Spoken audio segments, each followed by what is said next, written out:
Hello, everyone, and welcome to J is for Justice. I am your host, Jay, with you today, and welcome to my channel. If you like what you see here today, please consider subscribing. And if you could give this video a thumbs up, that is always greatly appreciated. Guest on a podcast called J is for Justice. I think there's just hope that she returns no matter what. Oh my God, that's Megan's house. Oh my God. Oh my God. And then, wait a second, you guys. We have breaking news. All of a sudden in the chat, there was breaking news that there was a raid going on in Houston, Texas. It may be connected to a high-profile case. That's her best friend.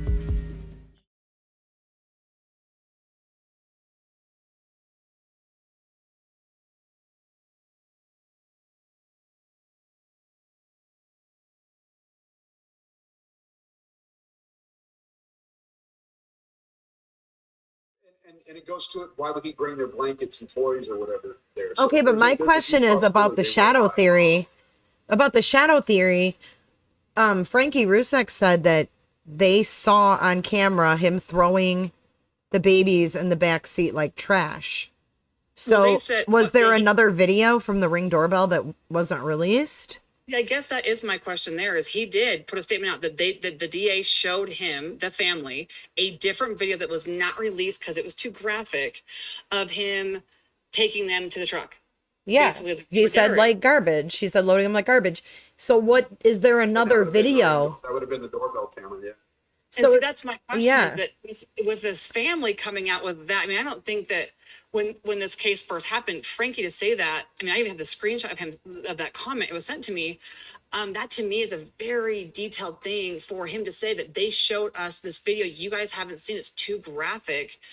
But then they do, because of the trash bags found, his dad, his mother, even the DA and Frankie all say, you took them out like trash. That right there is telling you supposedly that the DA, because that matches the DA's thing, there's a video of him taking 3 bodies out to the truck. So if they saw that could not be the Ring door.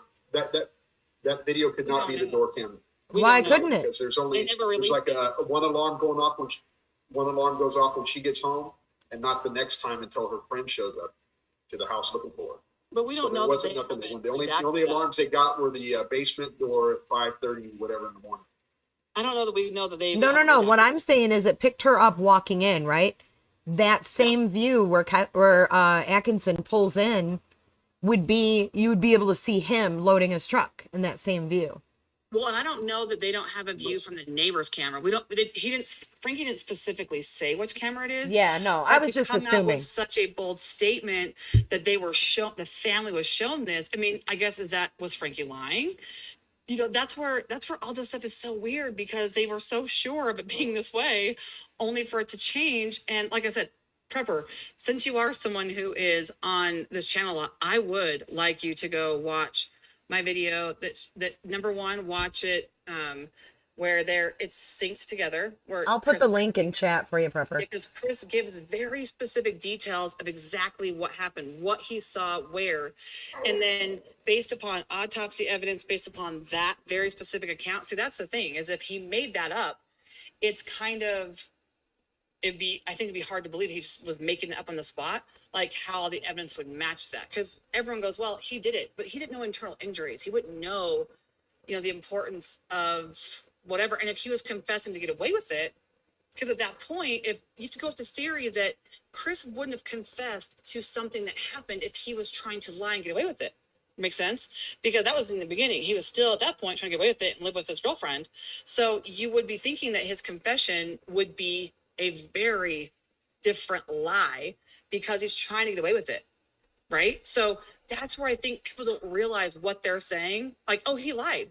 Well, wait a minute. In that lie, though, I can, which is what the defense needs, is the account for what that story is. And I can't account for that. I can't account for every single injury based upon Chris's story. So that is what is so interesting, is I think when people give these opinions, they don't even realize what they're saying. Oh, well, to make a lie believable, sometimes to make a good lie believable, you throw some truth in there, right, to deceive people. Well, like I said, I mean, was it defense though?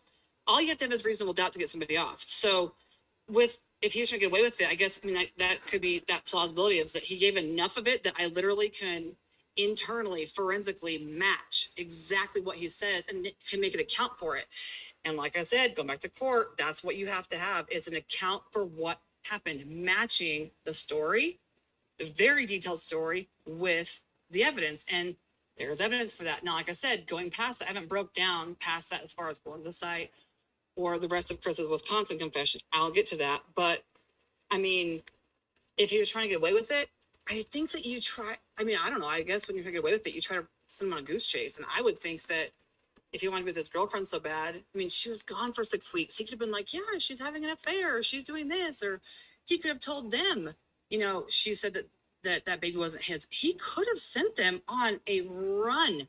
And because of her business and being gone so long, that really could have sent them on a wild goose chase for a while. So I mean, I guess that would fall into the dumb criminal category if you're trying to get away with it. I don't know that you would, and especially wanting an expert.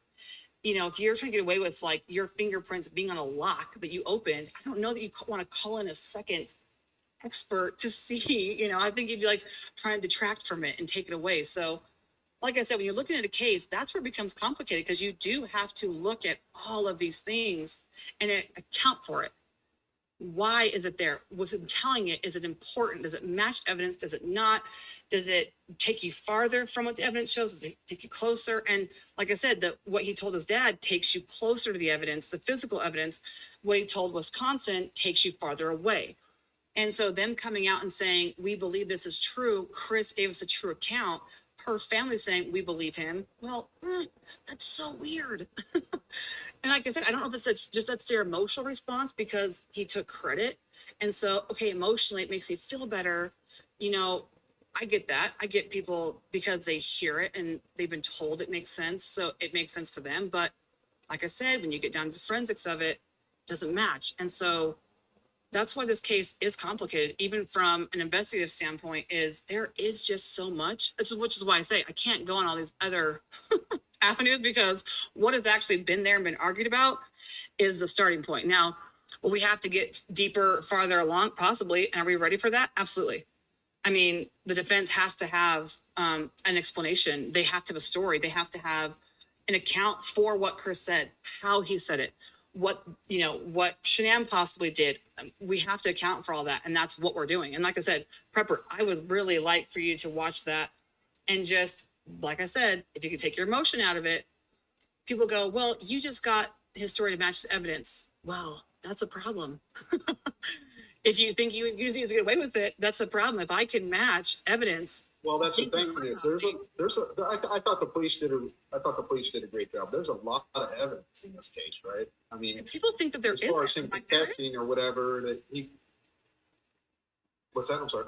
I said people think that there's not a lot of evidence, but I think you're right. I think there is a lot of evidence. Oh wow, these guys, they laid it all out there too. I think that's what got me intrigued. You know, I was. Yeah, I mean, I think that. Wow, this got into it. I was like. See, I disagree a little bit about them doing a good job because I think in this case right now they didn't really know much about it. They're probably just as enthused about it as I am. You know. Yeah, I mean, this case definitely. I think that there's a reason for it, and I think that it's 2020 to be honest, and so the way things are handled, people go, well, why? You know, if you're gonna put stuff on your channel, you're gonna taint the jury pool, and I'm like. Well, I hope I do because it's been tainted the opposite way from literally that first night. And so there needs to be more evidence and there needs to be discussions and explanations. And I like this. I actually really appreciate this conversation with you, being able to hear your side and able to have the chance to say all the things I'm accounting for because realize I'm not just having like I think he's right. You're wrong. No, I'm telling you how I got to that process. You know, if you go to my reenactment, I physically show you, you know, how it accounts for that. And in a case going forward, I mean, worst case scenario, that's what you have to have. I mean, a defense has to have a defense. They have to have something. And I mean, once you see that, you'll be like, well, dang, I mean, that's so the most people have said is, well, you got one story to match the evidence. Well, in court, that's all you have to have. You have to at least have one. I haven't seen one presented that accounts for anything else yet. I've only heard that she didn't do it. She was a good mom. She wouldn't do that. Well, that's cool, but that doesn't, you have to have more than that. And I get that there's those people that say that, but I get interested in the people that, possibly can come forward with literally evidence to track those different things. Cause I like that. Yeah. Jay, what about you? Yeah, think we no, just for lost that guy. sure. He's probably like, oh, crud. No, Prepper, I wanted to ask you something before I forget. And it was about the oil fields and the PPE. We've already shown the drone footage. Did he hang up? I think his thing just cut Oh, out. he gone.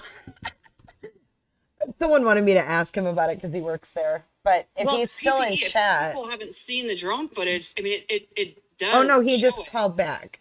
Oh, there you Yeah, go. I know. It does show them Sorry like about that. clearly Our over it. internet's been with school, all this homeschooling. Okay, Prepper, time to get rid of AOL dial-up. I'm on 2.4. That's funny. He's using the floppy disk from 1992. Yeah, I remember those things. No, we've already gone over this, but someone wanted to know because you actually work in the field. PPE needed to open those thief hatches. What So would you're gonna. I answered that in your video the other day. So you have basic PPE. PPE is personal protective equipment. So to work in the oil field, just to be on the lease, you have to wear standard things like a hard hat, safety glasses. You have to wear what's called FR clothing. It could be a long sleeve shirt that's really tight, cotton fibers and pants. Oh, you there, Dave? Prepper? I can hear you. Hello? You were a robot for a second, but you're okay now. So and then you gotta wear your FR clothes. You gotta wear shirt and pants. It's just fire resistant clothes. Steel toe shoes. It could be boots or tennis shoes. Only got steel toes. And to go up that tank, you would probably have to wear a pair of clean, dry gloves. So that tank is you wouldn't have to be under SCBA, the self-contained breathing apparatus. You wouldn't have to be under a mask. Yeah, it was stated in another video. I'm asking because it was stated in another video that if you open those hatches that you would inhale the fumes and die. So there's a gas called H2S, hydrogen sulfide gas. It's deadly, right? So that would be another part of your PPE. You'd wear a little monitor, a personalized monitor that would go off if that went above. If that hit 10 parts of H2S or higher, that tells you to get out of there. But that is not a high gas producing lease. And I can tell you that because they don't have a VRU, that's a vapor recovery unit. They're not pulling vapors off that tank, so it's not making a lot of gas. Okay. You're going to get a little whiff of H2S. That's just something we get when we open the tanks. It's It's not deadly or anything like that. It can be, but it just becomes part of your routine. It's you know which tank blows out more and which one doesn't. You know where the right. You just don't put your face right over it. Yeah, That was an open facility right there. There was no restrictions. They would have had to up that stairway. They would have had a gate to lock on, and there would have been a sign on there telling you can't go up there without these specific PPE guidelines. That's good to know. Yeah, they would have a warning. Most people haven't seen the drone footage, and I think that they should. Those that are in the chat that haven't seen it, go watch Jay's channel because they literally, you just see the drone. They walk up there, they open the hatch, they look in, they put it back down. I mean, it's not even. Yeah. Yeah. Neither one of them passes out. The guy has in his right hand. He has the operator. He has what's called a gauge tape. It's like a fishing reel. It's got a big old long brass bobber on it. And that's how they gauge the tank. To measure the level of the tank. And he went up there and he gauged those tanks. You see him walking. And it weaves back and forth. But the police officer that went up there, the investigator, he didn't have any PPE on. No, he didn't. And that's like I put the comment in there. He's a cop. Right. It's more like a OSHA thing, like company, guidelines. They call it just. It would be like your mother-in-law coming to your house and she didn't take her shoes off and walked on the new carpet, and she also took her teeth out and put them on the end table. You're not going to say nothing because she's a very important person, right? You love your mother-in-law. You're going to give her a free pass, and yeah. Prepper loves his mother-in-law. So that's for the PPE. It would have been basic items just to go up there that they would have needed just to drive around or even walk around on the ground. Right. To even work there. And also in the tanks, what I guess what I'm asking, it was explained to me by somebody, and I want to verify if it's true or not. That, and I know this is graphic and no one wants to think about it, but does the liquid in there, is it like a mixture of oil and water, or yeah, like gas and water? Like, is it separated? So you're going to have four things inside that tank. You're going to have what would be called heavy solids, like a sand or gravel or anything that well flowed back. That would be on the bottom. Then your next level is going to be water, because water is going to be heavier than oil. So you would have a water pad, however much water that well makes, you'd have a water pad in there, and that's what those trucks do. That big open pit, they drain that water into that pit in the vacuum trucks, and then they get the oil, they fill it up with oil, and they keep draining the water off. So then above the water, you're going to have an oil pad, and oil is lighter than water, so it floats on water, right? But it's going to have a mixture because it's not clean oil, it's not merchantable oil. So it's going to have a little bit of solids in it. It's going to have a little bit of water in it, and it's going to have some trapped gas. And then on top of that oil pad, you're going to have a gas pad. Whatever gas, natural gas that breaks out of that oil is going to fill that tank up. The empty void in the tank is going to be natural gas, raw natural gas, unrefined. And human beings are not buoyant in oil. And so if there was 1 foot of oil in there and 8 foot of water, those kids would have went straight to the water pad. They wouldn't. You never would have seen them from the top of the tank. You could have put a big light up there and looked, you never would have seen them, because they would have sunk below the oil pad. Even when their bodies bloated up, they would have bloated up to the top of the water pad, not the oil pad. So they wouldn't have necessarily, that mixture isn't constantly circulating in there? So the only way that it's going to be flowing is they got 2 tanks there. I don't know how their setup is, but the only time it's going to be mixing is going to be when that well's unloading and flowing in there, right?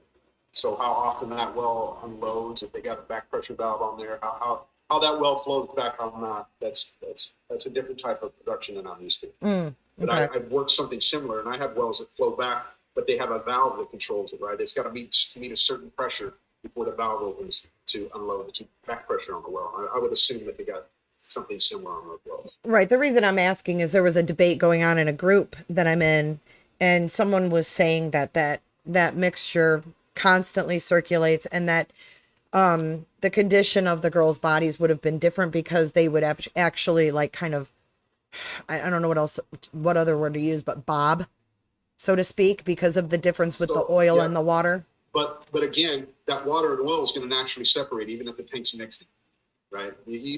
Those wells are low flowing wells, and I can tell you that because there's nobody standing there watching those tanks all day. The guy just drives up there and checks them every now and then. That's all they're doing. So those aren't high volume wells. You're not putting a whole bunch of fluid in there. Okay. They're filling those tanks up probably once a week or once every 2 weeks. So those look like to be 500 barrel tanks. They weren't very big. So in your opinion, Prepper, Prepper, fill them all the way to the top. So in your opinion, Prepper, well, we know the one that had Bella in it was 18 inches. Mm-hmm. There wasn't much fluid in there. But in your opinion, Prepper, if Chris hadn't admitted that they were in there, even when those tanks were checked, which I don't know what that entails, maybe you can tell us, do you think that those bodies would have been found in there? Immediately? That's why I say him putting those kids in there was a last resort. That was not part of our plan. There's 2 little shallow holes next to Mom that he dug. Somebody came down that road, whether it's coming directly to him or not, the sound travels. And it scared him, and he dropped those kids in the tank. But those tanks, at some point, the bodies were already deteriorating. They were already separating. The limbs would have came apart. The clothes would have came off the bodies. And then now it goes back to what I told you when those tanks, they got that open pit over there, right? You got the 2 tall tanks in that open pit. That's where they drain water in there. And either body parts would have started going in there and somebody would have seen it because they got to put a vacuum truck hose in there, would have plugged up their hose. And the guy would have took the hose off and found a foot or a hand. Or the valves that they opened coming directly off the tank would have been plugged up, and they would have been unable to get the fluid out of the tanks. And they would have had to shut that well down, shut that tank in, and go clean it. Yeah. So Chris would have known that because those bodies in there was not.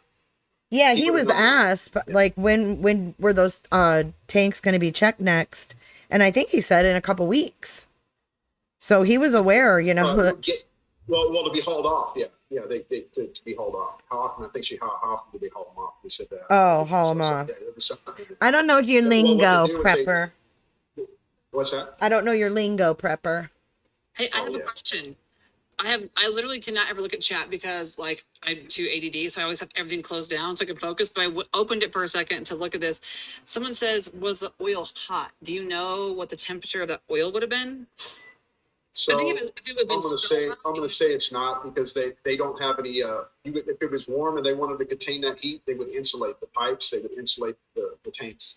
It would be like a aluminum looking foil to you, but it's a aluminum outside, and then on the inside they would have actual insulation that was strapped on the side. And I think that's, heat. I think that's true because, I mean, obviously if they would have been boiling hot water or oil, I think that would have been their condition. And that would have, and I'm not going to get into details here, but back, I believe it was 2008, we had our wells are hot out there. Our wells flow back about 450 degrees. They're hot. And we had a vacuum truck driver drive over a wellhead. And by the time he got out of the truck and ran about 10 feet, the natural gas that came off that well made it to his truck, and it ignited because there was enough oxygen in the air to go with that gas. And it blew him another 20 feet. And he laid inside that wellhead tank farm, or that wellhead burner, while that well flowed back 450 degree fluid, and he boiled. When they took him apart, he was like boiled chicken. Oh my God. They picked him up in pieces.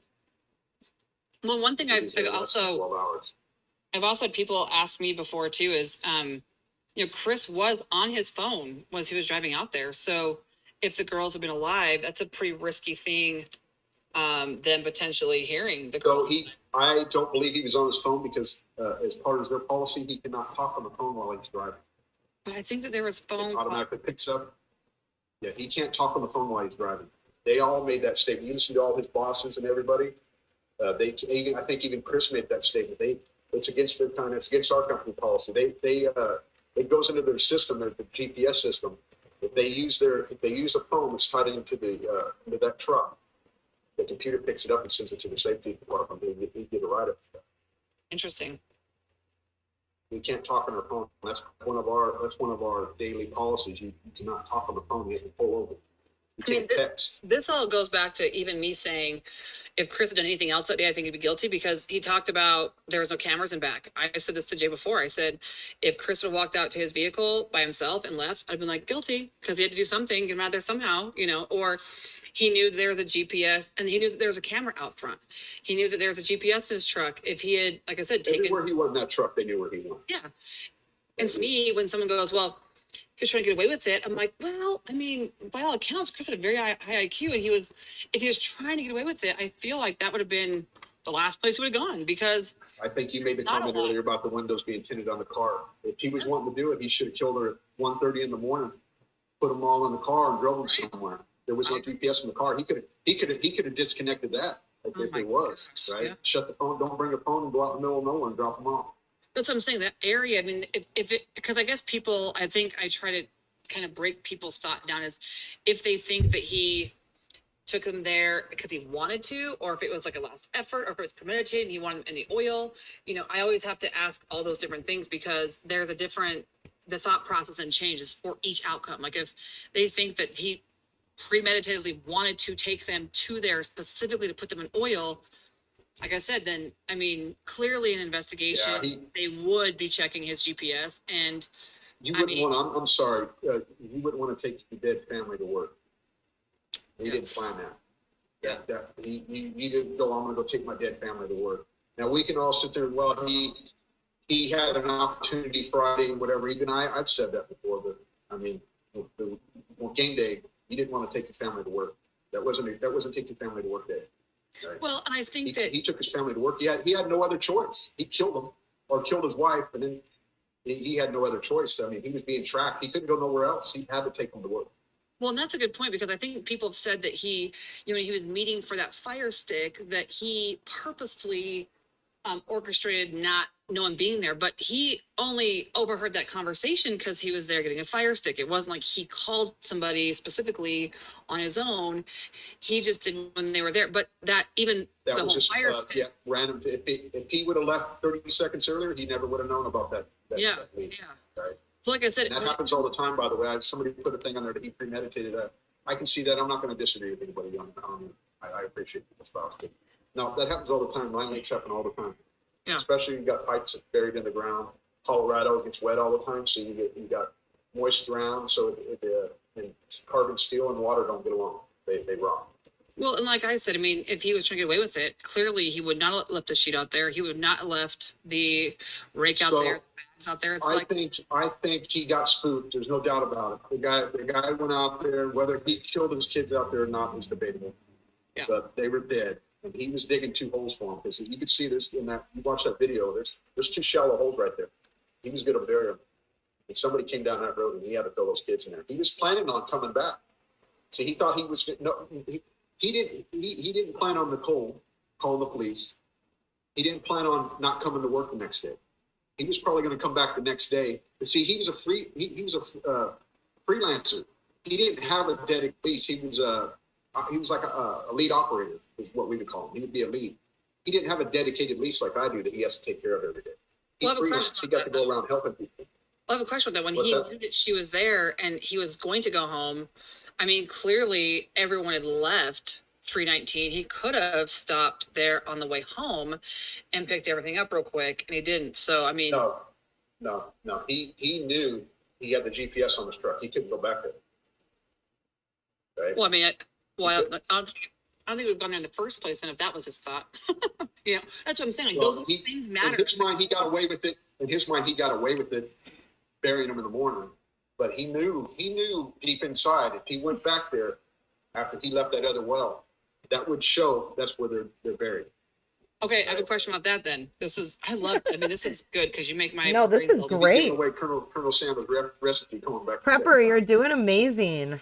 Well, you're doing fantastic. And see, people think that I don't want these conversations, and that is the exact opposite. I've had thousands of these conversations the last 2 years, and I still like to engage in them because it's important. So that's my question.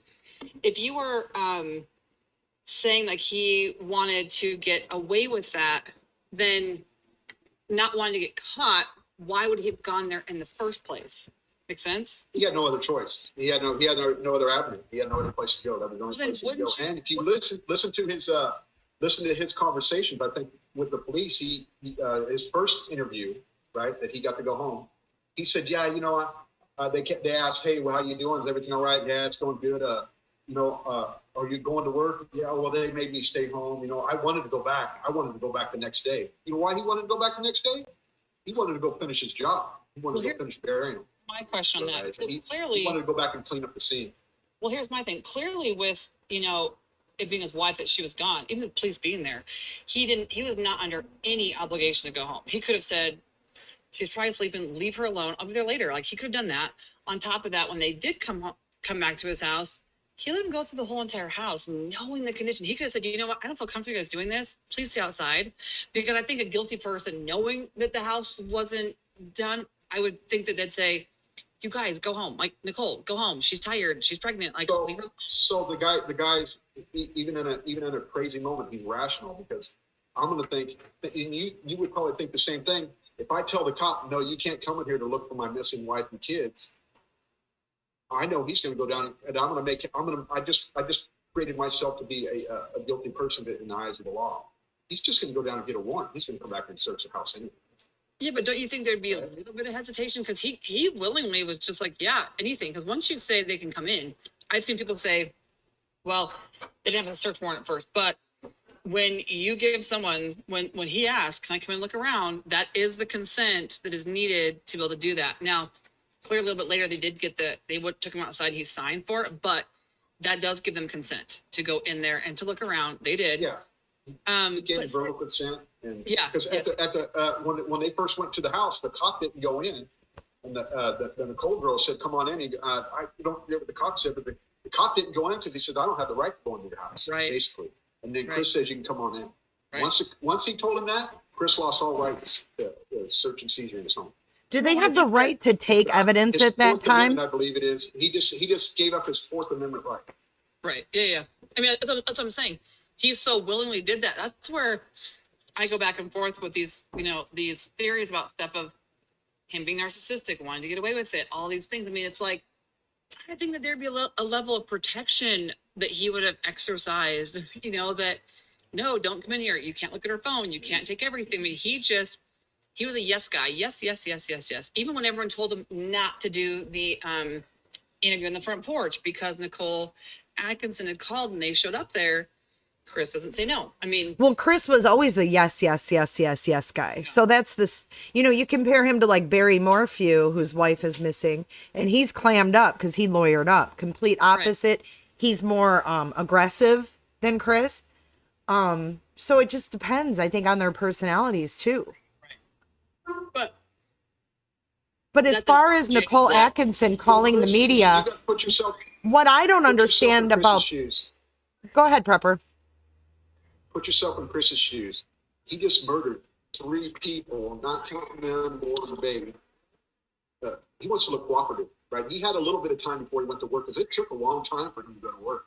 But by the time he parked his truck out in the driveway, what did we figure that was like 45 minutes? Man, it don't take an old boy 45 minutes to get ready to go to work. No, it don't. Not a guy. A woman, maybe, not a guy, not an oil field guy. No, We're in a Chris hurry all made the it time. sound fast. We're always in busy. Yeah, Chris made it sound fast. Like he didn't even shower because he showers when he gets home. So- Like, it sounded fast. Yeah. So in his mind, he's going to be cooperative. That's his way to get out of this. I'm going to be cooperative. I'm not going to look guilty. I'm going to give him everything I can because he had a little bit of time to clean up. He probably was like, man, I should have did this. I should have did that. No Well, I'm doubt. sure that He whole had- ride back, had the he was house thinking dressed up about just that. enough. What's that? I said, I'm sure that whole drive back when he knew the cops were there, he was thinking about what was where and, trying to retrace his steps from that morning, how I he bet left when that he pulled up in house. front of the house, he had to get a crowbar to get that seat out of grass. Yeah. When I've talked to him, he doesn't, I mean, He take it didn't when you say he want, was like but he panicking on the way home or doesn't anything. even, yeah, it doesn't even, I mean, just He doesn't even recall. even people asking about him opening, what was he looking in the car door? Why did he open the car door? Yeah, he dropped I think something. he and just, I mean, he doesn't even know Oh, why. when Chris goes to the door, the passenger door, when he yeah, pulls the up? Lexus. So that's he's got a bag, and that's where he keeps all his stuff over there. He's got a man bag over there, his old backpack, duty bag, or whatever. That's where you have the garage door opener and the keys to the house. Some guys don't carry. There's some guys don't even carry their wallet because you're sitting. No, we're talking about the Lexus, not the truck. When he Oh, the opens up car. the garage and he the goes car? in, No, yeah. that was all for show. That was all for show. That was all for show. Well, he He's dropped trying to make it something. look like he's confused like everybody else. But He doesn't know Prepper, what's what do going you on. think? Prepper, what do you think about when, Chris finally opens that front door and they all walk in? How come none of them hollered for Shanann? How come NA didn't run upstairs to see if she was in her bedroom, if she was okay? Don't you think that was kind of a They've been bizarre ringing the entrance? doorbell for 2 hours. Right, but they ringing thought the she was doorbell for passed 2 hours. out. Like I thought she was passed she out. could have been unconscious up there. Yeah.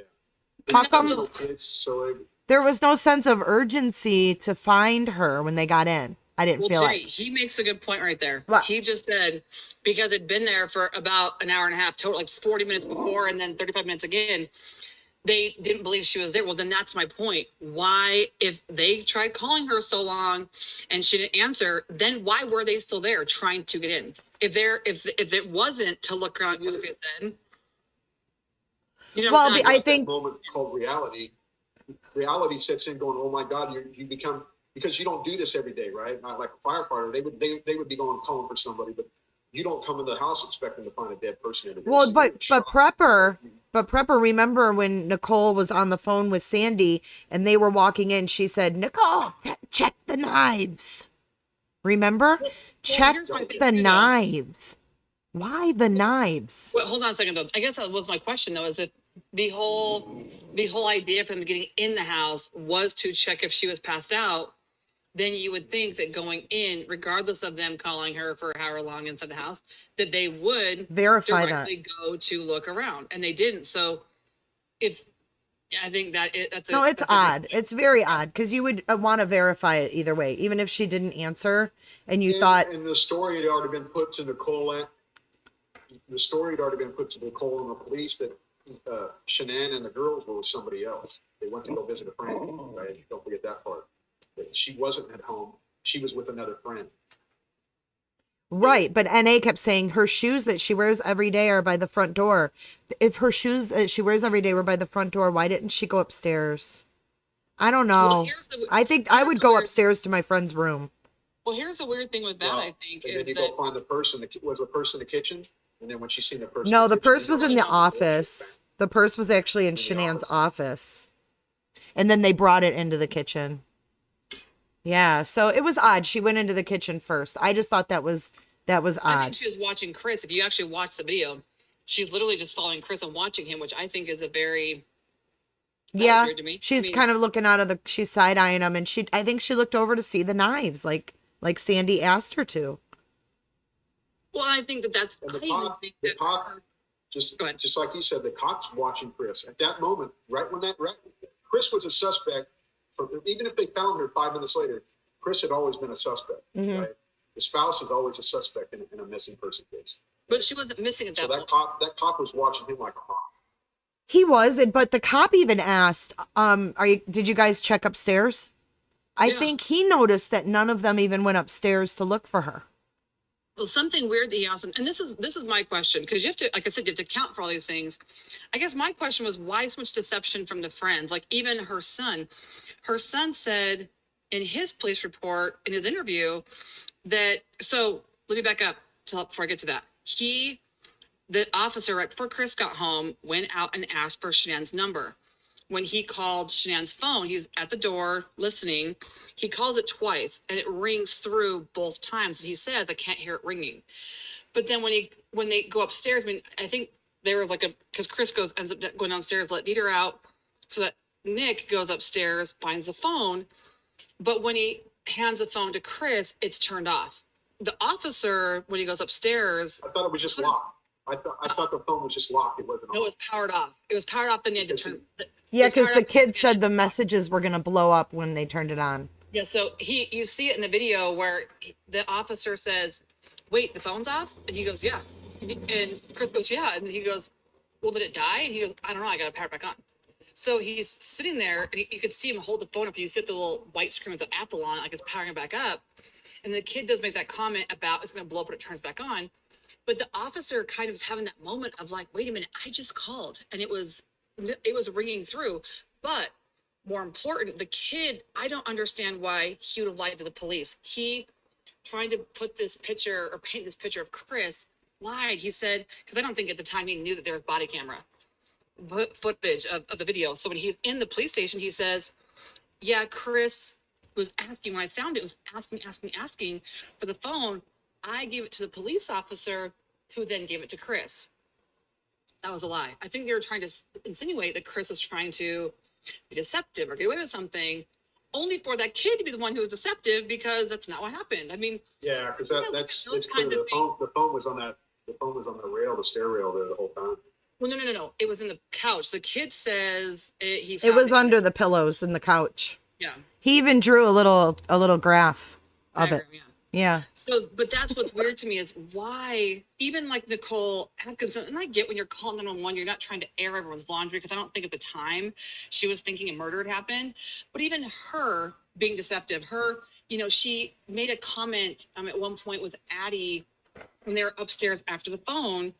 She goes, well, you even told Addie that she left in the middle of the night. And Chris, you see him turn to her and he goes, what are you talking about? No, I did not.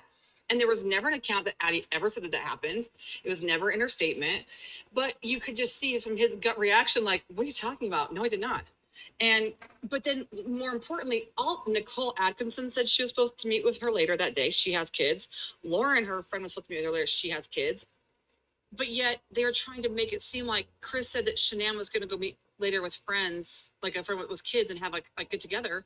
Well, they were saying, like, trying to make that seem like a lie, but yet they were the ones that Shanann was supposed to get together with, So I guess I have a problem with those little, why the lies? Even when she was still at the house, when Nicole Atkinson was in the police station giving an account for what happened that morning, Chris had called when the alarm went off, and Nicole lied to him and said that she left, but she was still there for like 10 or 12 minutes. Why so much deception? Like, why, if everything's on the up and up, I mean, why didn't even, Nicole, I just saw, like in text or somewhere, somebody said something about, why would Shanann's mom call the school? Why, if Nicole thought she was first missing, why'd she call Shan's mom first versus Chris? I mean, there's just so many little things that it's like, Yeah, like what's Sandy gonna do that far away? Like, oh, I can't reach Shanann type thing. And did Sandy ever call Shanann's phone? Do we know? we don't know that. She says, I think she says she did, but we don't have any. There's no nothing in records. discovery that shows that she did, and that's why, like I said, for the Watts side, just discovery, we would like that. I mean, like I said earlier in this conversation, that the defense team put in a motion that 13 days after his first appearance in court, they still didn't have 1 ounce from the prosecution. Nothing. So, I mean, like I said, there's a lot of issues with the prosecution side with these things that typically you would see these behaviors from the defense side, but you're seeing it from the prosecution side. Even, the explanation of her alcohol content being so sure to a medical certainty. Jay, I got to switch computers real quick. I'll be Okay, back. all right. Okay. To a medical certainty about her blood alcohol level, but that it wasn't described by the person doing the report, didn't leave that medical opinion in the paperwork, which you would do, just like he did for Cece's. So clearly that does leave a discussion open for if there's alcohol involved. And then for him to go right away and call the friends. I mean, a lot of the friends made it seem like she didn't drink or, ever, or that she didn't. I think one of them said. Didn't one of she them didn't say they have did the- have a glass of wine together though? One, Addie, I think she did.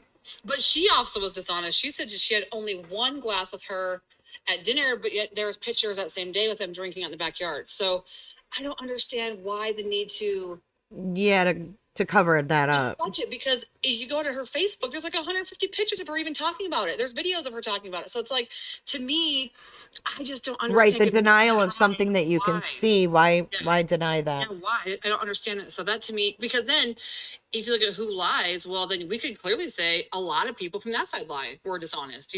Her mom saying that they didn't know anything about a problem in their marriage. Well, wait. You did say that there was problems in the marriage. You were witnessing the problems in the marriage. You had talked to your coworkers Yeah, at there's the two salon about problems. stories. So Yep.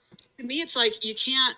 It's weird. Why that would she people- deny that she knew there were problems? Like, why? I just don't Right, I understand don't that. understand either. I don't get it either. So I There's guess just that's- so many discrepancies, I guess, that's what leaves this open-ended doubt when it comes to, just coming to a scenario and settling on that scenario. You can't, because there's too many open-ended things that were Well, never even- answered and explained. Even the neighbor, being dishonest, like we've discussed Yeah. ourselves. I think you released it somewhere else, but the neighbor, when the police officer was in the backyard, when the officer comes back down, he says, "Oh, well, I know she's got a diabetic problem or diabetes or something like that, and something about her sugars." Well, that had only started that weekend. That was only a conversation that would literally happen that weekend. So, how is he aware of that already? And so I mean, clearly they had to have a discussion before the police got there. My guess was in there the first time Nicole was there. But why not disclose that? Why not talk about it? Why? And then for him to make this really outlandish statement against Chris. I mean, Chris has told me Shanann probably never talked to that guy ever. Chris maybe talked to him twice. They weren't friends. They didn't know each other. So to make such a statement seems odd. And he goes, "Well, Chris was seeming odd." Well, so Chris was seeming odd, so you lie and create this big story, because that all goes into how the police think to investigate. Typically, you want to have, it's a crime to make a false statement, to make a false report. Those are crimes. And so for what they're saying to the officer obviously is going to skew that guy's perception. He's going to be listening and taking in evidence, and I can't help but wonder, what if they weren't lying? What if they had all told the truth? Would that have changed the investigation? If they were honest about Shanann's personality or her temperament, or, that neighbor was honest and said, I've talked to him once. He asked about a camera. That's it. He seemed like a great guy, because that was the story in December. Like, oh, he's wonderful and Shannon's wonderful. Well, that's also false, because he only knew her then after, because of watching her videos, because they didn't have that personal relationship. They didn't have that interaction. So that, even those statements are. Oh my gosh, is that really loud, that mower? What is it? Is that mower really loud? I can't hear anything. Oh, okay, good. Yeah. Someone's cutting their grass. I think that's kind of weird when people say, "Oh, Chris has lied so much. Well, it looks like everyone has this case, to be honest. That's real. Like, that's reality. It's everybody has. So if you're going to point the finger in one direction, you do have to, ask, or even held the other people responsible for being dishonest, and ask why. What were they trying to hide? What were they trying to conceal? What were they trying to, and I'm not saying that just because I'm on Chris's side. I mean, I get Chris being dishonest. I've looked at I've asked him about those things 100 times. He wants answers too. We all want answers. I think everyone wants answers, no matter what side you're on. But Absolutely, I do think we that do. the dishonesty has been real in this case. Yeah, there's a lot of discrepancies which make you wonder why. And people say, well, why does it matter? Because it all matters, because these are the people that are the witnesses in this case. So it does matter. Well, even my conversation about the taxi cab charge, I've had so many people say, why is that important? Well, because by her friends' accounts, they checked out of the hotel room. They've all been with her every second of the day.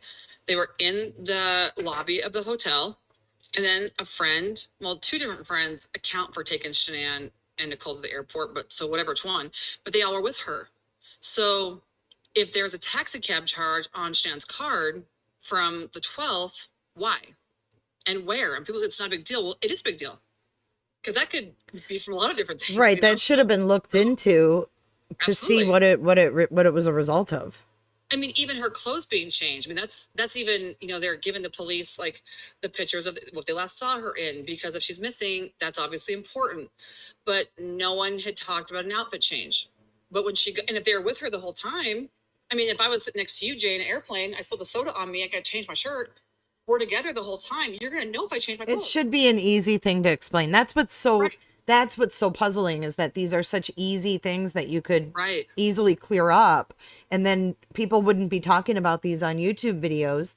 You could just easily clear them up. Right. Exactly. And it's like, to us, it's like, well, why, if it's so small and insignificant, then just explain it away. Yeah. Just explain it away once and for all. Yeah.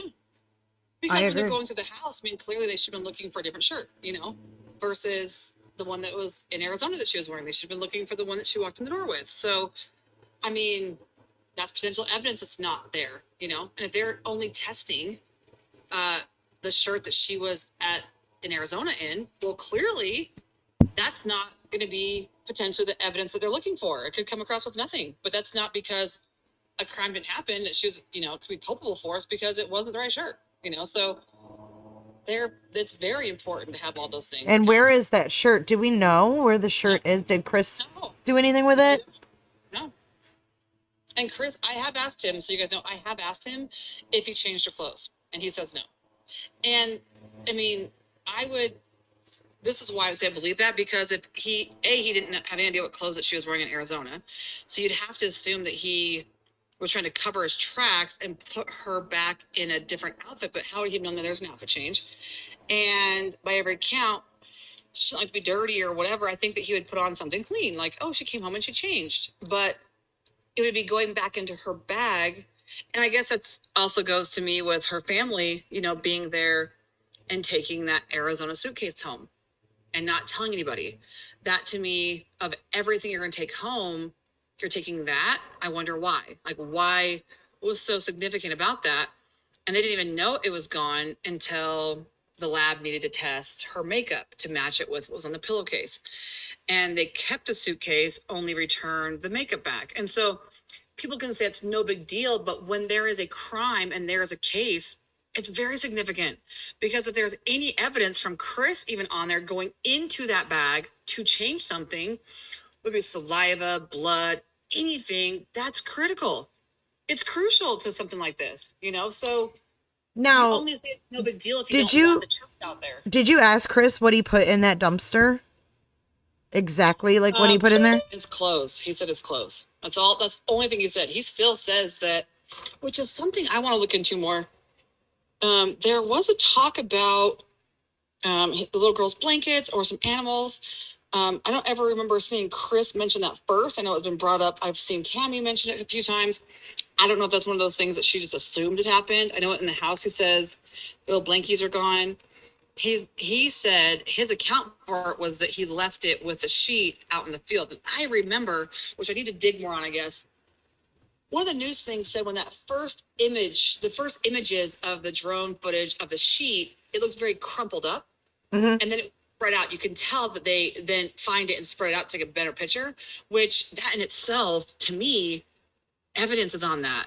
So, like, I think you should mark that first and probably put it in a bag to contain, because there's, who knows, this is sheet that Shanann was wrapped in. There could be all kinds of things. Then to pull it out, I don't know what documentation was done to preserve any type of evidence, because there's been a lot of destruction of evidence, like the dirt that Shanann was in the ground was molded and they threw it away. Like, are you kidding me? So he says that they're out there. And I remember distinctly, I think it was Ashley Banfield that said it looked like that there was things underneath of the sheet, potentially toys, like the color, whatever. It seemed like there was something underneath of it and then pulled out. And I do know that in the discovery, there is a note about a search warrant for the truck, and it mentions blankets, toys, shovels, bags, that kind of thing. But we never find those. We never see those. So he never said he threw them away.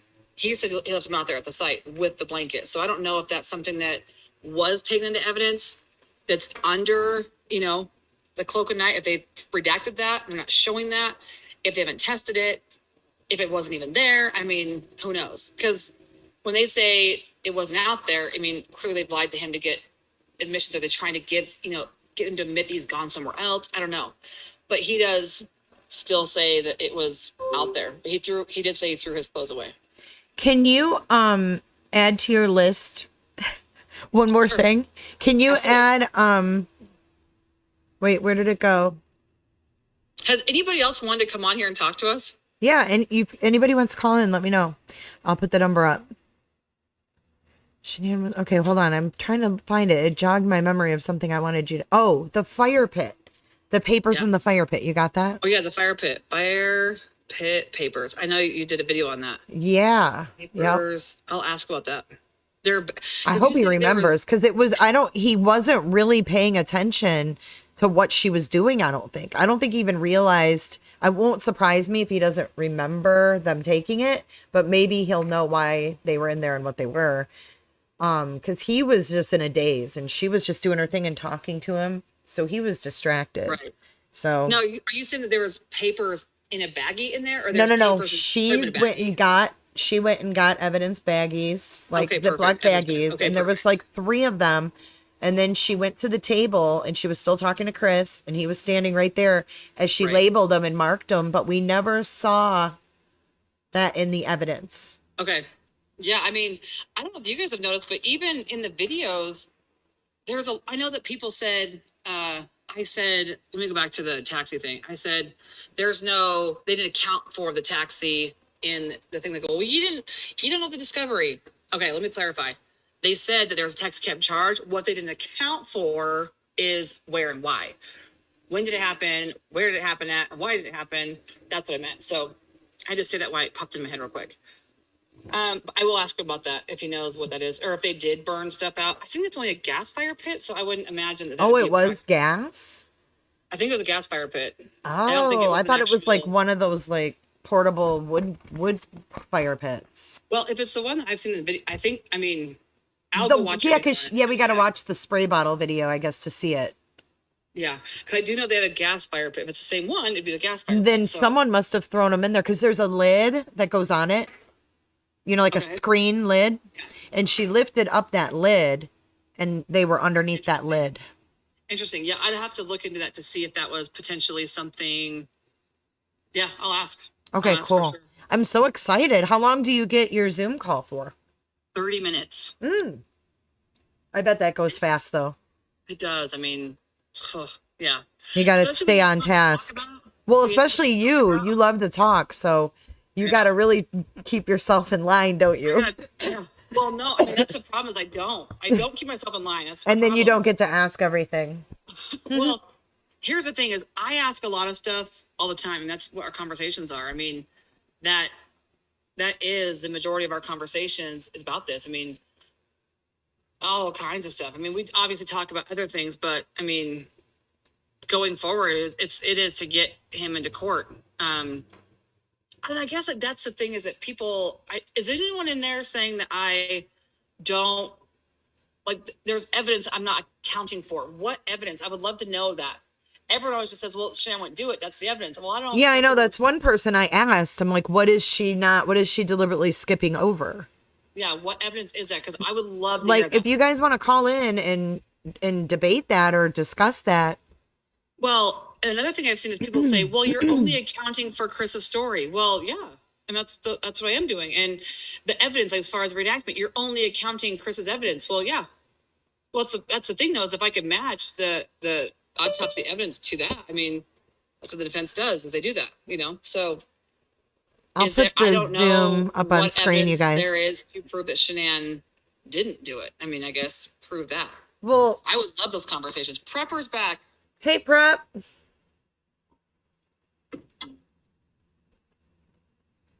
I'm going to put the Zoom And number just up on the so screen. people do know, Jay, is I get a lot of questions about my comments being off. Like I come on like to your channel to talk about stuff. Go ahead.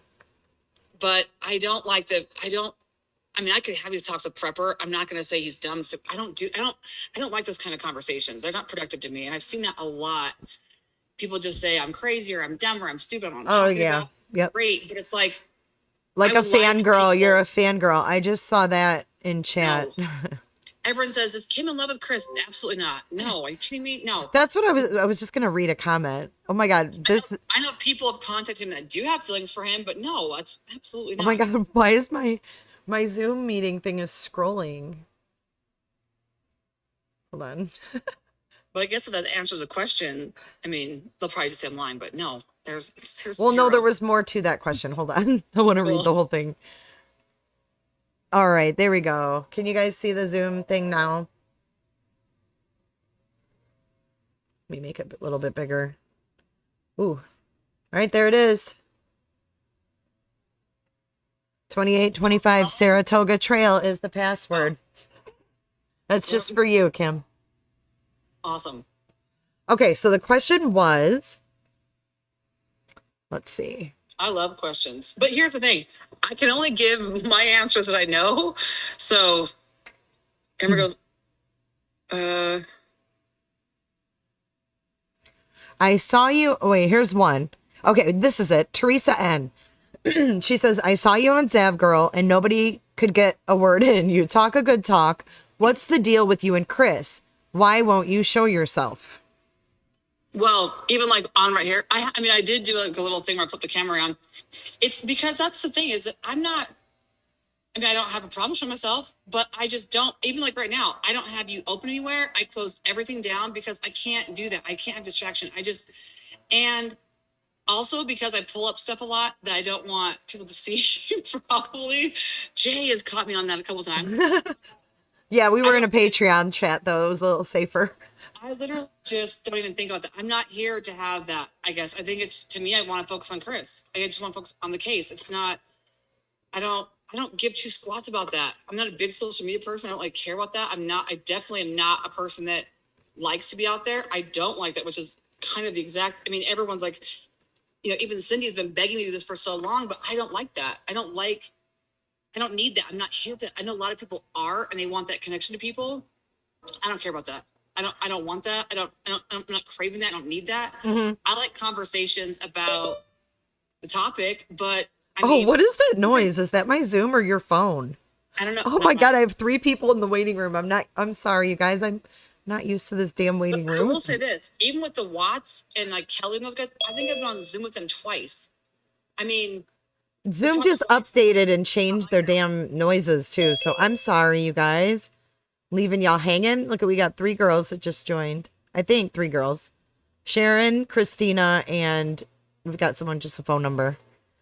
I don't know if that's Prepper or Christina.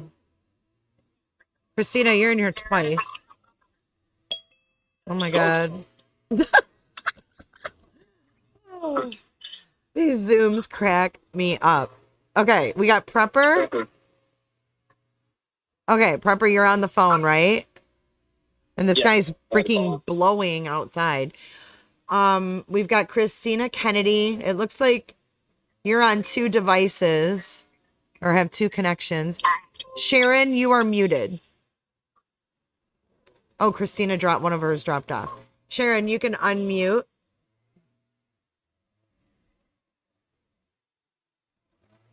Christina, you need to connect to computer audio. You are connected to audio. We can't hear you, Christina. Oh my God, these Zooms are such shit shows. I swear. Oh, Christina. Can you hear us? Hear me?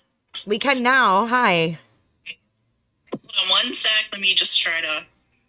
Yeah, just make sure your YouTube is muted so you don't have an echo. All right. How's that? Perfect. What's up? What do you have to say? Okay. First of all, I have a question, and thank you for covering this. And Kim, thank you for coming on and spending the entire day with all of us. Sure thing. I do appreciate it. You're welcome. I was fascinated. Some of the things you said just blew my world away. But I was fascinated by the NA GPS stuff. So I took a deep dive into that yesterday. And some of the stuff I was really easy figuring it out. The airport to their house, no big deal. The thing that you said from Thornton to the airport was screwy. Well, that's where I took my deep dive. Oh, are you the one in the group? In the chat that said you did that? Okay, cool. I'm glad you called in. Yeah. Sorry. And please, this is not, I'm not discrediting you. This is me asking. I'm totally. I like this. You have to know me. That's the thing is I think it does take people listening to me 10 times if they get to know who I am.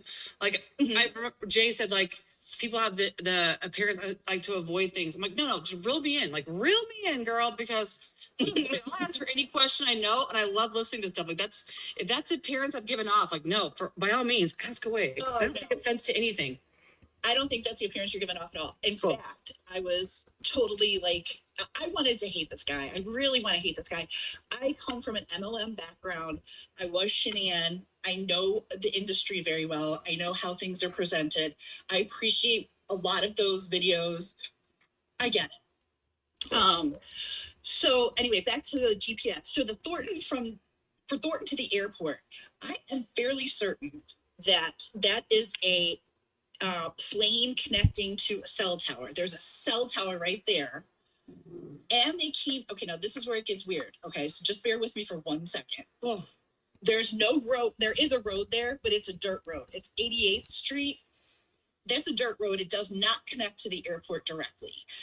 According to your map, or not your map, Annie's map that she has up there, I'm pretty sure that's a cell tower.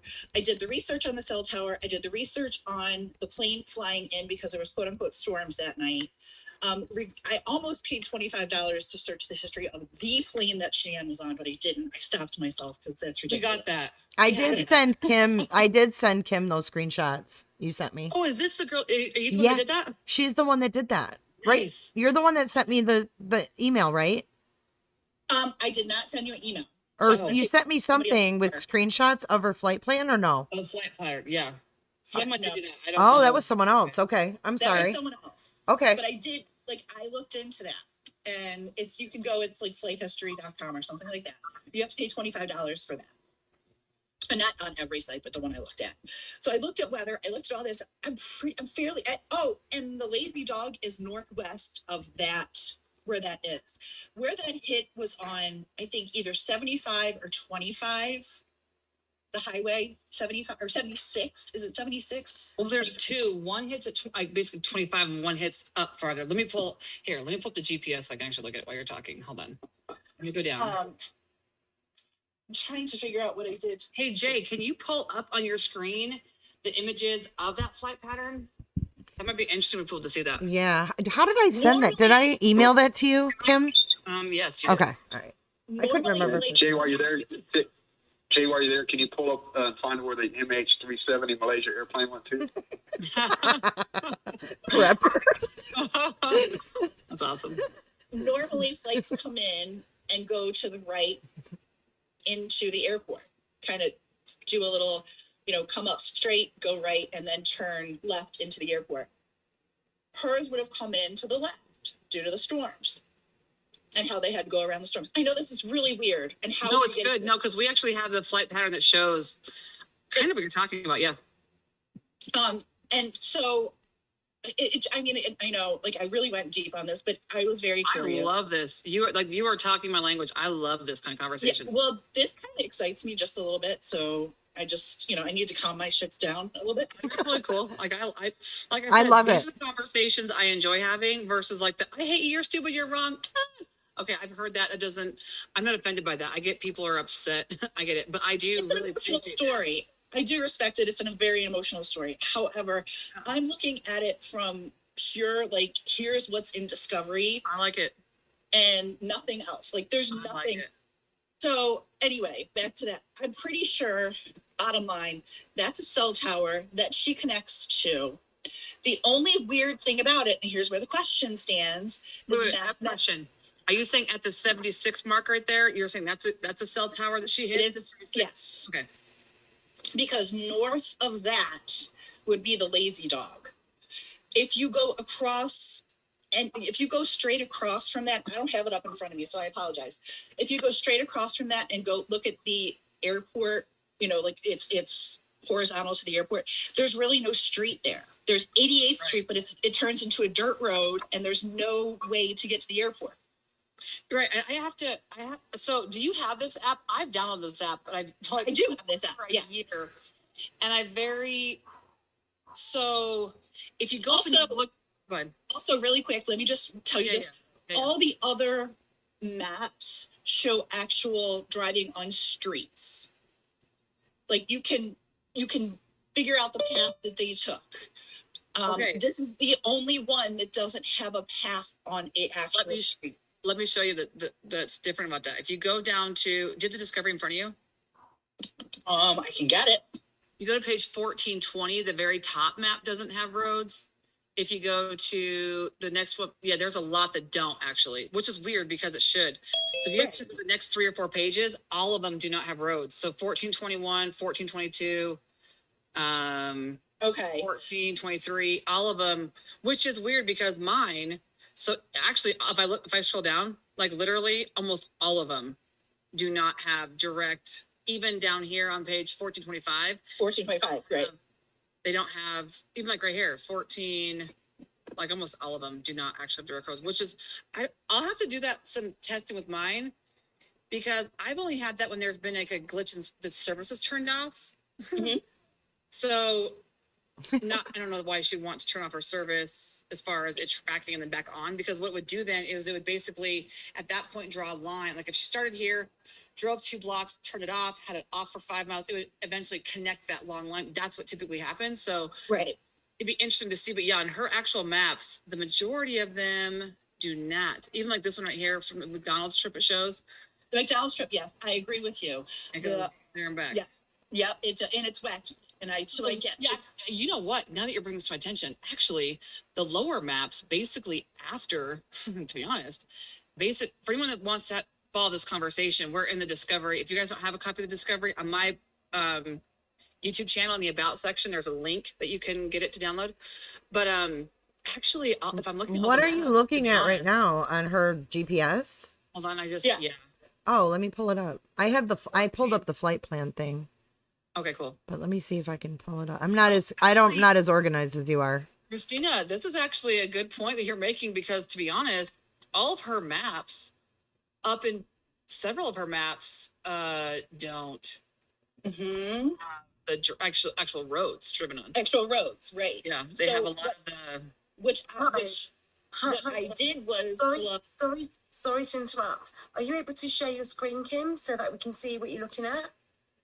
Yeah, that would be easier. Let me make it so you can Yeah, share. that'd be great.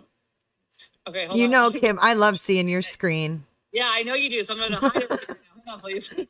All right, I just made you co-host. Hold on 1 second.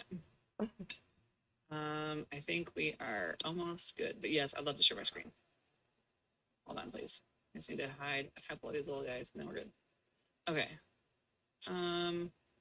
I mean, Jay's seen my screen. I think I pulled that night up. When I was doing that, there was like 100. Oh, your screen's hot.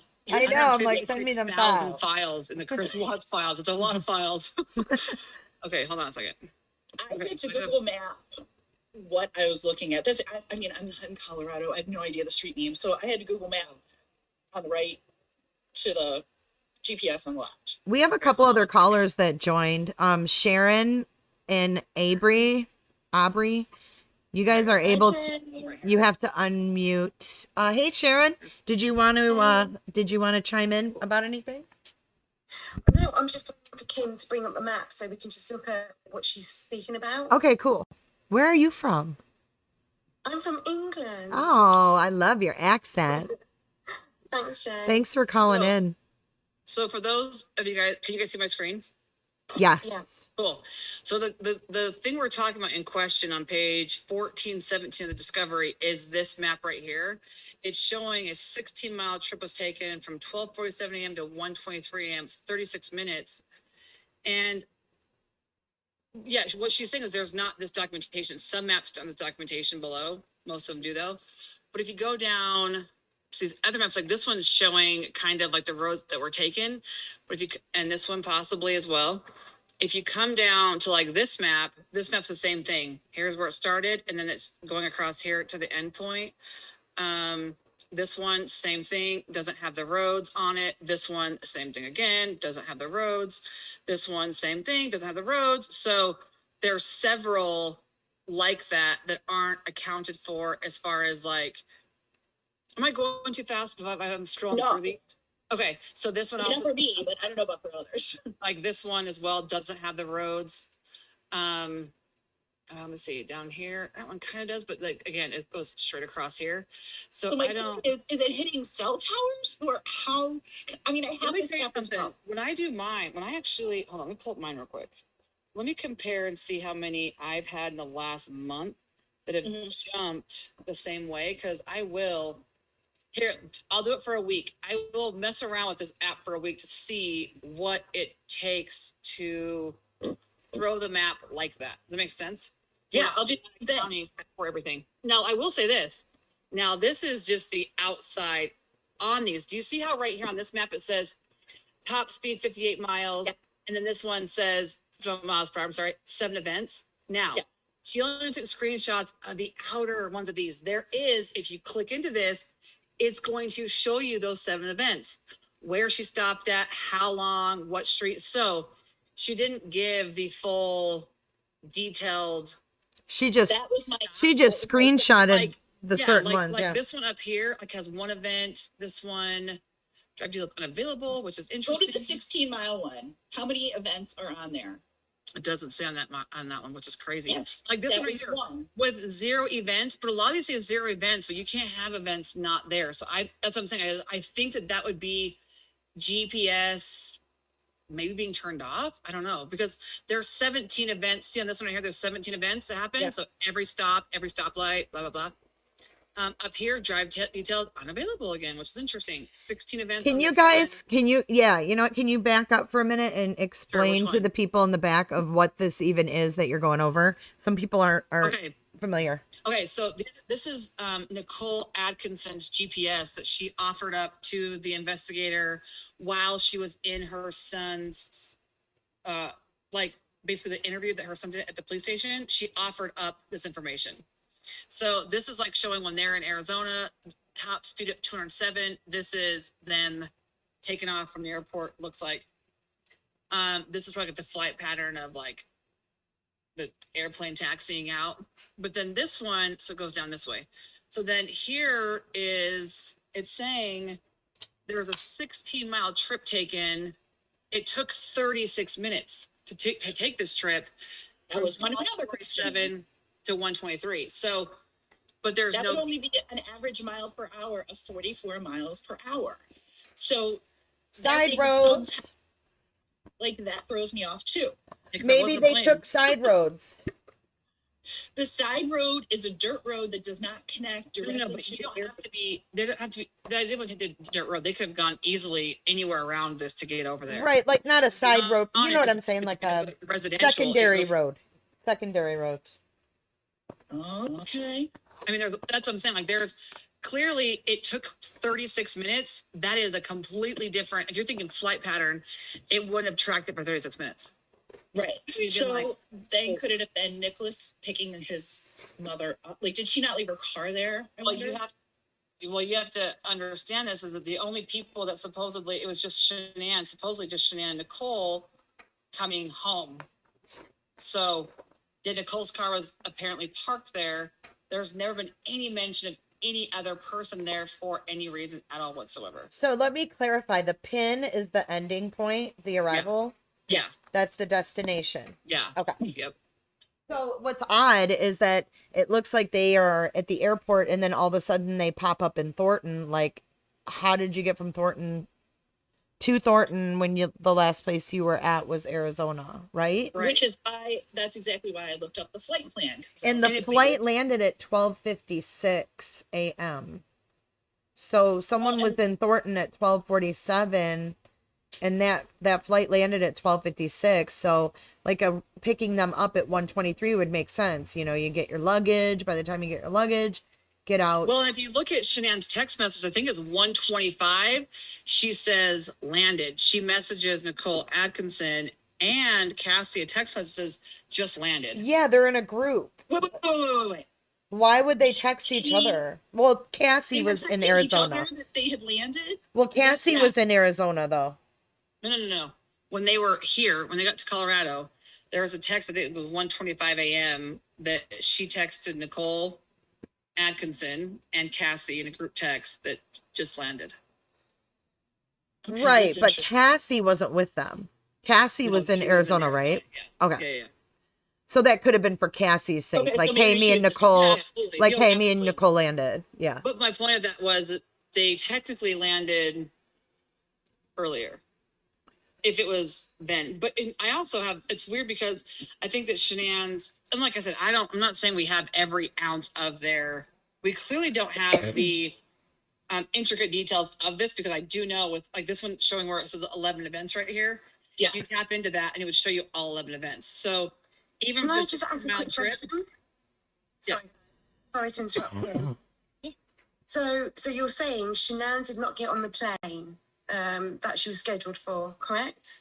so I guess if we're talking theories here, which I do like. Which we are, obviously. Okay. There is a potential for even whether it was her own flight that she changed, because I know she was talking about their documentation that she was talking about it. I think it came down to a financial issue as why she didn't. But there is a potential for once you get through security, you don't show pictures again. Okay, so let's say she changed flights with her friends. What was the motive? Why did she get there early, and what did she do? I don't understand that bit. I've had the impression, like I said, and this goes back to the very beginning before I got like super invested in looking into this case and helping them find answers. I honestly, because when it comes to autopsies, if the person doing that report has got a medical opinion, maybe people haven't seen that with Cece. Should I pull? Oh no, I've seen it all. Trust me. Okay. So in Cece's autopsy, No, let me re-ask the question. What was her motive? I'm going to tell you. Without going through the autopsies, because I'm not talking about the autopsies. I'm talking about what was Shanann's motive to get there earlier. That's what I'm going to go talk about. Okay. In the autopsies, with there not being an account for Shanann's alcohol, clearly there's a lot of talk about, like they did for Cece's, there was an explanation for that. There wasn't for Shanann's. It just left it at a BAC level. So talk about what that would make you think, what that can give you the assumption of is there is a possibility, and any defense team will argue potentially that was just from alcohol, because there wasn't like. So sorry to interrupt. So she got a flight sooner to sit in a bar to get shit faced. Is that what you're saying? To get drunk? Well, I mean, she had a very strong curiosity about that. Why that does not make sense. It does. Just listen. So if I mean, she could do that at the airport. She could do that with her friends. It just makes no sense. Well, here's the thing. I mean, it doesn't make sense to you, but to someone looking at needing to account for a taxi cab charge, potentially having alcohol in her system, her emotions. I mean, Shanann's the kind of person that wants answers. She wanted a flight home earlier to begin with. Like, that's what she wanted. So to say that that isn't necessary is false, because that was what she wanted to begin with. So But there's no evidence. There's no evidence to say that she took that flight earlier. This is just your narrative. no evidence that there wasn't. Exactly. There's this. So this is just your opinion, and Yeah, this right here is where it is. to clarify. This right here is just complete theory talk. I mean, okay. but she's asking me my question about what this could be from. I'm giving you my answer. You don't have to like it, but that's exactly what I think it could be from. I mean, there has to be an account. If you're looking at going to a trial and looking at the evidence, all of these things have to be accounted for. There's nothing in this case that just can be brushed aside as it's sorry to interrupt you. The Uber charge, I do recall now, it was in the discovery. It was that again. earlier. It was an earlier Uber. It wasn't on that night. So I didn't understand what you said. She said that was an Uber Uber earlier that charge. night. it was When? Uber charge When? wasn't for that specific night. It was actually for the previous. No, it was for the 12th. It was for the 12th. It does say No, the it wasn't. 12th. It It's the does. We can pull it up. Can I chime in? Sure, who's this? This is Aubrey. Hey, Aubrey. Yeah, Aubrey. Hi. I've followed this case the whole time. You know, everyone's gonna have their thoughts and opinions, and I'm all about, you know, digging in and all of that and getting to the bottom and figuring. I mean, I love this stuff too. That's why we're all on this, right? But Right. at the end of the day, even if he only killed Shanann, that alone is taking someone's life, and so that alone is life in prison. Not So necessarily. why? Not necessarily. Or maybe many years, you know, Right, yeah. depending, you know, But but even still- at that, why is the goal to try to get him out of prison? Well, that's not, no one's ever said to get him out of prison. The goal is to get him a go to trial. court and give him a trial. And I've said that multiple times. I'm never saying that he needs to walk out there scot-free. He didn't have any culpability in this, because clearly he did. He wants to go back to court to have a trial, to have all the evidence out there, to actually go through the process legally the right way. Because But he lost his right when he No, he pleaded. didn't. Not by no, he didn't. That's He lost the right for that. So He but that's didn't, your though. opinion. Legally he has a right. That's why we're doing it. I mean, Right. there's a So 35 it's not going to work. Trust me, Kim. Legally, So But that's our justice Legally, he has- system. That's how our he justice has system legal works. rights. Even though he's in prison, life in prison, whatever, you know, whatever that is, he has right now legally, he has rights so that he can still appeal. He still has time to do all that. I mean, Absolutely. everyone has those rights.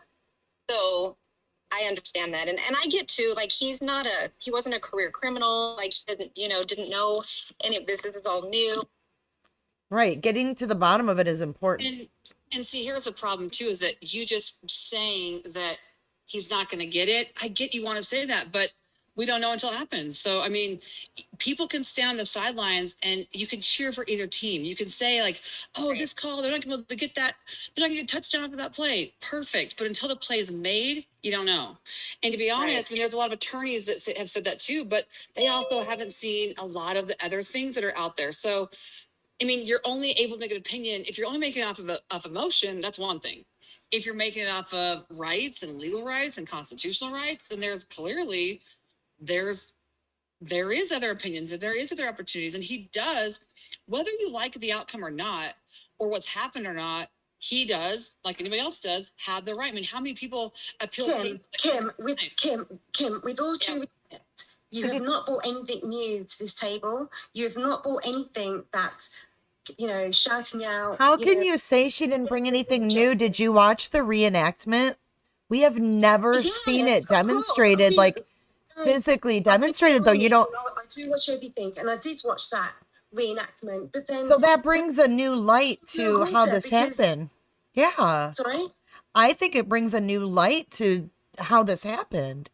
I I mean, agree. And How? also, even as dumb as what I'm looking up, the I'm no NA's expert. GPS is interesting. Just a different light. Like I mean, everything's anyone saying that that's not new. I mean, like Your I said, reenactment on him killing Shanann was his what he did. That's so, the point. That's the you know, point of it. It's his account. That's what the defense does. The defense has to, based on the evidence, give an account. You're not a defense lawyer. But think of it like a mock trial. Okay, we're on YouTube. Think of it like a mock trial. But wait, hold on, Sharon.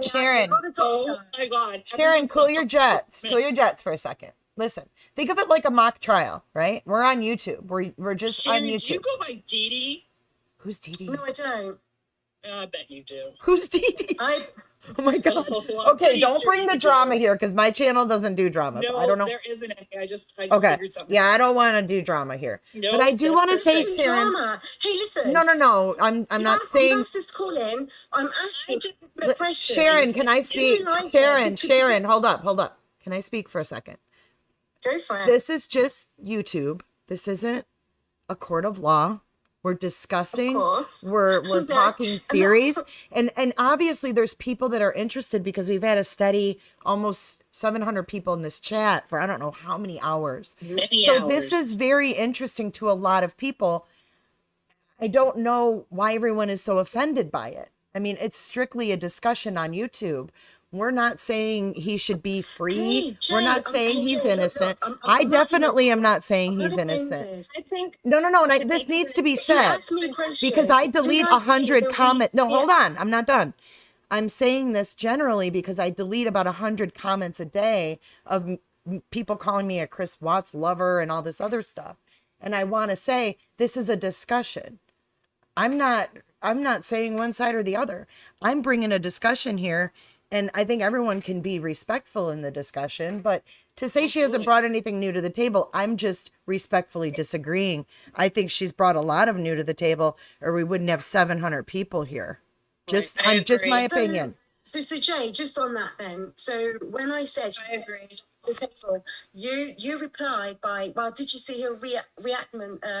You know, Yeah. What's your point on that? I don't understand because that's something we've never seen. We didn't get a trial. So we didn't get to see any of this. This is what they do in a trial. She's kind of he was bringing us. describing I'm sorry? I can't imagine too. Can I just say, I can't imagine too taking, you know, he had to have known that, you know, if he takes responsibility for all of this, that he's going to be, you know, put away for a very long time, forever. I can't imagine taking responsibility for something I didn't do. And so I know even, you know, that they told him, you know, whether you free, you're going to spend the rest of your life in prison, if that's what they told him, you know, and he didn't, you know, But get Avery, that. do you? I've had the same thought as you. And then So there was, wild to me. but there's another side to it. If you think about like him having the affair, I mean, if he Sure. wouldn't have had the affair, they'd probably still be making videos and thriving. You know what I mean? Sure. So I think maybe the guilt from the affair was so heavy that like none of this would have happened if I hadn't screwed around. And then too, probably not wanting a trial to bring all of that out. To have to see all I of mean, that. it's all out now, right? And I'm sure his family knows all of his ins and outs of the affair and all of it now at this point because everything. But at the time, you're. Can I say something about that? Let me Let me give you an answer to that. Let me give you an answer to Wait, hold on. Sorry. Let me give you an answer to what I know that I've asked him about that is why do it now? And to be honest, that's what the whole point was for him to take responsibility in the beginning was to stop all of this that's happened. And because it didn't stop, especially being lied to by them coming out there, that was supposed to essentially let the Rusiks move on and let them move on. When he found out that was a lie and it created more of this, he was like, well, guess what? I did this to stop all this. I did this for the family to stop them, for all these guys to stop this. And guess what? They keep doing it. So in that, I'm going to go back and have my chance then because what he did do, whether they don't want to accept it or not, even the DA said he wouldn't have taken the plea deal if he had to plead guilty to everything. It was a contract. It was a responsibility. He signed it to stop all these other things. But because it still happened, because they've asked, stop talking about it, but then they go on and make these shows that make people talk about it. And because of that situation, you know, that take it for how you want to. But Chris thought that it was a conversation for them, that they weren't leaving until they had a story. They could take back to her family and say, he finally cleared her name. You guys can move on. We can move on. It's done. Like, that's why. Whether you want to believe it or not, that's why. Is it the goal to get him a new trial so that evidence can be presented to clear his name as far as the girls are concerned? to say that, you know, Shanann is the one who killed them, and From his then side? so- From his side, you mean? yes, like I you know, I get, and I have a son and a daughter. I get the whole, you know, you love your kid unconditionally, and I understand that, you know. And I understand too, I think a lot of people have a hard time with, like, why do his parents, you know, how do you support someone? A lot of people even say, I don't care if that was my kid, I couldn't do it. But I get that they believe his story, right? That's the only story they initially heard. Let me say They this. heard, that's the story they heard. We can look back on the, you know, we see where Tammy fed him the line about, did Shanann kill the kids? And then that kind of is how that got going. But his parents didn't see that, right? So when he got in the room with his dad, that's what he told his dad. So that's what his dad took home to the mom, you know. So then the family, that they want to believe that, and I understand that, and I get that they want to believe that, and whether or not that's the way it happened, you know, I understand that too. But I guess my whole thing is, and it's interesting, and I never step on these things and get involved. I listen, but I never get involved. But it's interesting to have someone on his side of the family, you know, representing them and having close contact with him, because I guess that's just my, what do they want to come out of this? Do they just want, are they That's it. know that True. They want the truth just like you do. Like, they just want the truth to be. And let me tell you this: his family has not always believed him. Let me tell you that. Like, his dad has stuck by him, but his mom hasn't. I mean, she has gone back and forth. They want the truth too. Period. Yeah. Like, and they're No, not. They're open to the fact of sitting in the discussion. Like, what happens if you did do it all? Then that's what she wants to know. I mean, she has always said too. Right. Chris did all this. I want to know what happened. So it's not that they just believe that he didn't do anything and he's going to walk out there scot-free and there's no response. No, that's not what it is. And if that's what, even in my stuff, I've made people feel, that's not what it is.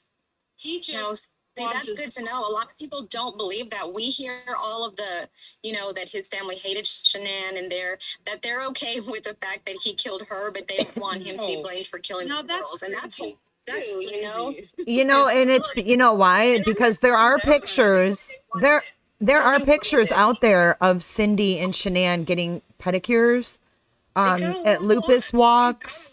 I mean, just it sounds like they more or less had their ups and downs, and when their ups were really up and their downs were really down. So if they get a new trial and all this comes out, and so then it's okay, maybe he didn't do this to the girls, but he still killed Shanann, and this is, you know, you're going to serve life in prison, right? Or 25 years, 30 years life, whatever you for murdering your wife, they're going to be okay with that. Yeah, he'll serve his time. Absolutely. That's the point. I mean, it's for what everyone else has said. I mean, and let me say about the Watson Shanann. I mean, that's the sad thing, is that they this whole story that they always hate each other, don't think it's just one-sided, because you see Shanann's outbursts against Cindy herself. I mean, so but the Watts also loved her for through a lot of things. I think they had two alpha females. Well, look, and two, at the end of the day, I think they would be, you know, they would rather have them gotten and ended it than to have all of this happen, right? Yeah, like, let me say this about Ronnie's interview yesterday. Ronnie sounded so sad. I will tell you the one thing instantly when we got off and I posted that, the first thing he said to me was, "Dang it, I feel bad that I didn't mention Shanann, that I didn't say we miss Shanann," because he mentioned the girls. That was the first thing he said. So even standing by his son and all this stuff back and forth, you guys, I mean, I don't know if you guys think that they are just monsters or if that's what people's opinion is, but they do. I mean, that was their daughter-in-law. Did they have hard times? Yes. But Cindy's also said there's so many times that she supported Shanann and she did bite her tongue and they did get along. I mean, that happened a lot. Now, people forget that this is a case of this family. And when it comes to especially their situation, just because someone's passed away does not mean they don't have the right to speak about what that relationship was like or what they experienced during that. Does that make sense? So it's not. Well, I don't think that she should have lied anyways. A lot of people lie when people pass away. And she didn't do that. And that's, I think that shocks a lot of people. Most people aren't that brutally honest. They really aren't. People, if they've only seen the Discovery, haven't seen I know that everyone has done videos about Shanann's opinion, of Cindy and talking to Chris, and they're not going to go over there again. I mean, there's clearly it was two-sided. I don't think it was just one side. It wasn't just that Cindy is this awful person who hated Shannon. Absolutely not. Does But anyone wonder? there was Does anyone wonder what difference this case, what it would have made at this point if that had never happened, if Tammy had never come and, you know, started the story off to Chris? Does anybody ever wonder? Let's talk about though. Let's talk about why she brought that story to Chris though. You guys, that is But important. he was not going to come in and say something like that. Do you know what I mean? He was not going to pass the blame. No, He was not that's like, why she did it. It's an interrogation technique. sure. That's what it is. You have to get to it. It's not just, oh, I did it. So no, it's an interrogation technique. They do it specifically. And if you go to my channel, you can listen. To get him to start talking. When they actually bring up Shanann, you can go to my channel, listen to it. He denies it. It wasn't because she threw out Shanann. Actually, it was the exact opposite. And what Coder says to prove that is Coder says, Chris, I expected that of you because you've always protected her. That's actually the truth of that. So it was an interrogation technique. They use themes to elicit a confession. So they don't use themes to elicit a false confession. They use themes to elicit a confession. Make sense? So he actually denies it. He says, no. And then Coder says, I knew you were going to protect her because that's who you are. You protect her. You protect everybody. So when he didn't have the emotional response for the next scenario, which was a father who killed his whole family with a ball peen hammer. It's an interrogation technique. They brought that one up. He had, instead of it being about Shanann, he had an emotional connection to a mom who hurt her children. And he said, why? Why would she do that? And he asked for his dad. He always wanted to talk to his dad first and give him the story and talk to his dad before anybody else. He wants to talk to his dad. That's how their relationship is, which realized they kept him in this conversation. And they said that multiple times, that once he talked to his dad, they knew he'd get the truth because his dad's his hero. She went on that Oxygen special and says that. So realize there's also a tactic why they needed to keep him for 6.5 hours asking all these questions. They had to give a timeline of his dishonesty. They had to make sure that they could show his dishonesty because they knew once he got married with his dad, the biggest chance for him to tell the truth would be with his father. So when he went in there, I mean, Chris didn't give all these wild accusations against Shanann of she's having this affair, she's doing, I mean, he just told him what he told him. And on top of that, I said this to Jay previously, you got to decide when he started lying and when he stopped, because there's a certain point when they bring in the picture of the oil drums and the site. And he's like, when is this from? And he tells him exactly in that moment where they are. He doesn't switch them up. He doesn't say, oh, they're at a different site. He doesn't go on a goose chase at that point. He is honest. And so you have to figure out when his lying starts and when it stops. And like I said, if she's going to stick to the story that I gave him the story, well, then that by all means, if she's a good interrogator, then her interrogation technique worked. Because if he went with the story, you realize she didn't give him the details. The details are different. And well, her doing that, her interrogation technique wasn't illegal under the law of the land and under the law of the land and backed by the Supreme Court. Law enforcement 100%. is allowed to lie to you while they're interrogating you. They can come. No, that's not her point, though. That's not my point. They just can't do it in court. No, I'm not. Right? I'm saying that that's exactly what they did. And they even mentioned that in the Oxygen thing, they use themes because themes allows them to see what happened. To find the truth of what happened is what she's saying. Yes. And so not to get a false confession, but to get a real confession. Right. And my point of that going into them going to Wisconsin is when they were there, see what they were trying to tell everyone, the media, is they put that in his head. Perfect. The theme. Great. They didn't. It was actually a different thing, but that's okay. But when you go to the Wisconsin confession, they actually did. They were giving him piece by piece by piece of evidence. Did you see this? Did you see this? Did you see this? Did you see her have bloodshot eyes? I mean, they were giving the details. Now that's a completely different story. I think because they came back to cover their butts. For what? For why? They came back to cover their butts for not doing all of those investigation things in the beginning. They had to go back to close it all up to get what he had to say, so that when they went to Michigan, you mean? Wisconsin. I think when they went to Michigan, it was they Wisconsin. wanted to talk to this guy and get answers. They wanted to know what happened. Why would this guy be a monster? And just, I don't think they were covering up enough. I thought they did a pretty good job. I think here's my point though with the Wisconsin thing then is if they were going for the truth and they're going for answers, then why did they allow him to lie? When they said, Chris, did you see her have bloodshot eyes? And he originally just says, like that, just a very, and then later on, they ask him again. And then they later on, as he is describing a point of when he's done putting Shanann on the ground, he says, you know what you mentioned earlier about her bloodshot eyes? That's when I saw it. So that. So I guess the question, Kim, is why are they allowing a final confession to be the end all be all that isn't true? Right. I mean, obviously it's not true that's because our question. That's our question. Right. That's the question. Well, there was one key thing that they said in that final interview, the jailhouse interview, the prison interview. Listen to what they said at the end. Well, maybe we can talk in the future, right? So they already knew he was lying about some things and probably telling the truth about some things or confirming what they believe. But they were already setting up, well, we know we're going to have to talk to this guy down the road and let this settle in to get more information out of him. Yeah, but that's not what they portrayed to the media. They portrayed that they got the end all be all, that he told the truth, and that's the answers. And the problem with that is, number one, in a prison system, typically their case has to be open and in the process for them to come in and ask questions. But then they come in as police. They come in, they came in differently. And we are in the process of figuring out. Well, they came in at the beginning of that and they told him, there's nothing more they're going to do to him. They weren't using that as an investigation against him at the beginning of that conversation.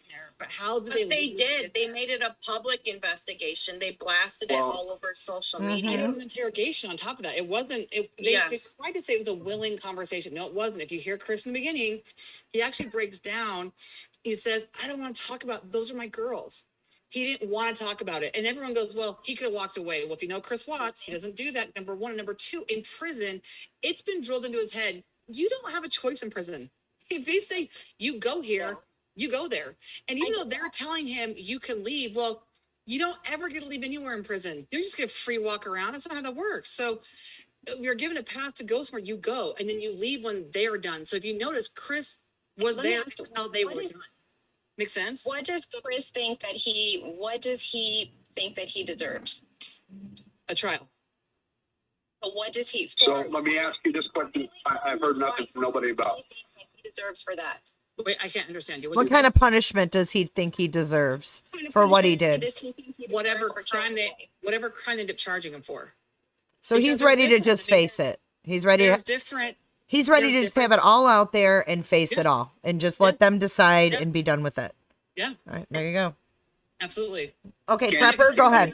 Prepper, go ahead. Sorry. Is that a life sentence? No, it's not necessarily a life sentence. It would depend on the charges, Sharon. Whatever it is. Go ahead, Prepper. Go ahead, Prepper. Can he get the death penalty?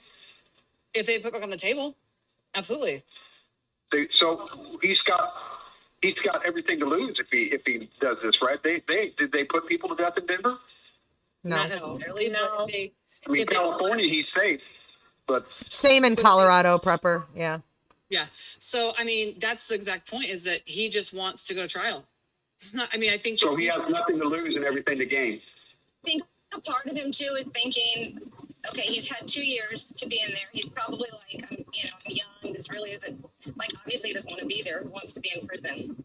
So do you think a part of him is reaching, what can I do now to, I really don't want to be here after all. What can I do now? Let me tell you why that's so interesting that you say that. And I'll be honest, Chris has adapted to prison life very well. That's what Chris does. He's a very easy, simple person. And with the schedule, I mean, obviously by his relationship, he's very used to routine. He's very used to schedule. He's very simple. So to be honest, I mean, him being in that situation, he already looks like he's lost everything, his family, his wife, his kids. He has adapted well, which I have said to him multiple times. My kitchen table is literally as big as his cell. And I will have conversations and pace that. And I get like anxiety. Like my heart starts to like beat on my chest. And Chris has adapted to that. So it's not like, oh, well, he hates being there. No, I mean, he has a relationship with God. He has been really kind to a bunch of people in there and helped them. And he does see an actual purpose while he's been in there. And so it's not like this rush to get out and have freedom. Actually, no. I mean, that's what's kind of crazy is that he just has adapted to being there. And so him going back to court, does he have the idea that I'm getting away with everything? No. I mean, to be honest, if he'd sat there for 2 years and wanted to concoct a plan, you'd think he would change his plan. He would change, now that he knows everything, you would think that he'd put together a story that's completely different than all this and throws all for a loop to get away with it. But he's going back to his dad. Hey, Kim, do you, I mean, and this is a question, it's not an accusation or anything like that, but Yeah. what are his thoughts, like, hypothetically speaking, so chat, like, don't freak out, but hypothetically speaking, he gets out. Does he think his quality of life would be? Yes, no, I don't think he's ever thought, I don't think he thinks he's gonna get out. I don't think he's not that far, to be honest. I mean, he never He's talks got a about sense of purpose. He has a sense of purpose, and he has something to do. Yeah, that's what a lot of prisoners do. Like they fight their cases, and they got other guys that are backing them up, helping them to fight their cases. It gives you a sense of purpose. You have a job. I don't Keep think your mind busy. I definitely don't think it's like I want to get back to my old life. No, I mean, if anything that he's ever mentioned, it is true. I mean, people do question his spirituality. I will say this: that I mean, I think that people find God in hard times, and I mean, I'm not going to judge him or anyone for that case when they do that or why they would do that. But I will tell you this: is that I believe. I mean, I've never met someone who knows how to talk about the Bible the way he does. It's really insane. And I grew up in a very spiritual, very religious family that I thought that they knew scripture well until I met Chris. I'm like, are you kidding me? But I do know that it would be that. It's not, if there was something, it would be helping other people probably go through the court process of, helping them with cases, or because that's what he does in there. And even in prison, any chance he can have to help people. I mean, I know that the tabloids just had this insane story of him having personal belongings in another person's cell. Well, Chris does that. Because he has had more than some people do. And so he does like to share, and he does like to help the underdog. And but he doesn't, he's not talking about going out and starting his new life. No, he hasn't gotten that far. Does he ever think this is also something I thought about with him, because he's not he doesn't have a criminal background, and he's never been in the prison system, probably maybe got 1 or 2 speeding tickets. Like I'm sure he's never had anything really crazy. Yeah, no. Did it ever occur to him, if this happened, right, and Shanann did this to the girls, someone who, and again, you don't know what you're going to do, what's going to happen when you're in a situation, but did it ever cross his mind, even if he snapped and hurt her, to, before he drug them all out of the house and did what he did, dropped them off where he did it ever occur to him to, let me call the police and tell them what she did to my girls and, go that route? No, tell them what he'd already hurt Shanann by that point. I mean, if you guys think about it just from but like still, literally, to me, that's not okay. But to me, it's a little understandable. Okay, like you see your spouse doing something to your kids. Yeah, you're he just committed the crime himself for sure. Everyone says that. Like, why do you call the police? Well, he could have said, "I didn't mean to kill her. She hurt my girl, attacked her. I didn't mean to kill her." It's really scary, though. I mean, I'm not defending it, but I'm just saying. I'll tell you from what he has said. Well, he's already admitted to killing the kids. I mean, he had no reason to call the police. He already admitted he killed the kids. No matter where he killed them, he admitted he killed them. I think they're just other theories. You're going by his original statement to the police, which was, I mean, you've got to figure 86.944% of what he says is a lie. Well, then that's right. And that's being really nice to him. I'm going somebody by saying, "Oh my God, I can't believe this happened. I'm not gonna. I need police and get them over here and tell them what happened." Someone who's not a career criminal trying, who didn't want this to happen. That would be maybe my first instinct. I know the only thing that he said the only thought that he said, because I think a lot of people think that it just happened that night, that their conversations and the emotion of all that was, I mean, it was going on for at least a very strong, solid week. Right. I mean, like I said, when he already was saying that, you know, she knew based upon all the things she was saying that morning, obviously using the card, she knew he was having an affair. He says that she was so emotional and so upset that and you see that in his behavior where he doesn't like to add to that. Every time there's a big problem, he likes to de-escalate that. You see that even in her text messages. And so he says, I didn't admit to it. I mean, to be honest, if you're going to go ahead and kill her right then, why don't I just say, yeah, I did it, and then kill her? I mean, he would say, like, yeah, I told her, and I snapped and did it, you know? But he didn't. And he said he didn't want to hurt her more, basically, because of that. But no, I mean, that's the thing is, the only thing that he said that was a thought was he just knew that, like, no one's going to believe him. Like, he couldn't even believe it himself. And you have to realize if you're only thinking, if you actually stop and just look at it from Chris's standpoint, you're having an emotional conversation. He is starting the separation. They've already put the house up or talked to the real estate agent.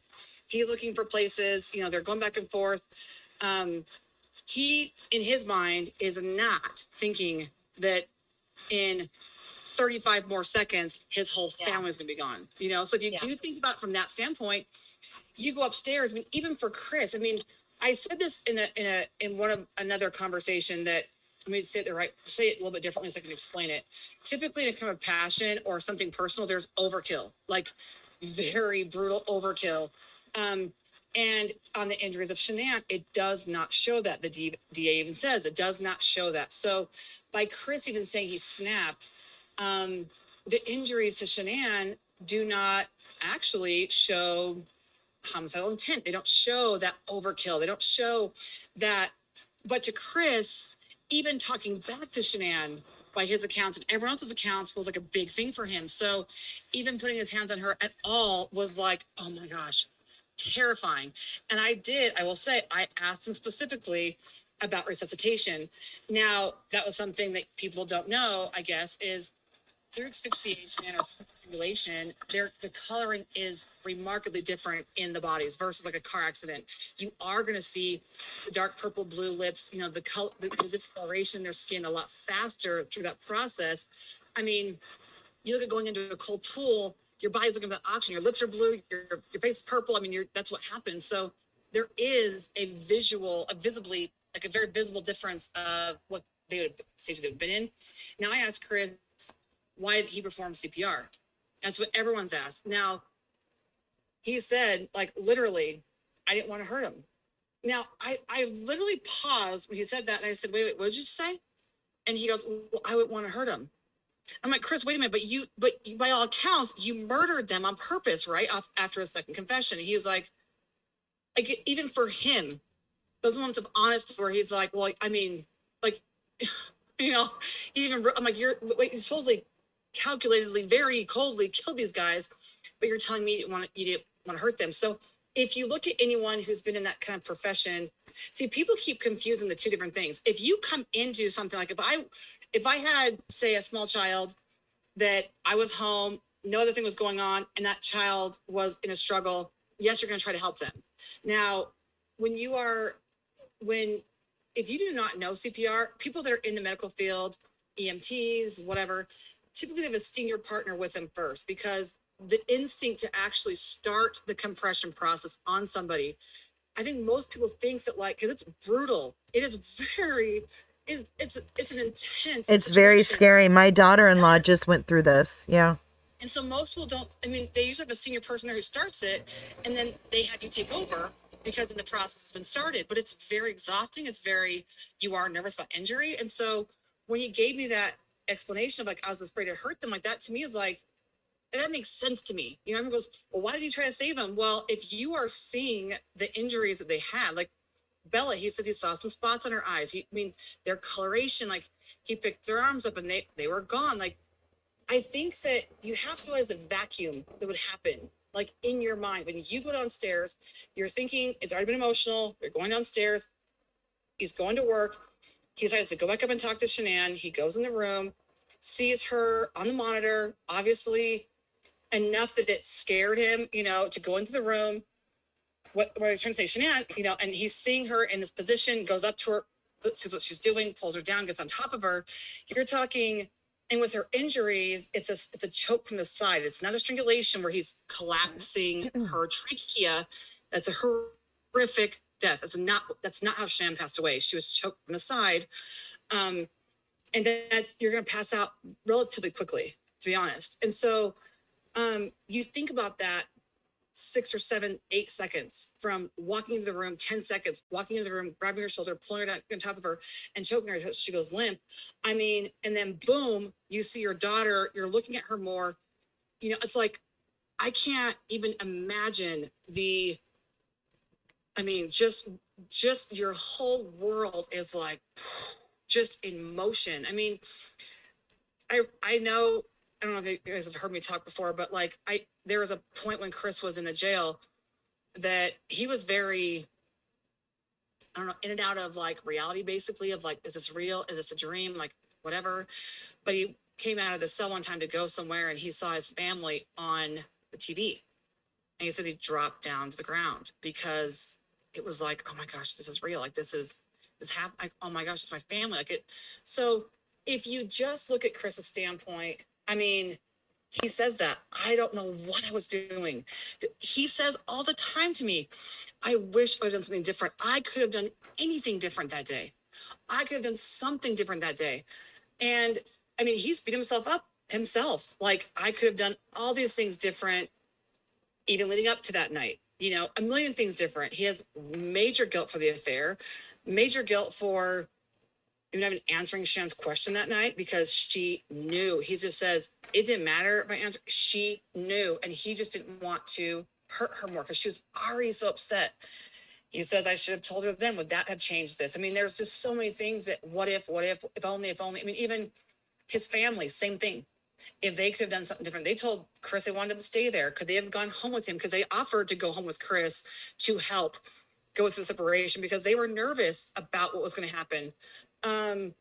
So, I mean, like I said, if you do look at his standpoint and could get to know or really figure out who he is, because most people look at this case as what I would do or what I would have done or I would have done this or I would have done this. Well, that's great, but that's you.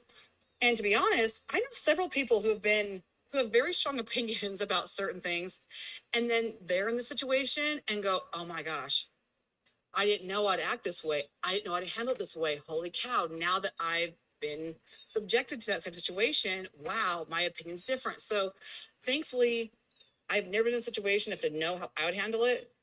I mean, that's just horrifying in itself to even think about. The answer is he doesn't even know why. Even going to work. I mean, it's horrifying to him too. For anyone that thinks that he just went there, that was his intention, he was going there to put them there, that's not true. I mean, you have to believe that that's not true. And it's horrifying to him. I mean, he is sickened by that thought. He loves his children. I guess his standpoint with Shanann is that he loved her for the good things and for his children, but he just knew that they weren't meant to be together anymore. And that's something we talked about even last week, is that just that realization of like, maybe it should have ended earlier, you know, and it wouldn't have got to this point. Or I have a question about that, Kim. I know we talked the other day, and I'm just going to put it out there. We talked about the girlfriend that he had in prison, and how she reminded him of Shanann. So what was he thinking? Like, why, after all of this madness, would he even want to correspond with someone that reminded him of her? Can you put, shed some light on that? Here's the thing. I have been asked by his family not to talk about her since I made that first statement, just because they don't want any trouble. I get it. Well, I mean, yeah, but I mean, from what you're saying, yeah, I mean, that's a good question. Yeah, I mean, it's kind of. That girl wants to come forward and have a discussion, that would be on her, but I just don't feel comfortable answering that anymore since okay, cool. I get it. Don't want that to be a conversation. Gotcha. Can I ask a really quick question? I'm sorry to interrupt you. Yeah, go right ahead. Do we know his current feelings on Kessinger by any chance? Ooh, good question. That's a great question. Juicy, juicy. I will tell you this, for so long, she is a geologist. She likes stones, she likes rocks, and a lot of people have messaged Chris, and him not really understanding that, I think was made to believe or made to feel that it was dark, that it was bad, that it was witchcraft or evil or voodoo or whatever. And so I think for a minute he was like, well, it's bad, it's dark, you know? And he was made to believe that he wasn't supposed to have feelings for her, or that it wasn't love, or that it was evil or dark. And I think that for a while, because he's being told that for so long, he believed it and kind of was trying to talk himself out of those feelings. And I think a lot of it too was guilt. I mean, everyone was like, if you wouldn't have done that, this wouldn't have happened. And so I think for a long time, it was, I have to hate her. I have to not like her. I have to, those feelings weren't real. It was like some demon attached to him, whatever. I mean, he was made to feel that way. But now that he's in this place now, it's different. Because when he was in jail, I don't know if you guys know that, but he did have his defense team try to contact her multiple times. And, you know, I've told him even now, because he does have a religious feeling, is Chris still perfect? No. But I've told him, I said, okay, based upon, you know, your spirituality side, I know that having affairs is wrong. These things are wrong. But where you're at now in this process, you know, did you love her? Do you think you loved her? And he was like, yeah. You know, I mean, do you think that he loved her, or do you think it was incredible infatuation? Because I feel like infatuation can make you do crazier things. I think, no, I think he thought it was genuinely love. And I think because he does say he's never, even to now, I've never felt that connection before. And I think what that connection really was, I mean, Nicole Kessinger seemed pretty simple. Like, she was outdoorsy. She liked to do simple things. I mean, she wasn't overly emotional and overly, I mean, I don't know. Right. So I think that her encouraging him and doing things that he liked, he really hadn't had that before, or at least for a very, very, very long time. And I think he enjoyed that. I mean, when he was with his parents in North Carolina, the day he went to their house, that's what he told them. He was like, based upon, I think, the experiences he had just had with her, was, I can't wait. Because Chris grew up going to the races with his dad. And he went to the races with Kessinger. And he wanted that with his girls. He couldn't wait to take them. He wanted to go camping because he'd just gone camping with her. And he hadn't been camping before. And so he was talking to his family about wanting those things. And how I think he genuinely appreciated that. I think that honestly, I'll tell you what I think really quick is he adapts to his circumstances. He adapts to everything around him. I think she adapted to him, and that was the big change. Well, I think that she wasn't someone that just wanted things her own way. I think that she just didn't. She was more laid back. Yeah, she was, but I think she adapted to his needs versus him having to adapt to her. You know what I'm saying? Yeah. Well, I think they both did to a certain extent, but I think that's when you're in a relationship and you like to see the person happy. I think a lot of people do that. Yeah, you do things that the other person loves too, just to see them enjoying that. Yeah, and I don't mean that as a one-sided comment. Oh no, I don't take it like that. No, I think it's a great. Do you think Kessinger would have adapted to him having kids? Yeah. Yeah. I think so. You think he would? To a point where, because you have to think about people's emotional instincts. I mean, even when they're talking about apartments, she brought in an emotional, like, reference back to her childhood of her and her sister having bunk beds with each other, and how they loved it was that. fun. And so yeah. She was introducing these emotional aspects, even her consideration for the places that she was helping him look for. This place was better because it had a playground for the kids, or a pool, or, you know, she took into consideration the proximity to where Shanann was supposed to be at. She's like, well, we need to know because you need to be within, 20, 30 minutes of the house. So that's so there's true. A lot of those emotional responses that you don't have if you don't give a crap, and you're not going to even talk about them because it's not going to be. Well, she had a bad experience, I think, with her parents' divorce. She had said too.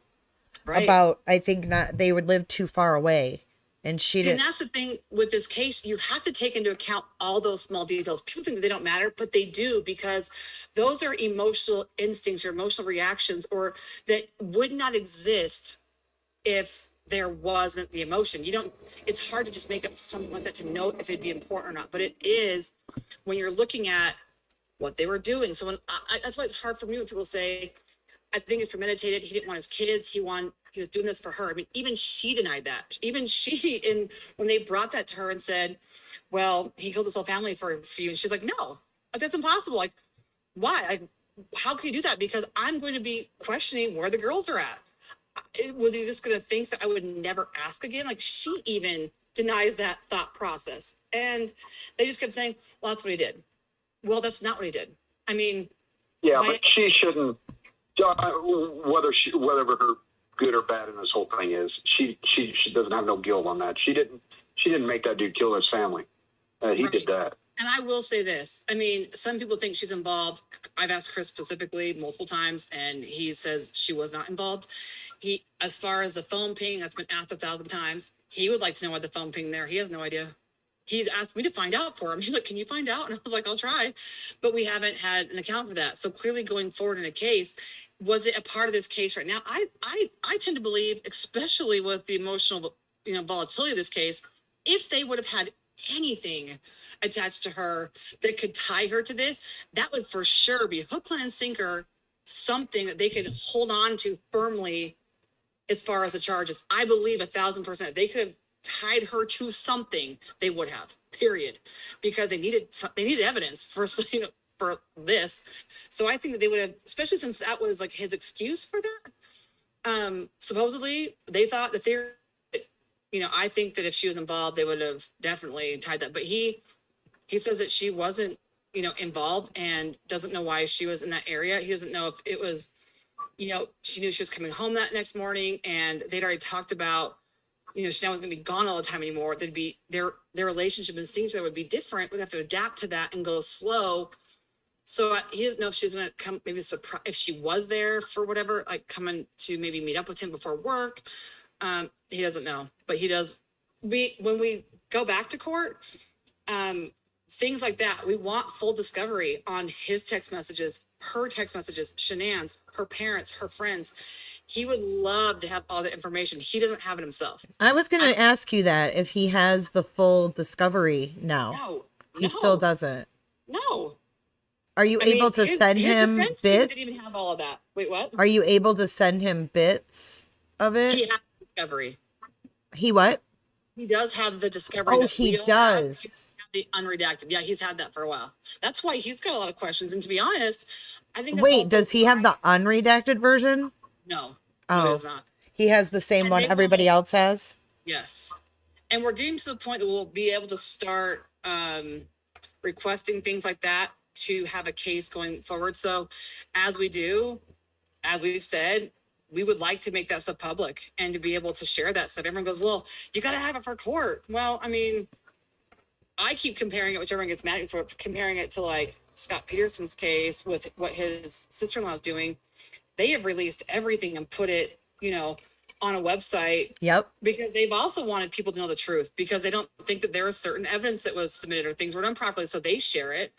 I think it's very old to think that it's only to be handled in court. To be honest, what I've learned from this case is if you're ever being hung up for a crime, this is the best thing you could do early on, is start having get your story out there.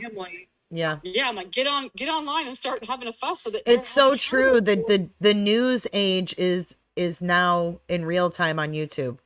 Let's face it. You have to realize, yes, because when Chris confessed to his dad that night, literally breaking news was that he confessed to killing his whole family.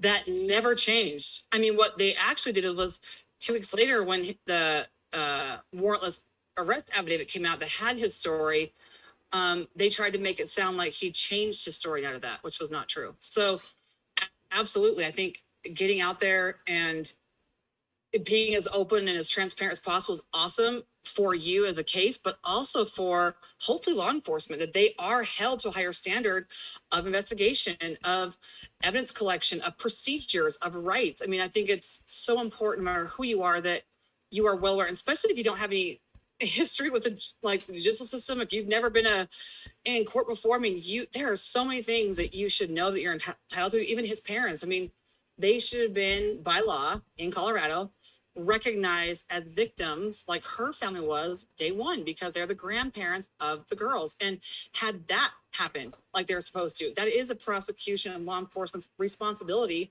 to afford them those rights. So that will also be a point of talking. Right. And I think a lot of these things, people think, oh, well, you know, they don't deserve that, blah, blah, blah. But the bottom line is that those are their rights in our country. So it doesn't matter if you don't like the fact that they do have rights, but they do, you know, just like people don't like the fact that Chris has rights. Right. You know, but I'm going to hop off, Jay. Thank you so much for letting me hey, be thanks. on here. Yeah, thanks for calling in. Kim, thanks for your time and your answers. I appreciate it. And continue to keep saying things so that I go down these weird rabbit holes and look shit up. And I think she's giving us stuff to do.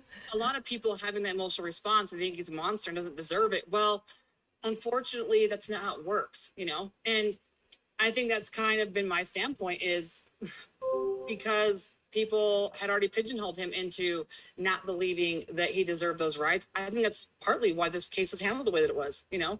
Yeah. By Tammy's own admission, she'd already closed the door on him from the get-go, from when Shanann was still missing. And so when you have a lead investigator who is very emotionally attached to one side, I mean, those constitutional rights are violated. And when it comes to law and procedure, I guess that's where it's easier than to do what's right, because you're not attached to the emotional outcome. You're just attached to legally, you know, procedure. And so, to be honest, I think that's what. Yeah, at the very least, it's kind of unethical. Well, and that's for her the point to with publicly post that. Yeah. Well, we want to find out. That's the point with Wisconsin. We want to find out legally, was that, you know, were some Right. Was that even legal to do? Yeah, it was even legal to do, because everyone that Chris has talked to the prison said that does not happen. So we'll have to, because if they were, I mean, they do that here. They do that here all the time on people in the city I live on. If they think you're guilty, they go to the media and they destroy you. But if the law enforcement officer does something wrong, we can't talk about an ongoing investigation. They turn the table and they flip it a total different way. It's 180. Yeah, and see, I don't know with them. This if anything, should tell everybody the one golden rule that you're always told: get a lawyer. You get in trouble, get a lawyer. Don't speak to the law enforcement, because they will twist your words around. And you said it earlier. They'll turn the evidence to fit directly to make you look guilty if need be, right? And I'm not saying he's innocent. Right. I'm just saying and that's what they do. Once they get focused on something and they get tunnel vision, they'll turn everything to fit bend. They'll make that magic bullet bend and shoot 5 people if they need to. Isn't that weird that you're saying that we all say, yeah, it's true. We all admit that what you're saying is true, which happens all the time. It's against what our rights are. We're supposed to be innocent until proven guilty, which that is no. We're truly guilty until proven innocent. I agree. Sadly, in the eyes of law, maybe, you know. Yeah, people don't look at it like the prosecution has to prove their case. The defense doesn't have to prove, you know, anything. Right. And we as a public do the same thing. I mean, Jay, you got your famous thing there about the lady that was pregnant. And yeah, I thought for sure the guy's guilty. The guy's guilty, right? Yep, I thought the husband or thought the boyfriend did it. 100%. I thought he did it.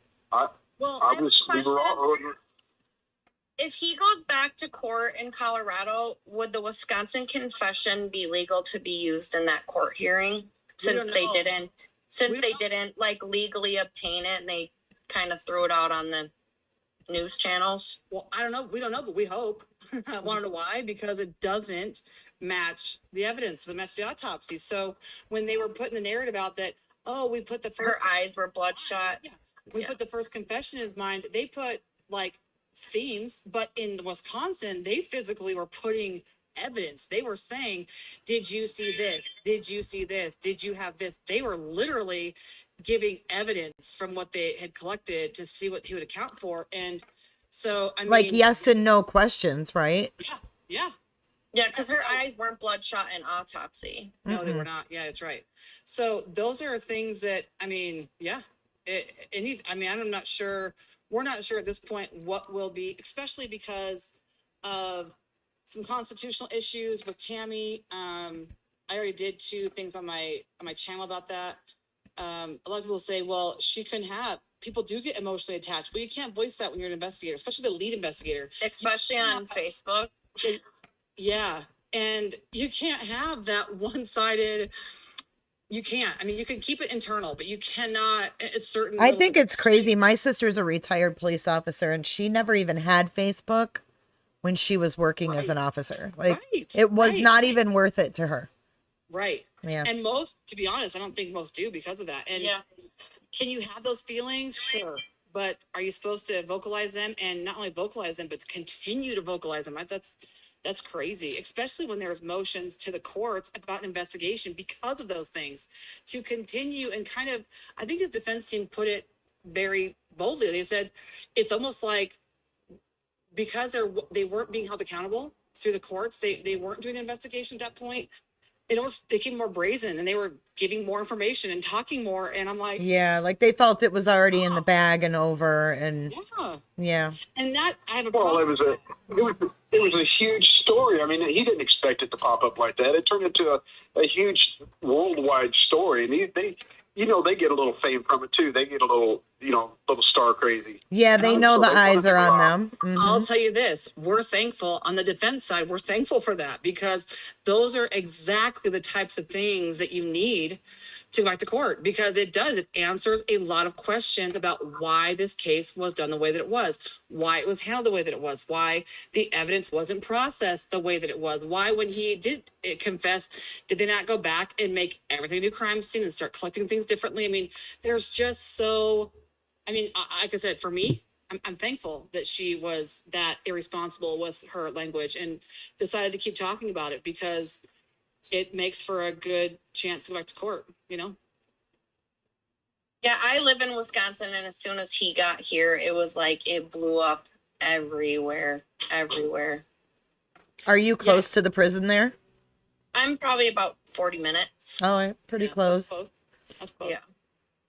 Yeah, I mean, I know that he was thankful to get out of Colorado for sure. We don't know with going back to court if he will be doing virtual visits at first, or virtual, as far as the court proceedings go, if he'll have to be moved to Colorado. We're not sure about that. But I mean, clearly Chris hated that place so bad. So for him to know that that's a possibility to go back there and have to go through that again, I mean, I must tell you. Why did he hate it so bad? So when he was in the jail, I mean, you're in jail. Jail's a lot different than prison. Prison, you're there for a while, so there's not as much, I would say, volatility in some places because they're there, have to put up with each other. But in jail, it's a lot more rough, a lot more. Oh, vulgar. yeah. And so but in Weld County, did they have, I mean, they had every window was covered from the day he got there to the day he left. So he never physically saw one other person. Never. Oh my God. He came out on his own. He was separated from everybody. He would just hear them. They were just screaming, Oh, they were like heckling him and stuff? Yeah, I mean, yeah. Well, anytime there's little kids involved, people get crazy in jail. I just had never heard that he was heckled that bad. I didn't realize that. Bad. Oh yeah, bad. He does mention it briefly in the Wisconsin thing, but it was very bad, and it was very hard for him. I know he said he hated it, but I didn't know the details.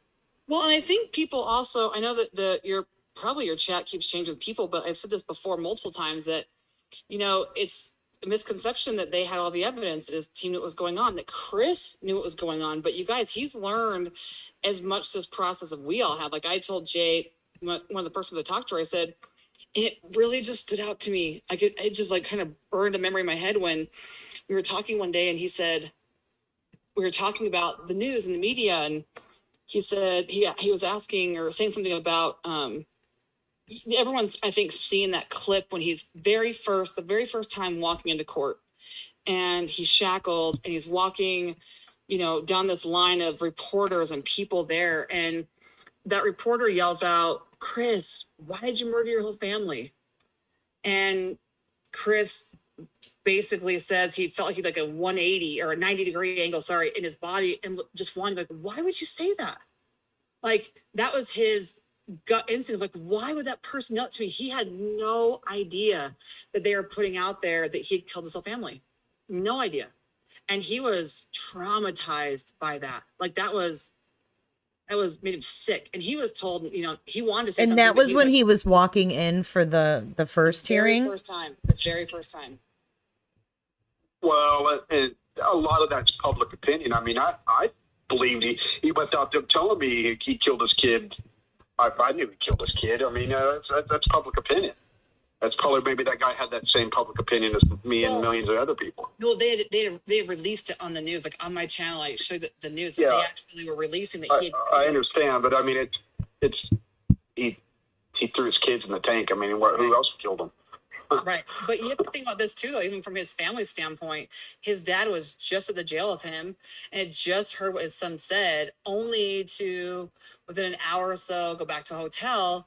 And all over the news, it's Chris confessed to everything. I mean, you have to imagine, like, wait, what? What just happened? And they never allowed him to talk to Chris again after that. I mean, he came back to jail the next day. How long was Ronnie out there? So Ronnie went out there on the 14th.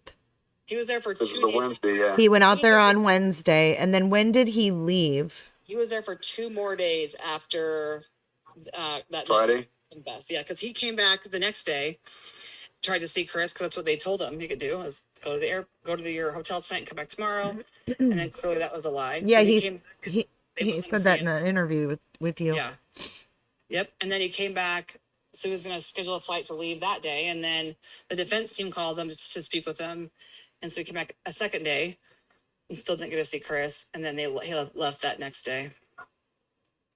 So I don't know. I mean, like I said, you guys, I know that everyone has very strong opinions about his family. I know his mom has spoke out more than anybody. I can't imagine, thankfully I don't have to, I can't imagine what she's gone through, what anyone has gone through in this situation. I mean, it's a lot, Yeah.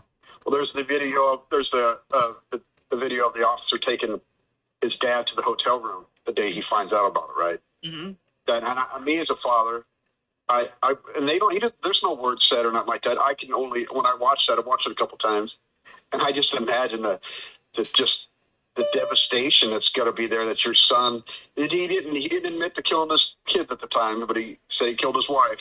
But just to know that he killed his wife, and you're going for his word, and his wife killed his kids, just it would be unreal. You know what I mean?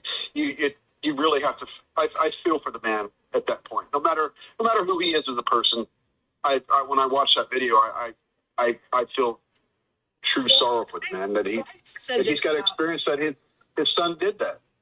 Well, I said this about her side. I mean, like I've always told the Watts, I mean, you can't judge anyone in this situation, her family either, because they, to the best of their knowledge, have gone through a horrific loss. And there are so many peaks and valleys in this process that you can't, I mean, even the people that come in here and that hate me because I'm speaking out for Chris's family and I may think differently than them, I get it. Like, it is this case, especially because the misinformation, the way it was handled, there's just been so much that, I mean, I can't imagine her family. I said this when I was on another girl's channel the other night. I mean, I know that me coming forward has got to be horrific for them too. To hear this, to know that Chris wants to go to court, it's got to be horrific for them too. To know that the Watts are standing behind Chris right now, and that, all this is going to come out, I feel bad for them. I can't imagine or even pretend to know how they must feel. I'm sure that they hate me. I'm probably like, worst person in the world, number one. I get it. Right. And it's gonna be like reliving it all over again. Yeah, and it's horrible. But I mean, I don't know if it's reliving it all over again. I don't think it's ever stopped. I think that for them, I mean, I know for the Watts, it's never, I don't even think that they honestly, on a given day, believe that it's real. Like I still It's think like there's we were most days talking where about the other day. They're just stuck. Yeah, kind of numb. Just stuck. For both families. Both families. Both families are in a new reality. They're in a total new reality. Yeah. Right? This is the new normal for them, and it always will be for them. Their life was completely forever changed. And it's horrible on both sides because, like I said, from my channel, I have no problem having a discussion about stuff that's case related. I don't really like the picking apart The family dynamics and stuff like that. I don't like to get into that because it's already horrific. That's why the comments on my channel are off. I know that even me talking like right now on these things, it's hard. It's hard for people to hear. It's hard for people to, even public to go, oh my gosh, they think that they've moved on, but they really haven't, because look at the numbers on these videos. People are still wanting answers. Yeah. Even if they don't like to hear the answer, they still want to have they want to ask the question. And then it probably makes them more mad to have more questions when I answer something. But it's like, I think that, the Watts want to know the truth. Chris wants to go and find out a lot of truth for himself. I mean, and unfortunately or fortunately, that's the legal process, and he's afforded that. And I mean, And we're all obviously interested to see the outcome. Right. Yeah, I mean, I'm not gonna lie. When I first heard about it, I was 100% like, he needs to rot in hell, and he murdered all of them. And I was just, I had no, Like, I don't even want to hear this crap. Yeah, until I watched Jay is for Justice, and I heard Kim, and I went over and I've read all of her things, and all you need is reasonable doubt, and you gave that to me. And I watch a lot of crime things, and I have family that are in law, and it gave me a different perspective. And yes, at the end of the day, he put his kids in an oil tank, and he killed his wife. Right. But And he needs to be punished for that, Yes, but the truth still is the truth. And, everybody deserves to know what really, really happened. You know what? I want to say that I appreciate you being a listener of mine, being open-minded enough to admit that you changed your mind. Really. Oh, yeah. I mean, honestly, some people won't even admit that. And I think that's awesome. I'll So tell thank you this. you. I mean, shockingly enough, I've said every time I spoke, like, I'm open for conversation. Like, my email is number 4, Chris Watts. Email me. But it's been incredible though, because I will say this: I've had one email that was sideways, that was even remotely like negative, and like, I don't blame people for feeling like that. If that's, I mean, and sometimes they want to vent to me and say, I hate you, like, you're, blah. And I get it, because even the people that are frustrated need someone, because when they're in the circle of people that feel that they've been wronged, they don't get to tell someone that, screw you. So I feel like they need that. They're in the circle of friends that all think that it's been done wrong. So they don't have the chance to yell at somebody or be mad at somebody and get that off of their chest. I mean, I feel like people have needed that in this case, to say, I hate you. I hate that he did this. I mean, and that's okay. Absolutely. You have the right to feel hate or anger that this happened. I mean, every side feels like that. And I'm okay with that. And I do appreciate like your comment. And I've had hundreds and hundreds of emails saying exactly that. Like, we all want answers, and you have brought exactly those words, like reasonable doubt, and made me sit back and look at it differently. And I mean, I said this even for other cases. Like, all I know how to talk about is like the guy that was on America's Got Talent, I think it was recently, that spent 37 years in prison for something he didn't do.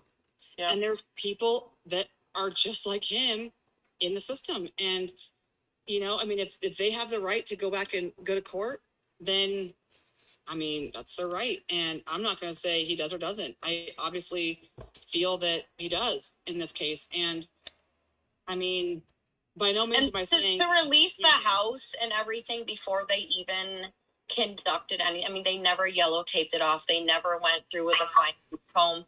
They went at him from day one, and it was just, the media blew it up, and that was his judge, jury, and... Well, I'll have to say this, because a lot of these articles say 2 top law enforcement officials released this information. And if you look at even the prosecution's press packets, I mean, the guy at the gas station, clearly they released that when they got it, and put this poor guy in this orange t-shirt on blast, saying it was Chris Watts who had murdered his family and was now having a breakfast burrito or something. And I'm like, are you kidding me? Because that's very, I mean, number one, that's horrific for that poor gentleman. I mean, I swear, poor guy. I mean, they clearly had evidence of Chris being there the night before, in a white t-shirt, but side by side, you could tell that Chris did not just miracle grow a beard in an hour and then shave it back off again. And it's clearly 2 different people. Everything's different. So I feel like if a Facebook community can decide that that's a different person, then they should be able to do the same thing. And that's they allowed this narrative to go out. They did not stop it. They could have easily said, you know what? This was put out. we don't support that. Even when the defense brought it to the judges, the court saying, this has been released. Look at these things. The things that they're releasing, only people very close to this investigation would know this. So clearly something's being said. And it was never stopped. The DA clearly never wanted it stopped. And even Trent, Amanda, these characters that came forward for whatever reason and inserted themselves in this case were taken off the table as credible in the very beginning. Yet those images and their stories were sent out in press packet after press packet after press packet. I remember talking to a reporter from Colorado, like 8 months later, is this still true? I'm like, you're still getting that in press packets? Like, are you kidding me? But that was what they wanted. They wanted that narrative out there. I mean, Yeah. that, and here's the problem. I know that people say, like, when they went to Wisconsin, they asked Chris, do you want me late? We talked to Trent, we discredited him. That was a crap show. Do you want me listed as a victim? Well, Chris is never going to say yes, but that's not, they should be prosecuted. It is a crime. It is a very bad crime to lie to police, to hinder an investigation. And they haven't prosecuted one person for their lies. Why? In any other case, they do that all the time. So you can't help but feel that because they haven't done that, that they want this narrative out there, that they are okay with all these heinous and horrible things. I mean, why add such horrific insult to injury, especially if you're trying to protect her family? Correct. I don't understand why you would want that, but I don't know if, I don't know. So there's things like that also, there's rules and laws in Colorado specifically that protect that from happening, and codes of conduct and professional codes of conduct that were violated. So when you have that, there's question. Kim, I have a question for you. Yeah. Based on everything that you've learned and gone through the past 2 years, in your opinion, what do you think was redacted out of the discovery? Everything. Just kidding. I was gonna say everything. I know that. As far as that's pertinent. Yeah, obviously all of it is text messages. His the honest, like the whole catalog. They say, oh, we can't get those. Yes, you can. Let's be real. Even ghost files on a computer. Of course, you can get that. So their history, Nicole Kessinger's history, Shanann's full text history, her family's full text history, Chris Watts' family's full text history, her friends' full text history, even like with this GPS that we talked about earlier, not just these screenshots, but let's go into those because there could be something in there that's pertinent. The actual security footage. Yeah, security footage. Oh yeah, the Vivint information. Mm-hmm. Yeah, from the doorbell camera, 100%. From Nate the neighbor's camera, 100%. All that. Did you notice on Nate the camera when the cop was in there and they showed at 2 a.m.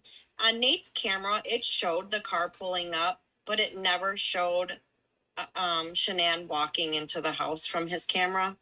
I think that was well, I've heard people say there's a 10-second delay, and I'm like, well, you can't pick and choose when that delay happens because when Chris leaves the house that morning, the very first time he walks out of the garage, it shows him. So yeah, but it also goes into he also wasn't willing and wanting to sign a release to give them all of the footage. So I think that there's also why, like, what were you hiding? So I think that there's a lot that hasn't been released. I would also like this flight history if they have any footage from that.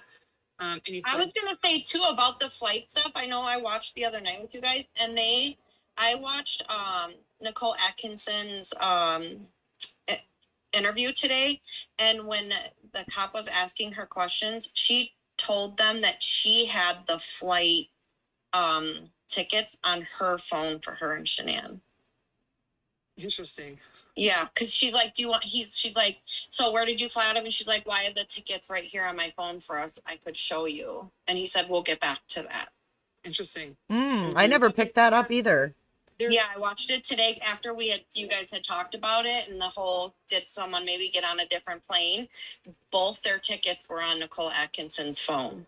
Well, interesting. I think it'd be critical to have all of Shanann's information.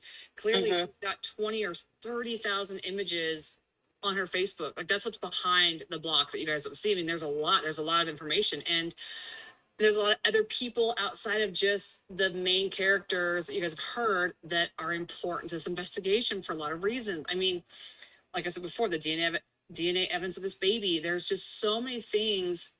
Like I said, I don't know that sexual imagery needs to be released for sure. Don't think so. I also know that they don't want to, if they can, like they want to prevent the images of the children and Shanann being released. I get that. And I understand that. That's very sensitive. But I think that anything else needs to be on the table. I mean, Chris is like, let's get it out there. I mean, he's got questions. He wants to know their financial history because he was not aware of it. He wants to know even medical stuff back even before he met Shanann. He wants to know all these different things that he's got questions about. So medical history of the girls, medical history of Shanann, medical history, even Chris, people want that. Text messages, phone conversations, GPS ping, all these things, everything on the table, all of it.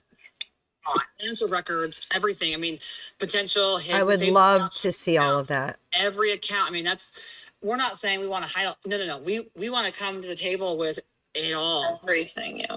Everything. So. And if a jury finds him guilty at that point, he is ready to accept that. Right. Yeah, absolutely. 100%. Okay. So my question next is, Andrea in chat had this question that I think is awesome. If Chris goes to trial, would he take the stand?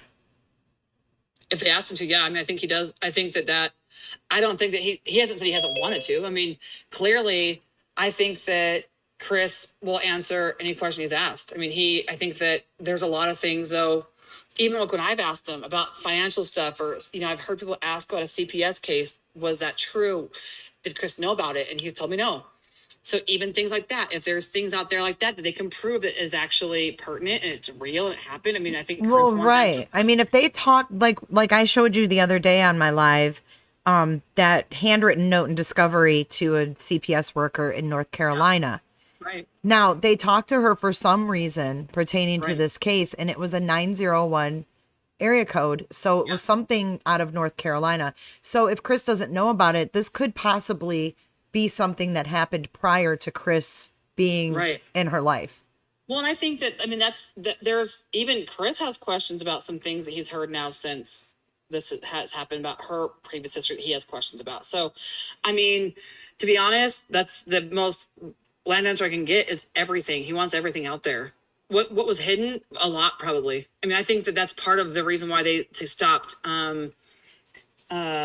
processing information because they were scared of a Brady violation, the possibility of finding something that could potentially make Chris, put some type of innocent light or something, whatever. So there's a reason, even with, Shanann's or with Chris's phone, they were supposed to give that phone to his parents over 2 years ago.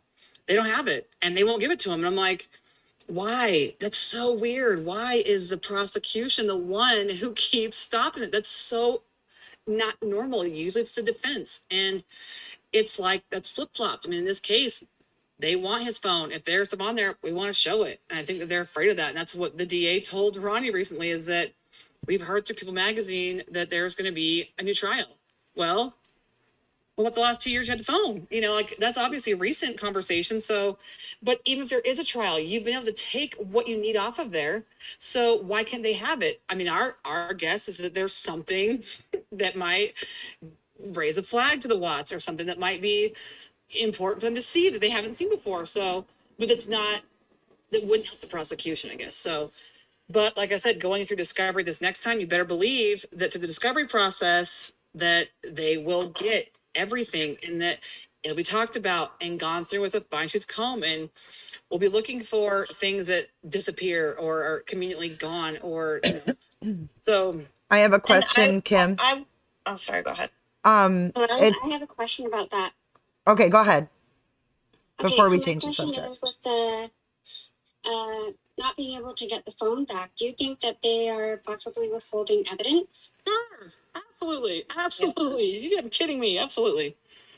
I mean, here's the thing, as far as redaction and even the evidence that they've put out, I mean, clearly in an investigation, there's more. And if this is, we don't see Chris's conversations. I mean, we don't see their picture history. We don't see, there's so many things that are left out. So absolutely. I mean, I think they're terrified of that. Their behavior certainly would account for that. I mean, even with them not wanting to release the autopsy, like I said, I've said this before, when it comes to a professional opinion, if they're going to go testify on the stand about it, it's going to be put in the opinion section. They did it for Cece on her blood results for her ethanol. They said her ethanol started at 99, went to 174. He was able to, with medical certainty or some type of opinion, be able to say it's probably, the container it was in, the multiple analysis done, the sample decomposed. Ethanol, in the description of ethanol under there, it says the sample. The sample can decompose, not the body. It says the sample. Now, in a very rare chance, can a body produce a certain amount of ethanol? Yes, but like to a 0.07% is more likely, which is clearly way farther than what Shannon had. And so without having that, if that was so true, now remember when DA Rourke asked him to come up, the examiner come and speak about it, he denied because he owns the report. He could be held legally responsible for that. So that was very smart. Now the DA can lie. They have a lot of immunity with certain things, which I think in this country needs to change. That in itself, the fact that DAs can get up and lie about anything and everything and basically be able to be like, cool, I'm good, I'm clean. That's a problem. I do think that. But there was no explanation for Shanann's blood work. And it was when they said, oh, we can prove this. This is what it is. Well, then why did you go call her friends immediately and have like a little round table about her alcohol consumption? If you could, at a degree of certainty, say it was because of this, if her body showed evidence of that, then it's like me saying, this body right here has a stab wound, but I need to go ask some friends about a bullet wound. I mean, like bullets. I'm like, wait, there's two different things. If you know this wound is a knife wound, you're not needing to have a secondary account for it or whatever. So, I mean, can I say something quick too about the Thrive and the lupus? I have lupus.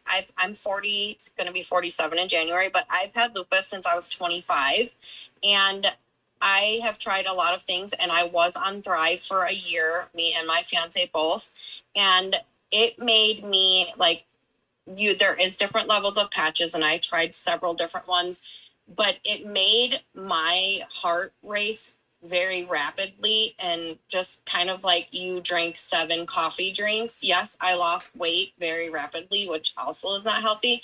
But they say it's this nutritional thing, but there is a lot of caffeine. And when I told my rheumatologist, he was like, you need to stop taking that right now. Like, you should not be thriving like that, having lupus. And when I stopped taking it, I had major withdrawals. Wow.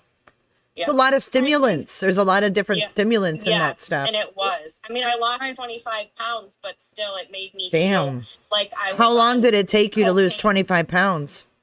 Probably 2.5 months. Damn. That's because really you're just going all the time. Could you sleep? No. Damn.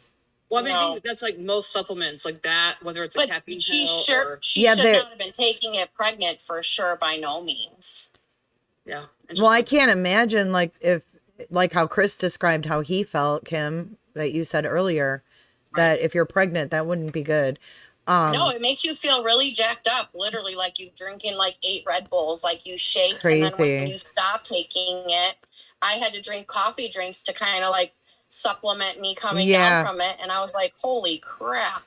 Well, I think that could be the withdrawal is real. Yeah. Yeah, and they do. But it didn't help my lupus whatsoever.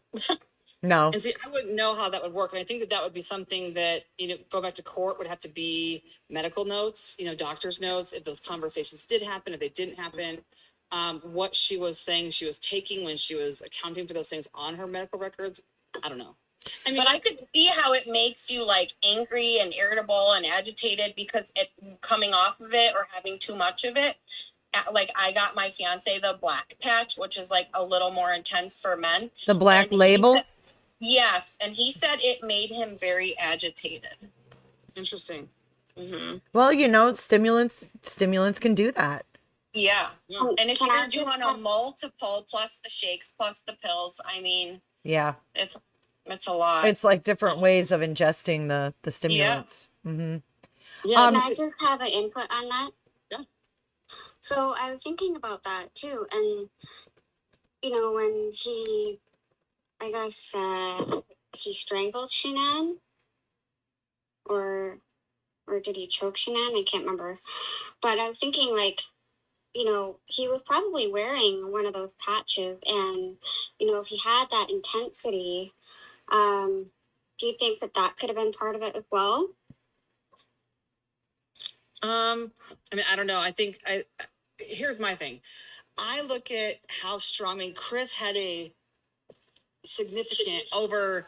I don't know how many months it was, but obviously a physical change. I know that it was longer than just like 6 weeks, but he had significant physical change, and I think that with any type of energy or whatever, you get stronger. You know, that's like the Hulk mentality of like, oh, you know, and that's what is so interesting about Shanann's injuries is it doesn't show a very extensive like over the board. Yeah, I mean, for how strong he was, there should have been so much more. But that's why for me it accounts for how Chris is, because anybody else, I think that there would have been a lot more injuries to her than that. Because Chris, even saying if Chris were saying he snapped, those injuries would be more consistent with Chris snapping versus somebody else, because somebody else, like the DA talked about, you're going to have a lot of different physical injuries, internal injuries. I won't go into those details right now because Kim, I want to ask you something about Colorado since you used to live there. Yes. Okay, so everyone thinks that the air helped Shanann's lupus out in Denver. Can you tell us about the air quality out there? I mean, it depends, I guess. It depends. I mean, compared to where they were at, I don't know. I mean, Colorado, you have the Rockies right there. And so I think the downside of that airflow would probably be better than on the west side of the Rockies, going more towards California. But I don't know humidity versus a drier climate. I don't know how that, I don't know enough about those. I will tell you when I lived in Florida for a year, I never had any pain. Really? My brother lives in Colorado, so I've been there, and I live in Wisconsin. And when it's cold or when it rains, you feel like you get hit by a truck. Well, Denver has a lot of changing climate. Yes. So it makes sense. I mean, Florida is pretty consistent. Yes. So Just the warmer.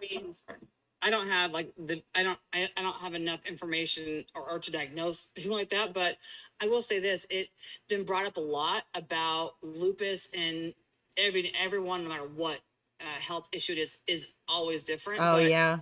There've been a lot. And I had cervical fusion also, just like Shanann did. Yeah. So there've been a lot of questions about her health. I mean, like I said, I think that will be part of the case going forward, is those things being answered. Like those, are there doctor diagnoses with that? Is what was the regimen for medication for, you know, all those different things? Because to my knowledge, through what I've seen, I haven't really seen any downtime, you know, since she's with Chris related to lupus. I don't see her talking about being in the sun or alcohol causing these different things. I don't see that. So, yeah, and I'm not supposed to be in the sun or drink alcohol. So, and I feel like she was always vacationing and in the sun.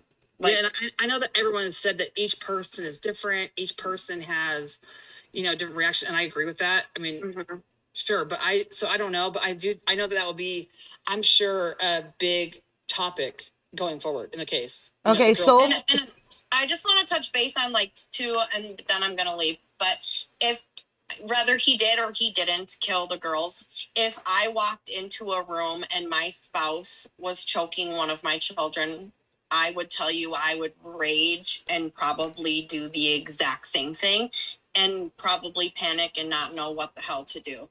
But I can see on both sides, like if that in true in fact is what he saw. And Jay, same for you with your kids and your grandkids, just like my grandkids.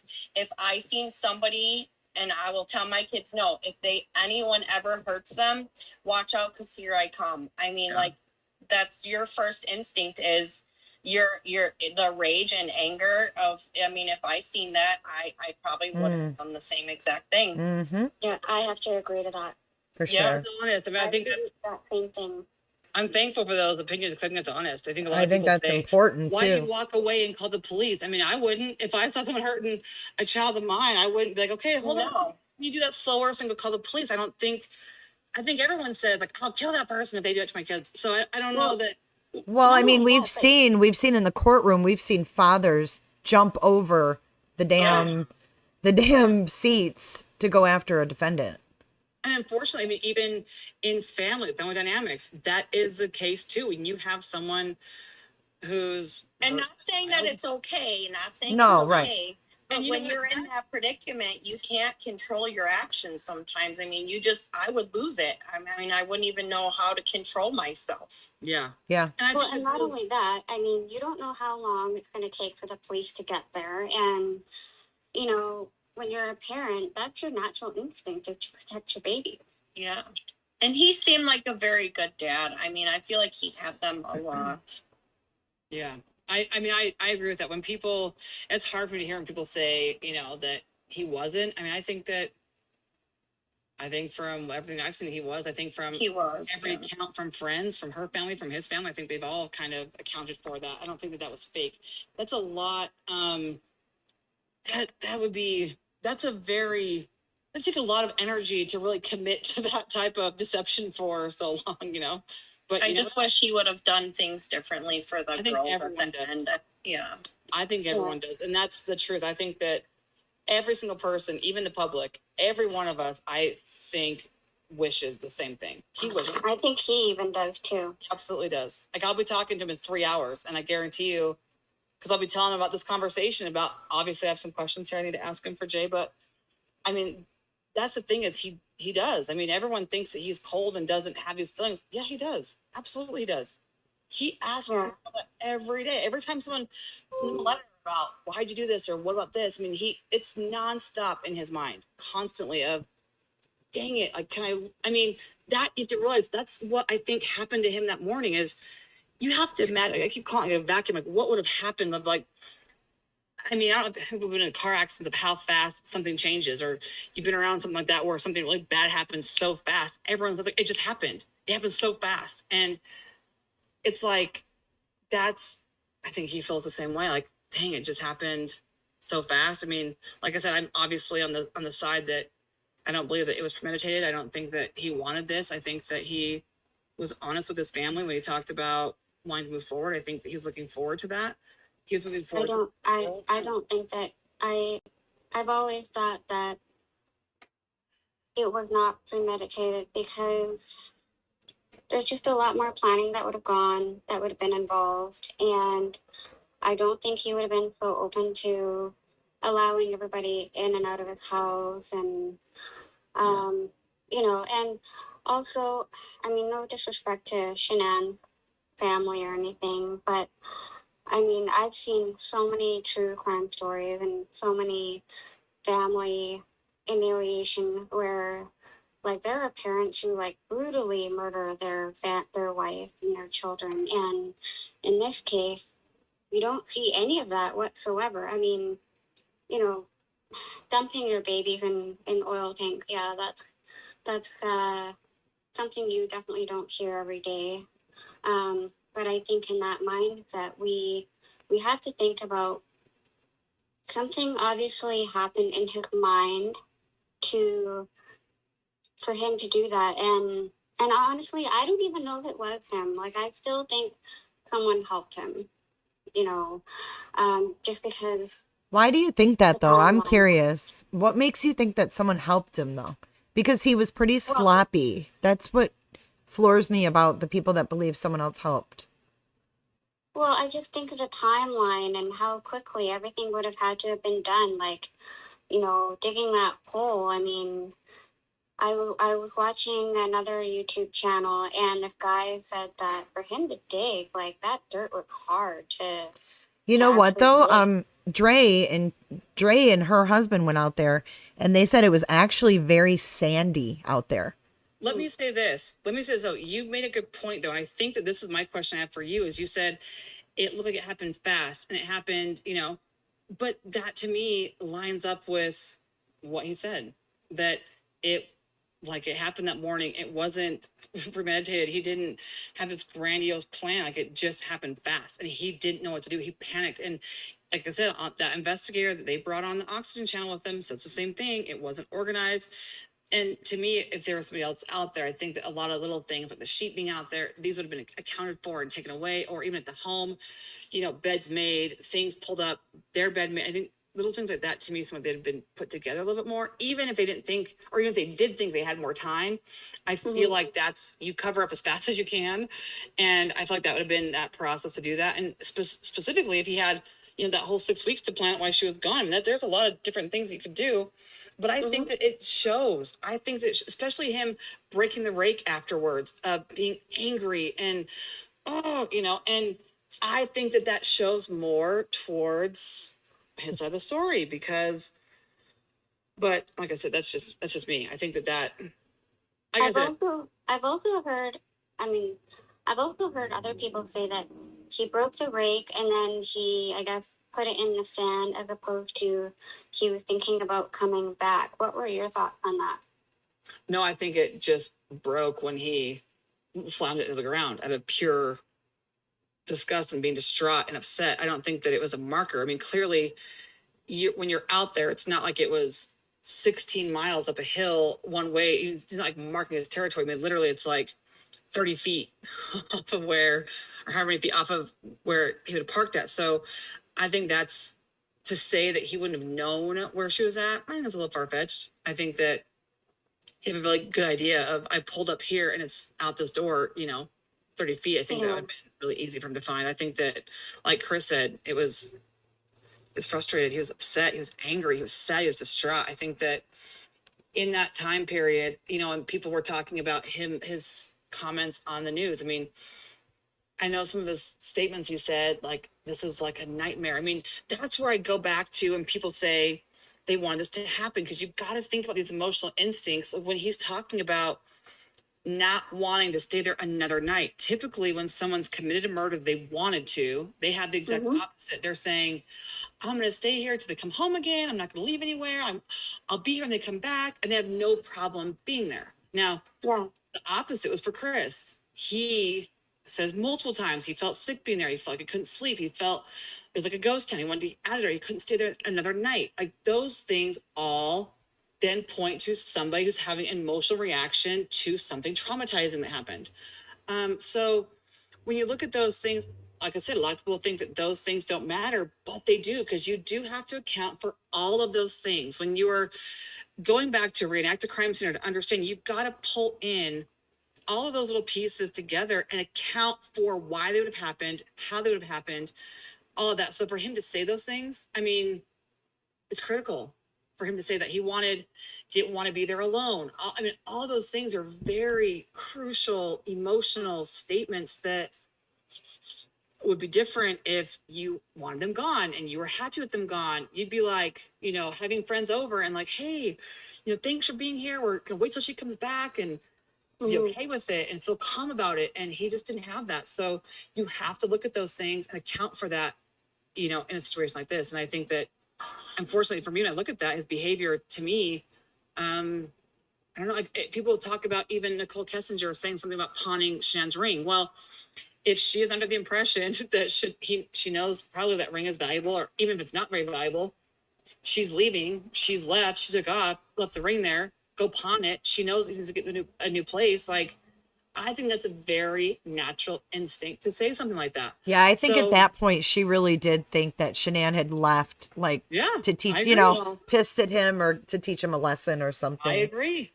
And so, like, those things like that also, for me, take away, if they're planning to murder them, I think that's, like I said, is that part of their plan then, to fake looking at apartments and fake looking for playgrounds for the kids? Like, it's so weird to think about them being so detailed in those little things that if they deleted their messages, thought that they're going to get away from. Or even her mentioning Chris saying something about the girl's bed smelling that morning.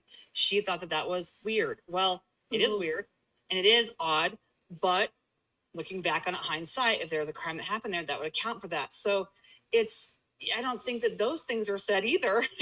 Those are weird things to say. That's not a natural thing to say, that if you're trying to get away with something, if she was part of it, that's odd that she'd mention that and give that up willingly, because by anyone's accounts, I don't think it was tracked through text. I think she's saying it was a conversation that happened. So, but then that also gives you information about Chris if the crime happened, like he said, at the house. Those, like I said, everyone thinks it's so easy, but it's not. It's so there's such detail when it comes to actually figuring out a crime, but I think that's just because people don't have any experience in that to think that, oh, it's no big deal. Well, Kim, do you think that Cato's book and those letters will be damning to Chris's chances here? no. Or No, to the because, trial at all? no, because you have to think about, no, because because like I said, you have to also take into account, if you're looking at all the confessions, you have the first one, you have the one in Wisconsin, and then his account with Cato. So that's 3 essentially. So which one can you prove with evidence? Right? Mhm. Well, so far between Colorado and Wisconsin, and even Cato's story so far, the first one literally matches with evidence. Other things do not. And so if you look at Cato's book, I mean, his account for that, and even what she said originally is, now, I guess it kind of go back to why that situation started. Cato approached him and the family basically as wanting to share Chris's testimony. She was supposedly some religious lady that was trying to help him get his word out, his conversion to Christ. She wanted to share the story. Clearly, that was deceptive, and that's not what happened. But she got to a point after being a friend, because I actually, from the text messages that she wrote to Cindy, I heard on another channel the other night her saying that when she first met Chris, she thought he was this evil monster, all this crazy stuff. And I'm like, why have the text that you sent to Cindy where you talked about him melting your heart, and he was so kind and gentle, and he'd been wronged, and she wanted people to know that who Chris really was. And I don't think someone like that, if she felt that way, that her husband would have probably been okay with her going back. I don't know. But she also told Chris at a certain point that I will not publish your story if you say anything else than that, taking responsibility for everything. And so I think, Chris describes it as being a recall. He was trying to recall what he told the Wisconsin when they came to Wisconsin. So you see that there's similarities, there's some discrepancies. And so, I mean, ultimately, does the evidence line up with that? And you also have to think about his mindset being in 23-hour solitary confinement and lockdown. I mean, he's only had thousands and thousands of letters sent to him, all these conversations with evidence. I think there's a certain amount of, I know for me talking to him specifically, there was a big difference when he started getting he went to general population. Huge.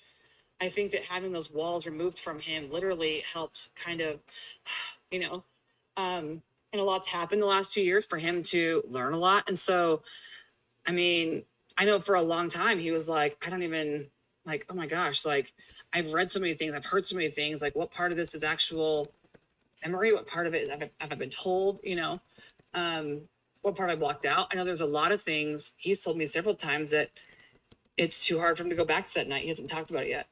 So can I just go ahead. Hi. So I just wanted to go back a little bit. You were talking about how I guess Shanann and Cindy didn't get along. So I just wanted to put out there that, I think people forget that sometimes when you're a mother-in-law and a daughter-in-law, things can be very conflicted. Like, I'll just say right now, that I don't have the best relationship with my mother-in-law. And I mean, I don't think either one of us hate each other, but we definitely have our differences. And I think that people forget that, I think, the way that Shanann might have treated Cindy was unfair, but then Cindy treating Shanann unfair. I mean, I think, I can relate to that a lot because I've been in that situation myself. So I guess I can kind of, I'm kind of an outsider looking in, and I'm like, holy crap, like that totally, resonates with me in a way. Well, I'll say this, they don't say that they hate Shanann.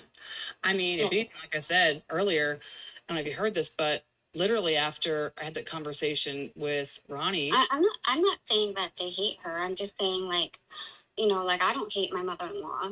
Yeah. I'm just saying that I think people jump to that conclusion. Right. Yes. They didn't go to the wedding, or they didn't go to Cece's birthday. I don't think it's because they hated her. I think a lot of it was that they were probably trying to eliminate any kind of drama that might or could happen. Absolutely. And it could have been also a respect thing. Like, okay, this is their day. We don't want to go there and try to ruin it for everybody because, I might say something wrong to Shanann, or Shanann might say something wrong to me, you know. So I absolutely don't think that they hate each other, you know. I'm just saying, like, it's so interesting how I resonated a lot with that. Kind of took me back a little bit. I think that that's awesome that you even express that, because I think that that is a misconception that her family did hate her, and they didn't. And I mean, Cindy tried to help support her with Thrive. I mean, Shanann used to log into Cindy's account and post pictures, and you know, Ronnie, I mean, everyone, and I mean, they did have their differences, but they didn't hate her. I mean, they were concerned certain times, and definitely worried about certain behaviors that they were seeing. But there's also a lot of time that they spent just being around each other, and they were fine. And so I do think that that's unfortunate that I know that Cindy has come forward and been honest about her relationship with her daughter-in-law, but Cindy's entitled to have her view of her relationship with her daughter-in-law. It's not bashing the dead. It's just talking about her relationship with her daughter-in-law and some concerns that she had. And especially with the end result being what it was. I mean, definitely looking back, it's concerning. And she wanted Chris to write this letter for a reason. She was concerned. And so I do, if I could say anything for the family on behalf of the Watts, just to clear that up, I will say that unfortunately, that's a very false statement. Or idea that they do not just hate her. They never just hated her. I know that Cindy even said when Shanann was there, the first of the 3 days, she said that she actually had a really great connection with her one of those nights, and which kind of threw her why it was so drastic 2 days later. But they had a conversation one night, very open, and Shanann was talking about things from her childhood or from her past, or whatever, that were, I think, that Cindy could relate with her mother. And so, I mean, obviously that no one wants to talk about those things and express their actual care and support for each other. But that is the truth. I mean, they're not. I think with me, like, I try really hard to just be on the outside, and because I don't know Shanann and I don't know Chris, and I don't call Chris a monster because I really don't feel that way. I don't get that vibe. I've seen videos with his kids and his wife. He just looked like a normal, regular American father and husband who loved his family, and who tried very hard to, please a lot of people and be helpful, all the stuff. Actually, he reminds me a lot like my husband, to be honest. So I try really hard to be unbiased and just look at things from a perspective. There's a lot more that we don't know that obviously Chris knows, and really it all comes down to the fact that he knows everything, Well, I will say this. I almost question that, because I think a lot of it with stress and what's happened, I think that he's actually blocked a lot out. I don't know if that will take some therapy thing, but I do think, like I said, he made a statement to me pretty recently about, I was asking a question and he was like, I can't answer that right now. I haven't been able to go back to that night yet. And I was like, wait, what? He was like, I just haven't been able to talk about that night yet. And I was like, wait a minute. And I paused and I seriously for 2 minutes was silent. And I was like, Chris, you do realize what you just said, right? Because at the world's account, you have gone and talked about that night over and over again. And I mean, I think that kind of gives you makes you realize, like, wow, I mean, you just don't know there's a lot there. I agree. I think there's a lot out there. And like I said, Chris even has said that he's learned so much himself through this process about so many things. I mean, I think he's got as many questions probably that we do, for different reasons and for different things. But I think that he has got as many questions. Is he mad at himself for pleading guilty now? Does he regret it, or does he not even think about that and just kind of deal with the here and now? I think D, all the above. Yeah. I mean, I think that he originally I think that he felt that by signing that deal, remember, he didn't sign a confession. He didn't write a story out for the judge. He didn't do that. He signed a deal to stop everything because I think he wanted to stop the hurt. I mean, everyone was hurt. It was tragic. It was sad. I think that he was like, what the heck happened, And I think he was in shock and trauma, and he just wanted to stop, wanted to take responsibility and stop. And so I think that, And that was something, let me just say, that was something that he really had to decide on his own based on what he was being told. But that was probably like something he wanted to converse with people about, like maybe his family but he couldn't. he never could. So yeah. it was something that really he handled internally. I thought Right? he forced into it. What's that? I mean, I thought he was forced into it. Like, I felt like, I mean, I could be wrong, but I felt like people were cornering him, saying, like, you have to plead guilty. You have to plead guilty. Like, that's how I felt. I don't think he was plead guilty. He did hear a lot. We even hear on the tapes, you need to take responsibility. I've heard that a lot. I think that was something that was impressed upon him. I know that the defense team came to him 1 week after being there, talking about a plea deal. He was not aware of any evidence or whatever against him. So it wasn't like, oh my gosh, this evidence is overwhelming. I got to plead guilty. I'm busted. No, I mean, they didn't know anything, to be honest. So it was really more of a sense of, wow, like the enormity of it, her family, his family, he had lost his kids and his wife, and he just wanted it to stop. And I think that's with him being transferred and having time. I think that he really thought that the whole point of this was to stop it all. I think he literally thought that he could take one for the team and it would stop everyone's pain. It would stop the conversation. It would give everyone closure so they could move forward. And when that didn't happen and it became the exact opposite and it was more, and I think there's just a certain point where it's like, well, why did I do that? Like, if this is so much, like even Cindy has said that to Chris, like, if you're saving us pain, you're wrong. Like, this is not saving us pain. If anything, it's causing us more pain. So I think those discussions happening so many times, I think it's just got to the point where Chris is like, okay, well, he's been able to talk to his family. He's been able to talk to people and have those discussions of like, no, like if you think that you're doing this to save everyone pain, like it's not. Does he wish he had a trial now, thinking back to that? Well, he wants a trial now. So I don't, to be honest, no, I don't think back then he was emotionally even able to think like that. I don't think that he was traumatized. I know people don't realize that, but he was traumatized. And that's all I could speak about. That's what I know. And so for him back then, no, because he didn't want everyone to go through that. It was horrifying for him to realize that it was just going to bring a lot of people pain. And for why? Like, he could go away and hopefully save everyone else that heartache. And when that only brought more questions, specifically like them coming to Wisconsin, I think that was when he realized that betrayal. Because here's the thing, I think originally part of him saving that was them saying like, oh my gosh, like all those investigators had to see, it was so horrific. Well, that's your job. And I'm sure in that job you see a lot of horrific things, and that's your job is, unfortunately. But to put that on Chris, like,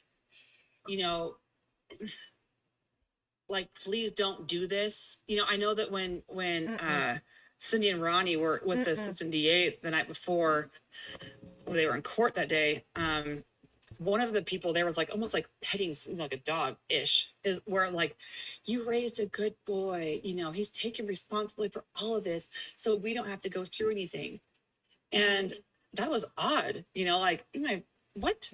And so I think that is exactly what Chris did. And so for them to come up there and then to realize that was a lie, because I think even that day when Chris realized it was an interrogation, he told me specifically, I'll be releasing that part of the audio here soon.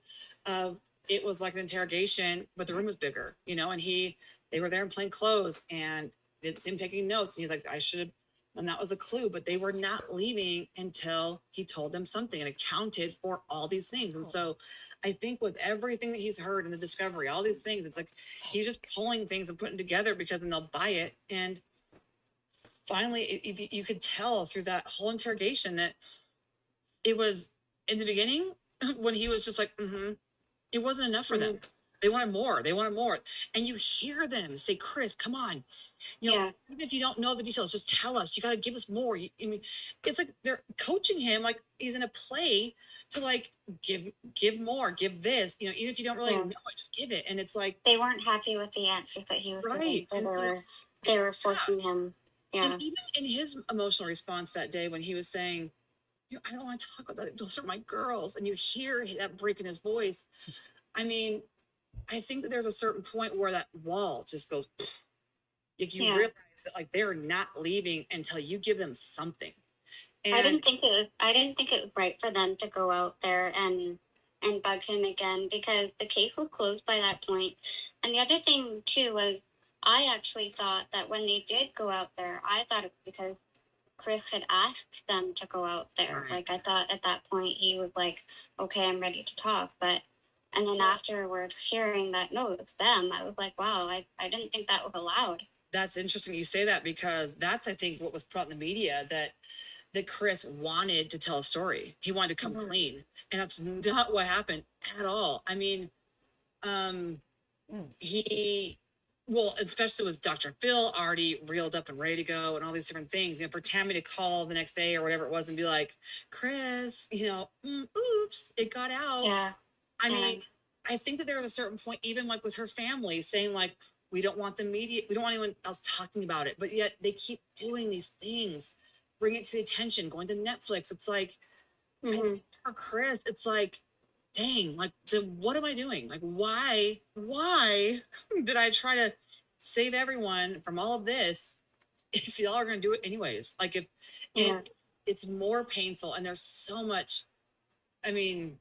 Well, Dr. Phil is all about ratings, just so that people are aware. Yeah, for sure. And I think we have to kind of retract that a little bit and think, you know, some of the things that may have been on that show may have been just for TV, you know, for the rating.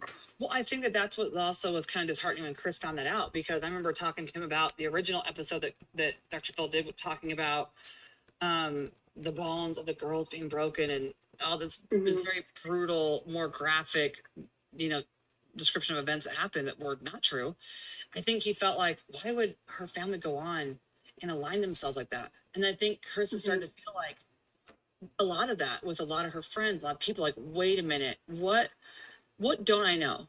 What happened that I wasn't aware of, that they're trying to hide something, or like it's just been, I think he's got a lot of questions about just some of the stuff that way. Like why, if it wasn't supposed to be out to anybody, then how did they already have a Dr. Phil episode lined up to go speak to him about the confession, and you know all these different things were happening. And so I think that Chris is just to a point where, I mean, does he want everyone to go through this?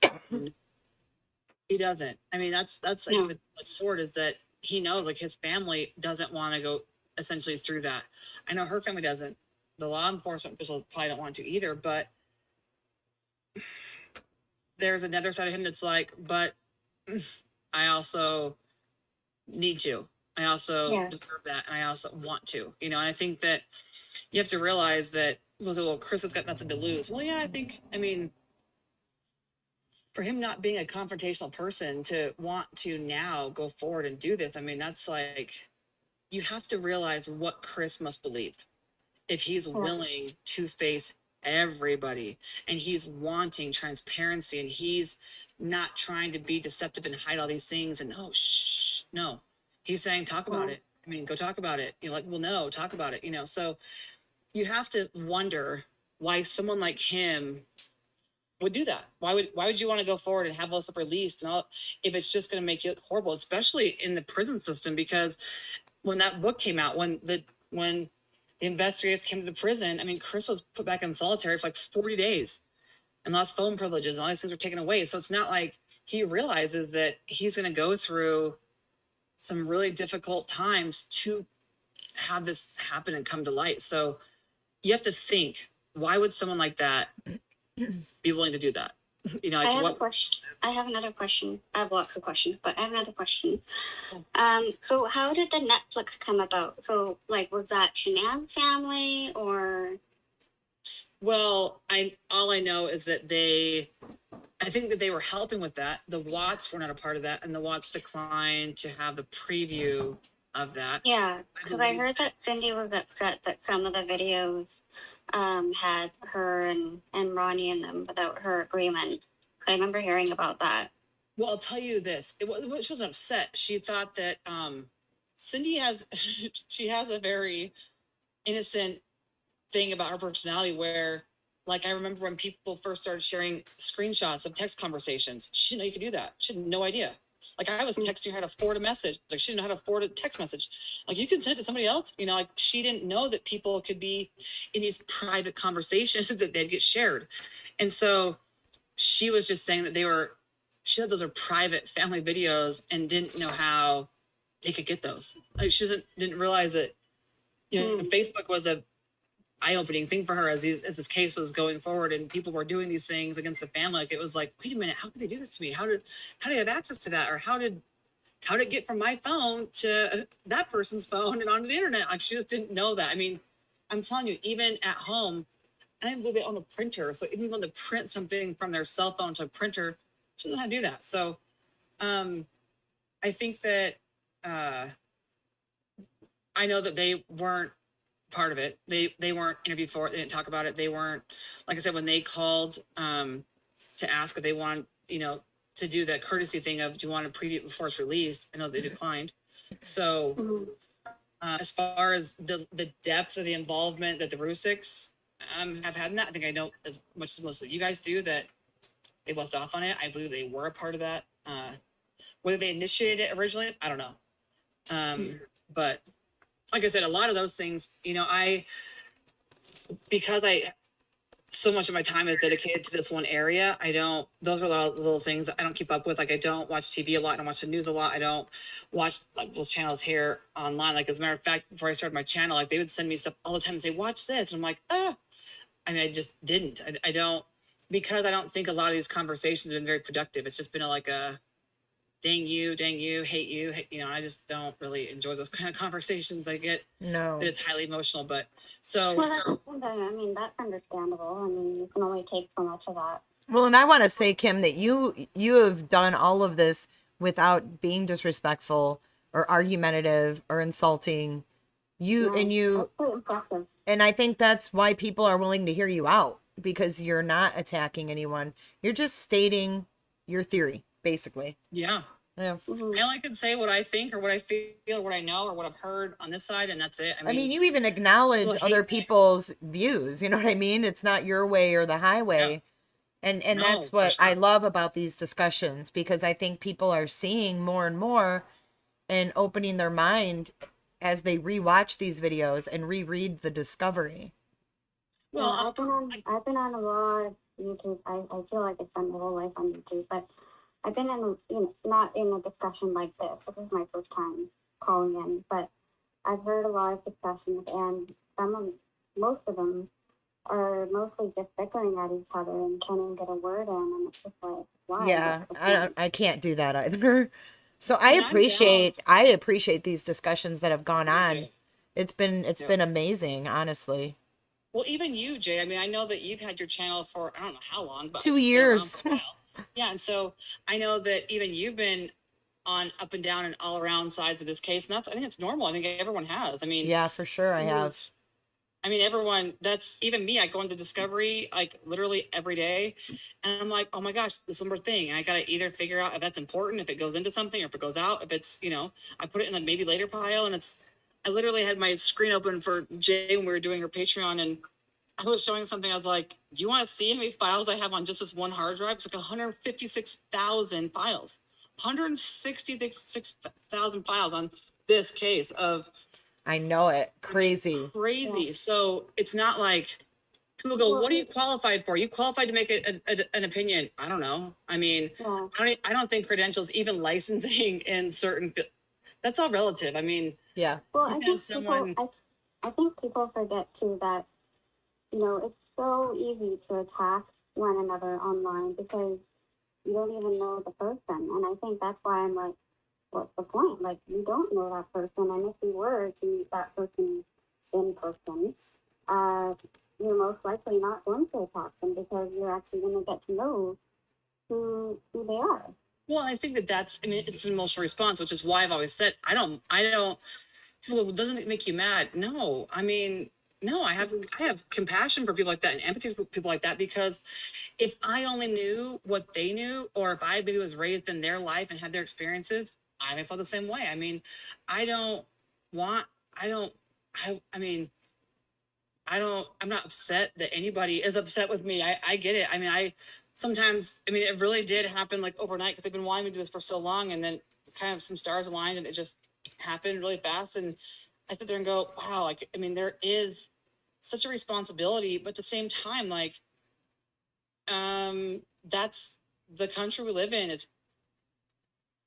There's on YouTube for that reason, and anyone can use their platform or their voice for whatever they want to. And I do enjoy these kind of conversations. I'm not, just because I happen to be, if you want to say on this side or on Chris's side or his family's side or whatever, doesn't mean that I hate anybody else for believing a different way. Absolutely not. I mean, I do like those conversations, and you guys hear me. If you listen to me long enough, you know that I don't intentionally try to avoid conversation. I just talk. I do. This is like my natural personality.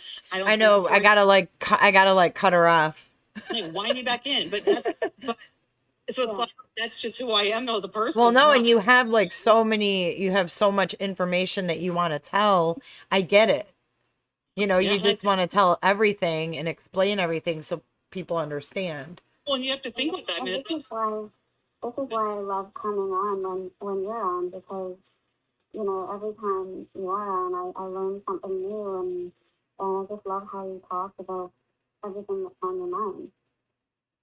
Well, and I think that's what I think I think Jay's a lot like me, which is why I think I come to her channel more, because I think I like her being open to me and my opinions, because she has talked about this case, and I know that I clearly have like a very small percentage of fans. Yeah, it's very small, but at the same time, like, I get so many emails every day that say, I might not agree with everything that you talk about, but there is some that have questions about, or you maybe think about this differently. And I'm not here to change anyone's mind. To be honest, I'm just here to share my opinion, and people can reject it. They can take it. They can. Well, I want to say that I'm glad that you finally came out with all of this, because you've put a lot of pieces together that a lot of us have wondered about. It's about time. I mean, and you haven't even put out everything yet, but what you have so far has really answered questions that we've wondered. Well, and I think that people just need to realize that I know that there's an adjustment period. I always told this to their family too about speaking out. Like, when you put something out, like the Netflix show or different have a period of bubble of emotion, of pure emotion, and you got to get kind of through that. And people do, they move through it, and then they go back and go, dang it, I was so mad, I didn't really listen, I gotta go back and listen to it. And then people do, and it's like, I like that part when people get to the part where their initial emotional reaction kind of tempers down a little bit, and then get more logical, and then go in and see. I mean, even if anything is just psychologically, that's a growth in themselves. Can they look at something from someone else's perspective? Is that something that they're willing to do? Because I think that's a huge something. When someone like you, Jay, even or you, Val, can sit here and listen to this. I mean, especially if you're very against it, if you really hate what I say and hate my opinion or hate my standpoint or whatever it is. I mean, like, I was on another girl's channel the other night for like 3 hours, and they are so against everything I say, but they sat there for 3 hours and let me talk about it. And I had hundreds of people message me after saying, wow, like I am looking at things differently, or something you said kind of struck a nerve with me, and I've been wondering, and you answered my question, or I want to hear more of this, or, so, I mean, I know that everyone's had their heels dug in, and they've marked their opinion or their, point or purpose in this case. And I know that I'm definitely shaking some people up, as far as that goes. And I know some people are they've dug their heels in deeper, which is great. I respect that, because it makes me, in a sense, the same thing. I look at certain things, but then in other things, I dig my heels deeper. Like, no, for sure, this makes more sense, So I love these conversations. I think they're great. Absolutely, I do was too. gonna say, I lost my train of thought now. Are there people What was still in that? chat? Oh, really, Kim? There's like 700 people still here. Oh, I don't have my screen up, so I don't even know what's going on. I'm like, are there like 4 people here? Who's here?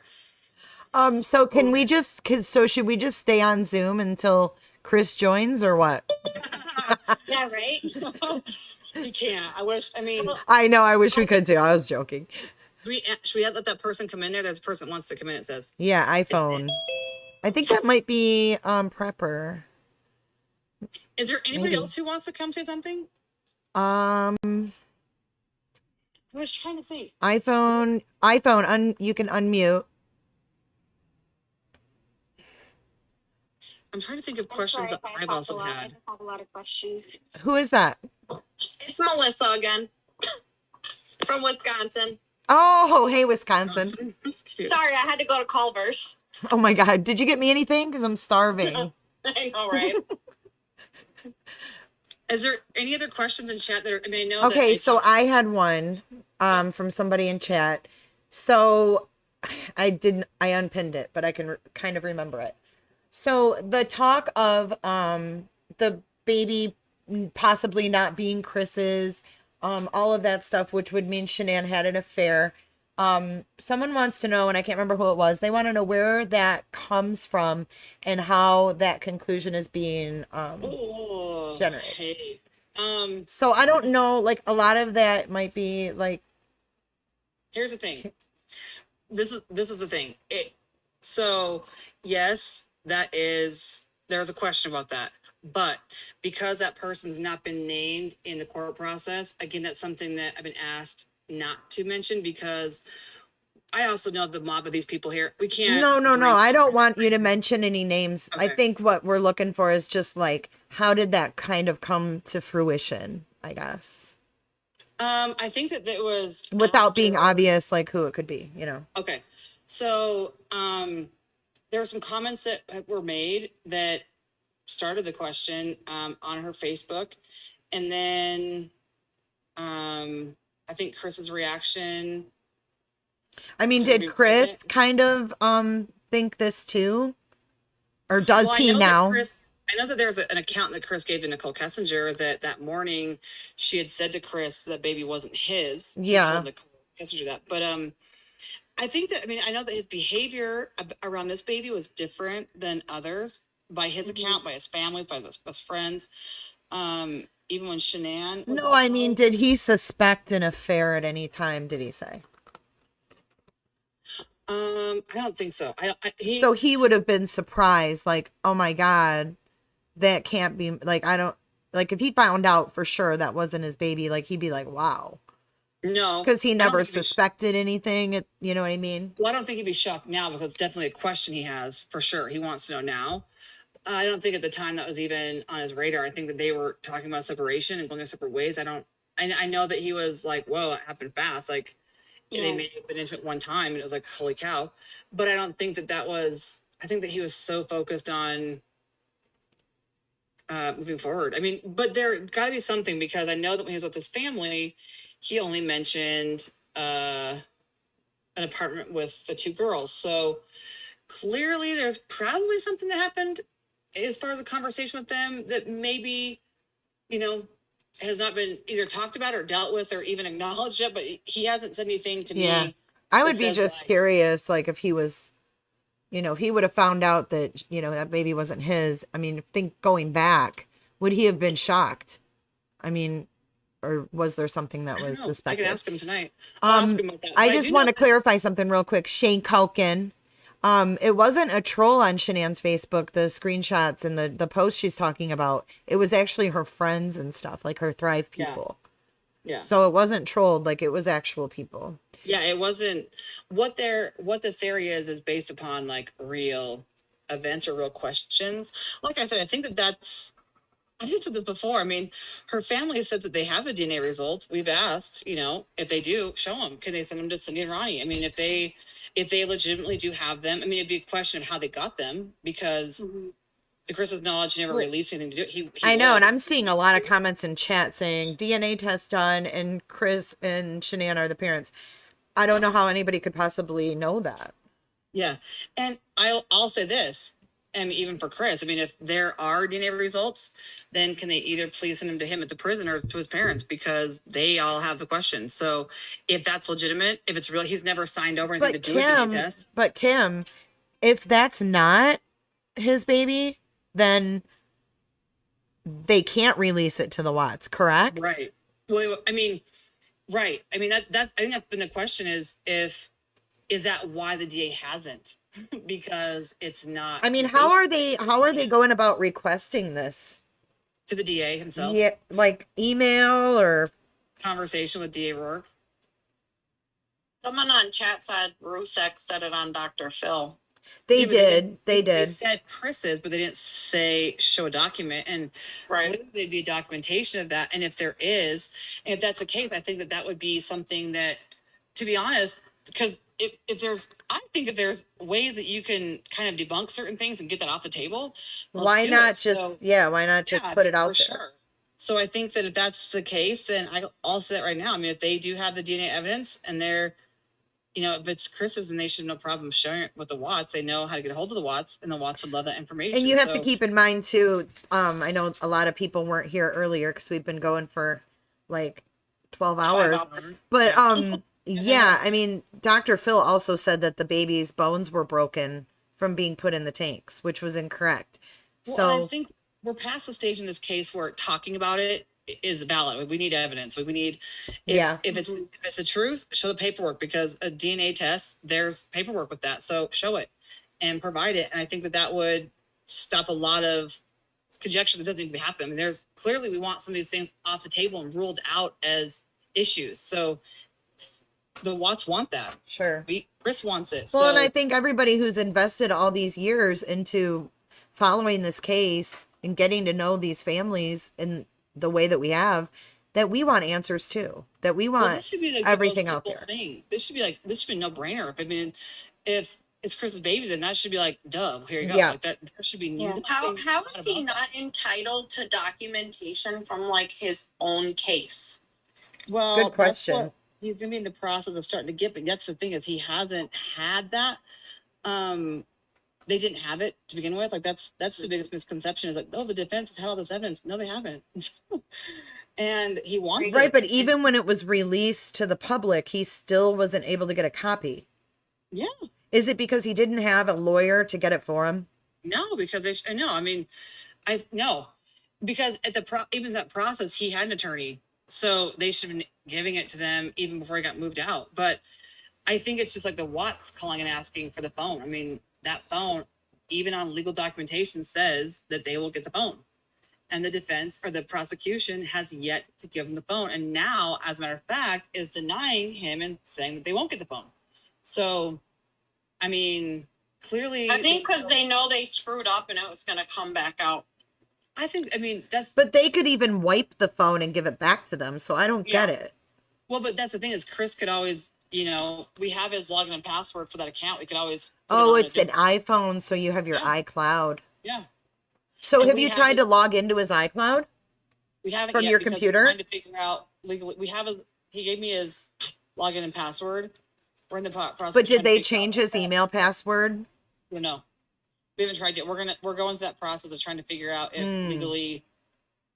I always, you know what I found curious too, Kim, just something that popped in my head just talking about their emails.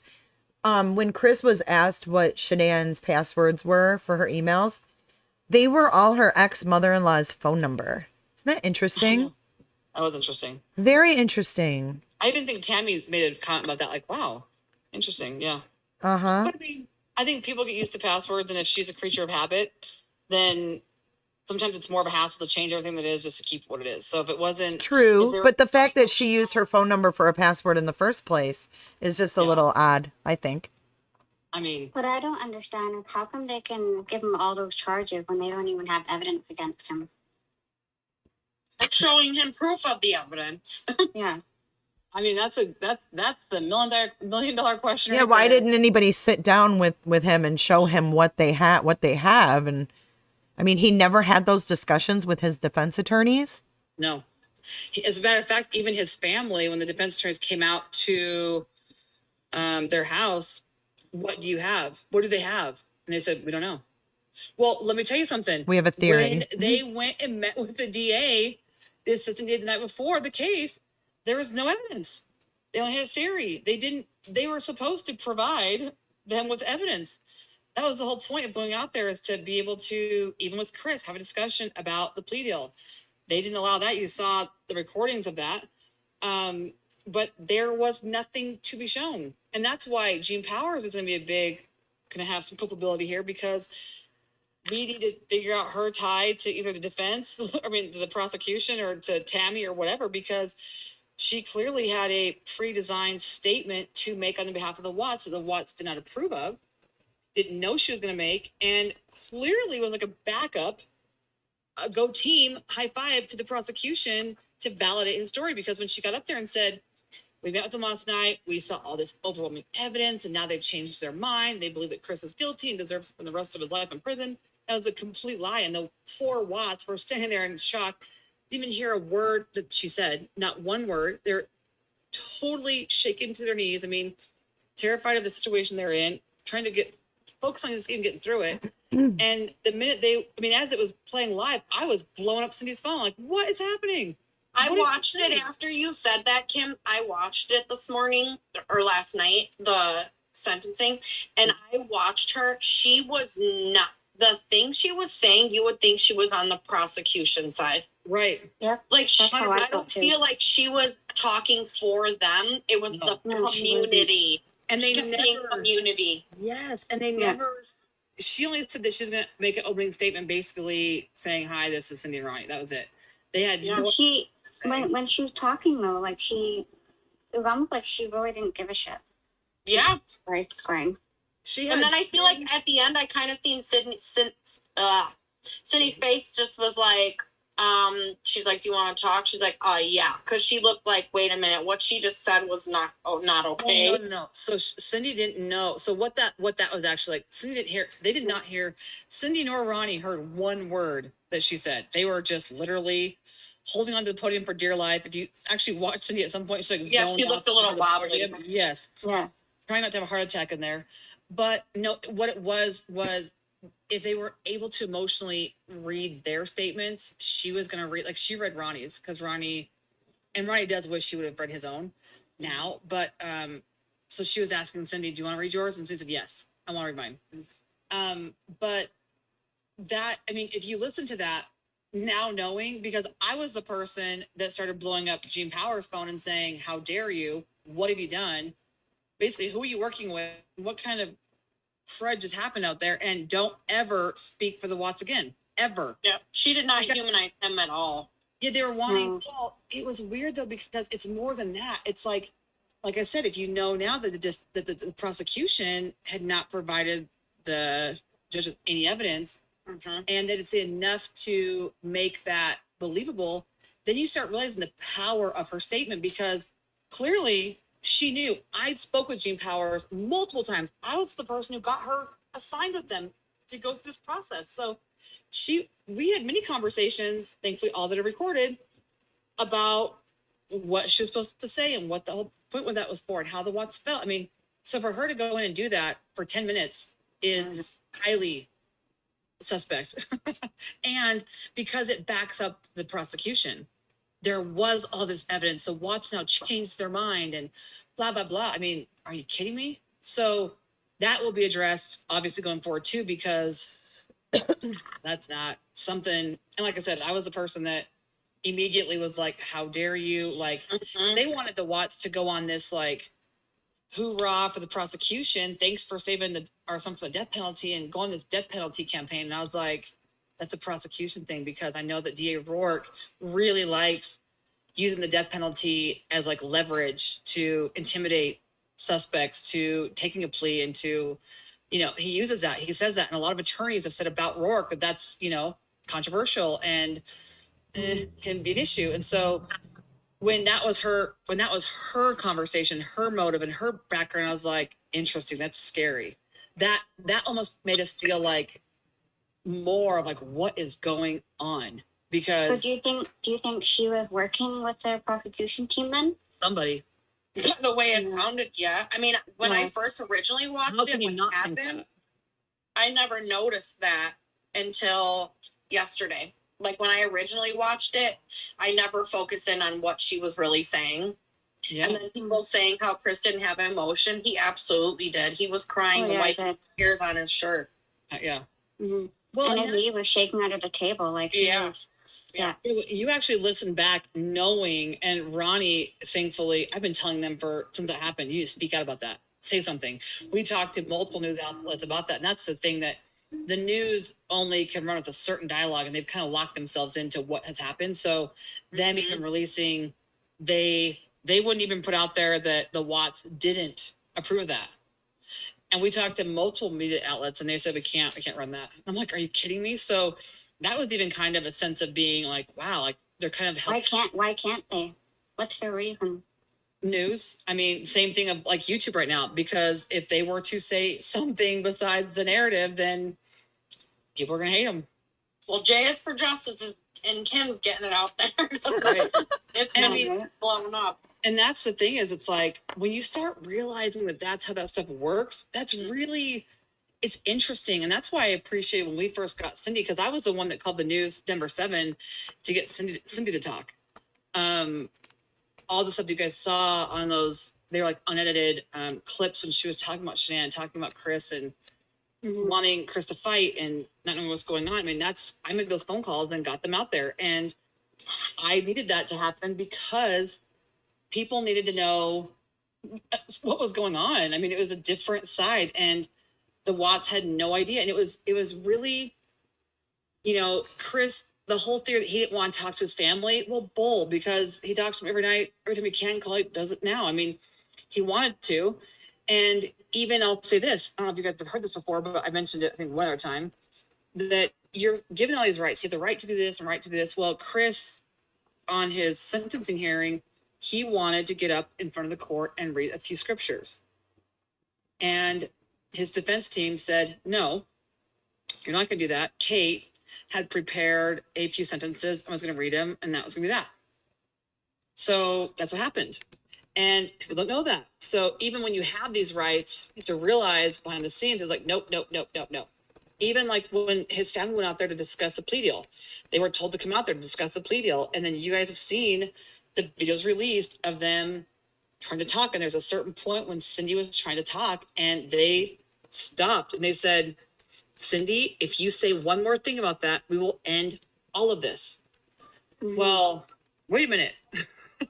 I thought Chris had the right to discuss with his family what was going on, So people go, well, he signed all these rights away. Well, guess what? I mean, if you think about those situations, well, he had rights that he didn't really have rights to, So, I mean, like I said, I think that they've learned a lot through this process. They didn't know. I mean, they've never been through this before. Nothing close to this before. Chris hadn't. His parents hadn't. So, those are things that need to be talked about. And when you're given rights, know that you can exercise them. I mean, even, like I said, even at the prison, Chris is an inmate. He does not believe he has rights. They're told consistently, you don't have any rights.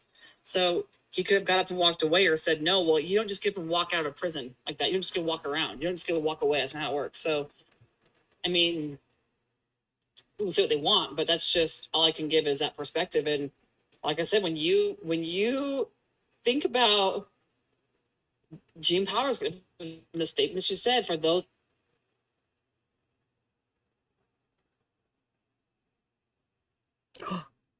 Oh, shit. Whoops, sorry. Shown one piece of evidence that they did not change their opinions about Chris. I mean, you listen to that and it sounds pretty, makes my skin crawl. Like, who was she talking to? Who conjured that? Well, I've heard how she... My guess would be right. Time to leave. I've heard how she talks, and like even when she was reading Ronnie's letter, it was just like there's no like nothing. It was almost like she really didn't want to read the letter. Yeah. Well, I mean, I think that she made sure to even say that the Watts statements that they made to the news were, they regret that, take it back. And I'm like, no, they don't. I mean, that's never. So I don't know. Like I said, that will be something that will be addressed going forward for sure, because.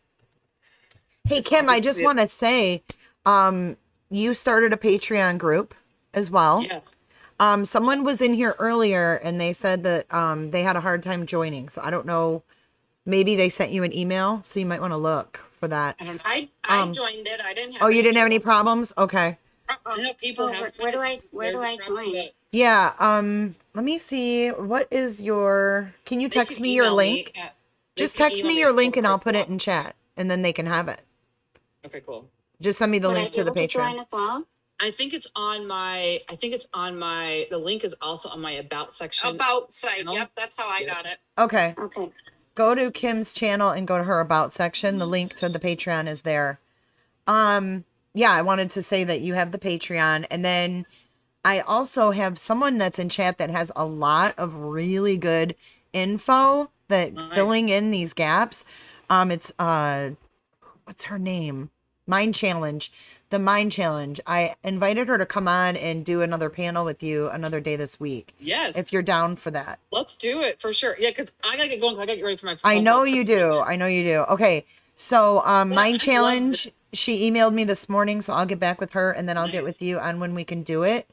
And thanks so much. Gosh, Kim, I didn't expect it to go almost 7 hours, but we never do. But, that's the cool thing, though. I appreciate that with you, Jay, as just allowing this conversation to happen, because as many people are against it, there are people for it and that want to know, even if they don't agree with everything, they want to be part of the conversation. And it's fair. We can have that. And I'm up for it as much as you are. So, and I appreciate I appreciate you just being so respectful to everybody, even when they tell you you're full of shit. I'm really appreciative that you don't attack people. And that's why I like having you on. And I think we get some really good discussions going. I do too. I think the more we talk about it, the more it's going to get out. So yeah. And the more that it's going to make sense. Open people's eyes a little bit. Mm-hmm. And I'm really glad that I got to hop on today, because I've always wanted to have a chat with you, Kim, and I'm glad you called in. But thank you so much for having me on, and I hope that I can hop in again. And you guys can email me too. Feel free to email if you have questions. I mean, I get a lot of them. I try to email back, but I will be having these conversations. Don't be scared in these panels to come up. I mean, even if you're mad, you could say like, I don't agree with what you say, but let's just have a discussion about it. And I like to hear people's, other sides. I like to hear opinions. I need that to kind of balance me out sometimes in my thought process to, keep me either where I'm at or to give me the opportunity to go dig on a different wormhole and find more information, bring it back. So I love it. And people coming forward and talking, I appreciate that. So thank you for coming up and being brave enough to have the conversations. I know that it's not easy. For sure. Yeah, I have emailed you a few times and I've never got a response, which I totally understand. Like, you probably get lost. Oh no, it's fine. But it's hard to respond to all of them. I know I don't respond to them. I do read all of them, but it's hard to respond to all of them. Yeah. Yeah. No, I understand. But I try to take the most of it though and bring it back into these conversations where I can address people, because I feel like a lot of people have the same or similar questions, and so I try to, if I can. I mean, Jay's great at asking me questions and feeding me questions from the chat, because clearly I can just go on my own little tangent. I love it though. I love it. I love it. Can I ask one more question? Sure. Yeah. Before I hop off, sorry. It just popped in my head. So when Chris and Ronnie were in the interrogation room, and they were kind of talking quietly, and Ronnie said something like, "Oh, she was there. She hadn't left yet." What was he talking about? So that's a great question, because do you remember when people had the same question of when he says, "Why was she there?" Do you know what I'm talking about? When Chris said, "I don't know why she was there." He was talking about Nicole A. Yeah, Nicole Atkinson. Yeah. So okay. Was in that conversation, like he was like, "Dude, like I don't know why they were there. Like I don't understand." He was really questioning. That really confused Chris, of like, because he could see in the doorbell camera when she first got there the first time, and he could hear her conversation. He could listen to what was going on, and he was like, "Whoa, what is happening?" he didn't know why they were there, what was going on that he didn't know about because of the conversation they were having. Plus, when he was in the house, Chris was very confused why they were so against him, because I mean, Chris is Chris, and I don't, he didn't understand why they were being there and so hateful, why her family on the phone was being so hateful. So a lot of that was that of just talking about, like, well, they were at the house. I don't even know why they were there. Like, what's, how was she there? I don't get it. Like, what am I missing? I think that was more of a chance to also talk to his dad, because Ronnie's just like Chris kind of avoids important conversations. And so the whole way there, I mean, Chris didn't even go home with his dad and hang out for a while. He just went straight to the police station and had the conversations. And Chris, I mean, clearly probably knew that he said that. He was like, I knew I wasn't getting out of here. So the fact that he didn't go to dinner with his dad and hang out with him or go home with him for a while, because he didn't have to go, but he wanted to go and have the conversation the right way at the police station. So that's what his dad also has said, that you guys have seen based on the footage that's been released, there's multiple parts where it's fast forwarded through or muted, or cut out. You could see even the clip that I released when I was going through it. All of a sudden I was like, oh my goodness, like the clock jumped 12 minutes. What the heck? So if you watch the clock on the wall, you'll realize how much is actually taken out of that. And I'm like, oh, cool. But they want all that released. I mean, they want everything out there. They want, because there's a lot of parts that Ronnie talked about in his talk with me the other night that he says the conversation happened. He wants it out there. So like I said, I hope that as fast as we can, as we go through this process to get those things, we want to make them public. And, I think that that's pretty bold. I mean, if the Watts doesn't have anything to hide, they want it out there. Chris wants it out there. So I think that should say a lot, to be honest. It does. Yep. Yeah, it Yeah, does. thank you for answering that. They're all I've for always it. Like, wondered. let's get some transparency here, please. My thing Yeah. is, if everyone really feels like he did all of these things, why would he be allowing you to dig deep and bring it all back out? I have the same question. I'm like, wow, he must really be a fool then, because me, I dig and dig and dig, and I don't just go off my own opinion. I have spent hours with hundreds of people in countless professions and countless, I mean, this is not I'm not just someone who sits here and has like my own one little thing. No, absolutely not. And he would be foolish for sure I don't know why he'd want to do that, but that's everything that he's told me that we are trying to do. I mean, clearly the channel that I've put out, the things I'm trying to say, these conversations, like, they want the truth. They want the information out there. They have a lot of the same questions we all have. And so I think that says a lot, to be honest. I mean, I just think it's about time. Yeah, I do too. I agree. I do too. I mean, I've had people ask me, like, are you ready for if something were to come out that he did everything? I've always been ready for that, because I want the truth. I mean, at the end of the day, I mean, I just happened with all the evidence lean to the side, and it's absolutely, I'm ready for that. I'm ready, and Chris is ready for that. He's clearly. I have to say, thank God for Kim. Yep. And Jay for allowing us all to share this. Aw, Yeah, thanks. thank you, Jay. Awesome. You guys are welcome. I mean, it's my pleasure. Like, I'm thankful. Like I said, these conversations wouldn't happen without you guys here. And I talk to myself. You're like, very so open too, so it makes it easy for Yeah. people to hop on here and ask you questions. You need to get it in. You need to get it all in court before the Daybell case starts, because that's I going to be a agree. shit show. Hey, what does this timeline look like, Kim, real quick, in your eyes? Like, what would the timeline look like from the filing to a decision being made? Well, I mean, I think that once he gets it, it's like 60 days or something before the judge has to rule on it. But I think that, I mean, we still have probably a couple more months of, I mean, there's just so much that we are trying to get our hands on right now. And So you're waiting until you're ready so many things that for it to we're be still, filed? Yeah, we're still in the hunting and gathering portion of some things we're waiting to get our hands on. So Do you think it'll be next year into the new year? Yeah, it'll be a couple months for sure. Okay. All right. Well, thanks for answering. Once you get access to in his phone and permission to get in there, I think you're going to have a whole nother. Girl, you better know Now, can that. I ask you something real quick, Kim?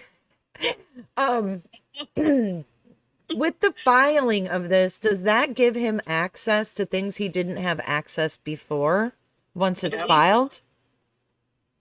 Yeah, I think that clearly, I mean, even right now, I think that there's a lot that he's entitled to have. That's the nice thing is that with Chris being out of his cell more, he's got more. I mean, you have to realize he was only able to be out before like a little bit. He'd have like one phone call, maybe 2 phone calls, 15-minute phone calls. You can't cover a lot and get enough information to know, and you have to have certain access and certain permissions and paperwork done so that we can speak on his behalf and gather information on his behalf. So you have to realize it's been a kind of a crazy process. And even with that process, you see, even with his parents, like they're entitled and legally supposed to have.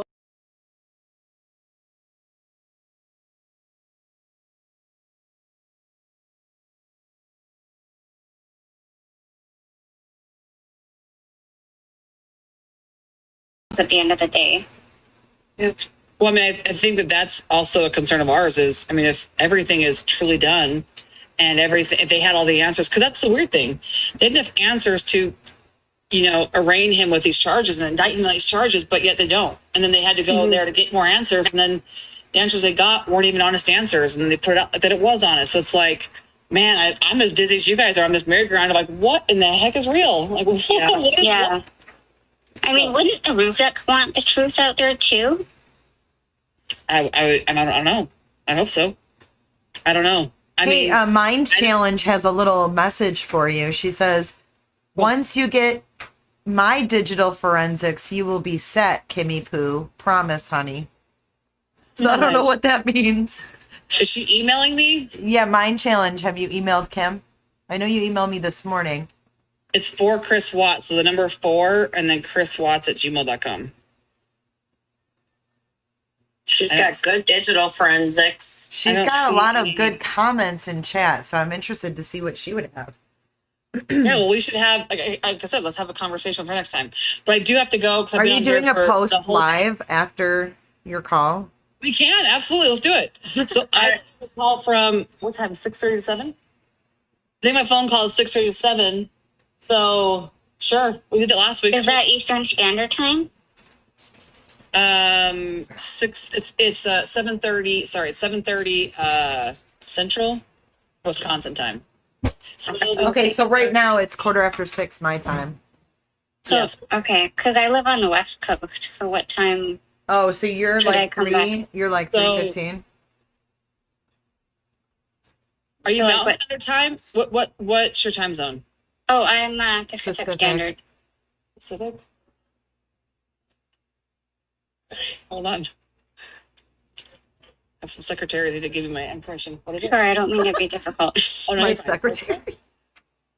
6 or 6:30 your time. Yeah, because it's 5:11 in Wisconsin. Okay. All right. So Chris's time is 7:30 to 8 o'clock. So after that, we should be good to go. All right, we'll reconvene. Okay. Yeah, we'll reconvene. Let's do it. So what time Eastern? So hold on. Oh my gosh. Ask your secretary what time it is Eastern. Like 9:30 Eastern. Let's do 9:30. Is 9:30 Eastern? 9:30 Eastern. All right, 9:30 Eastern. Be there or be square. So that's like 6:30 my time. Okay. Right here. All right. Okay, bye, ladies. Thank you so much, guys. Kim. Bye. Thank you so much. You guys have been fantastic. All right. See you guys later. Bye. Thank you.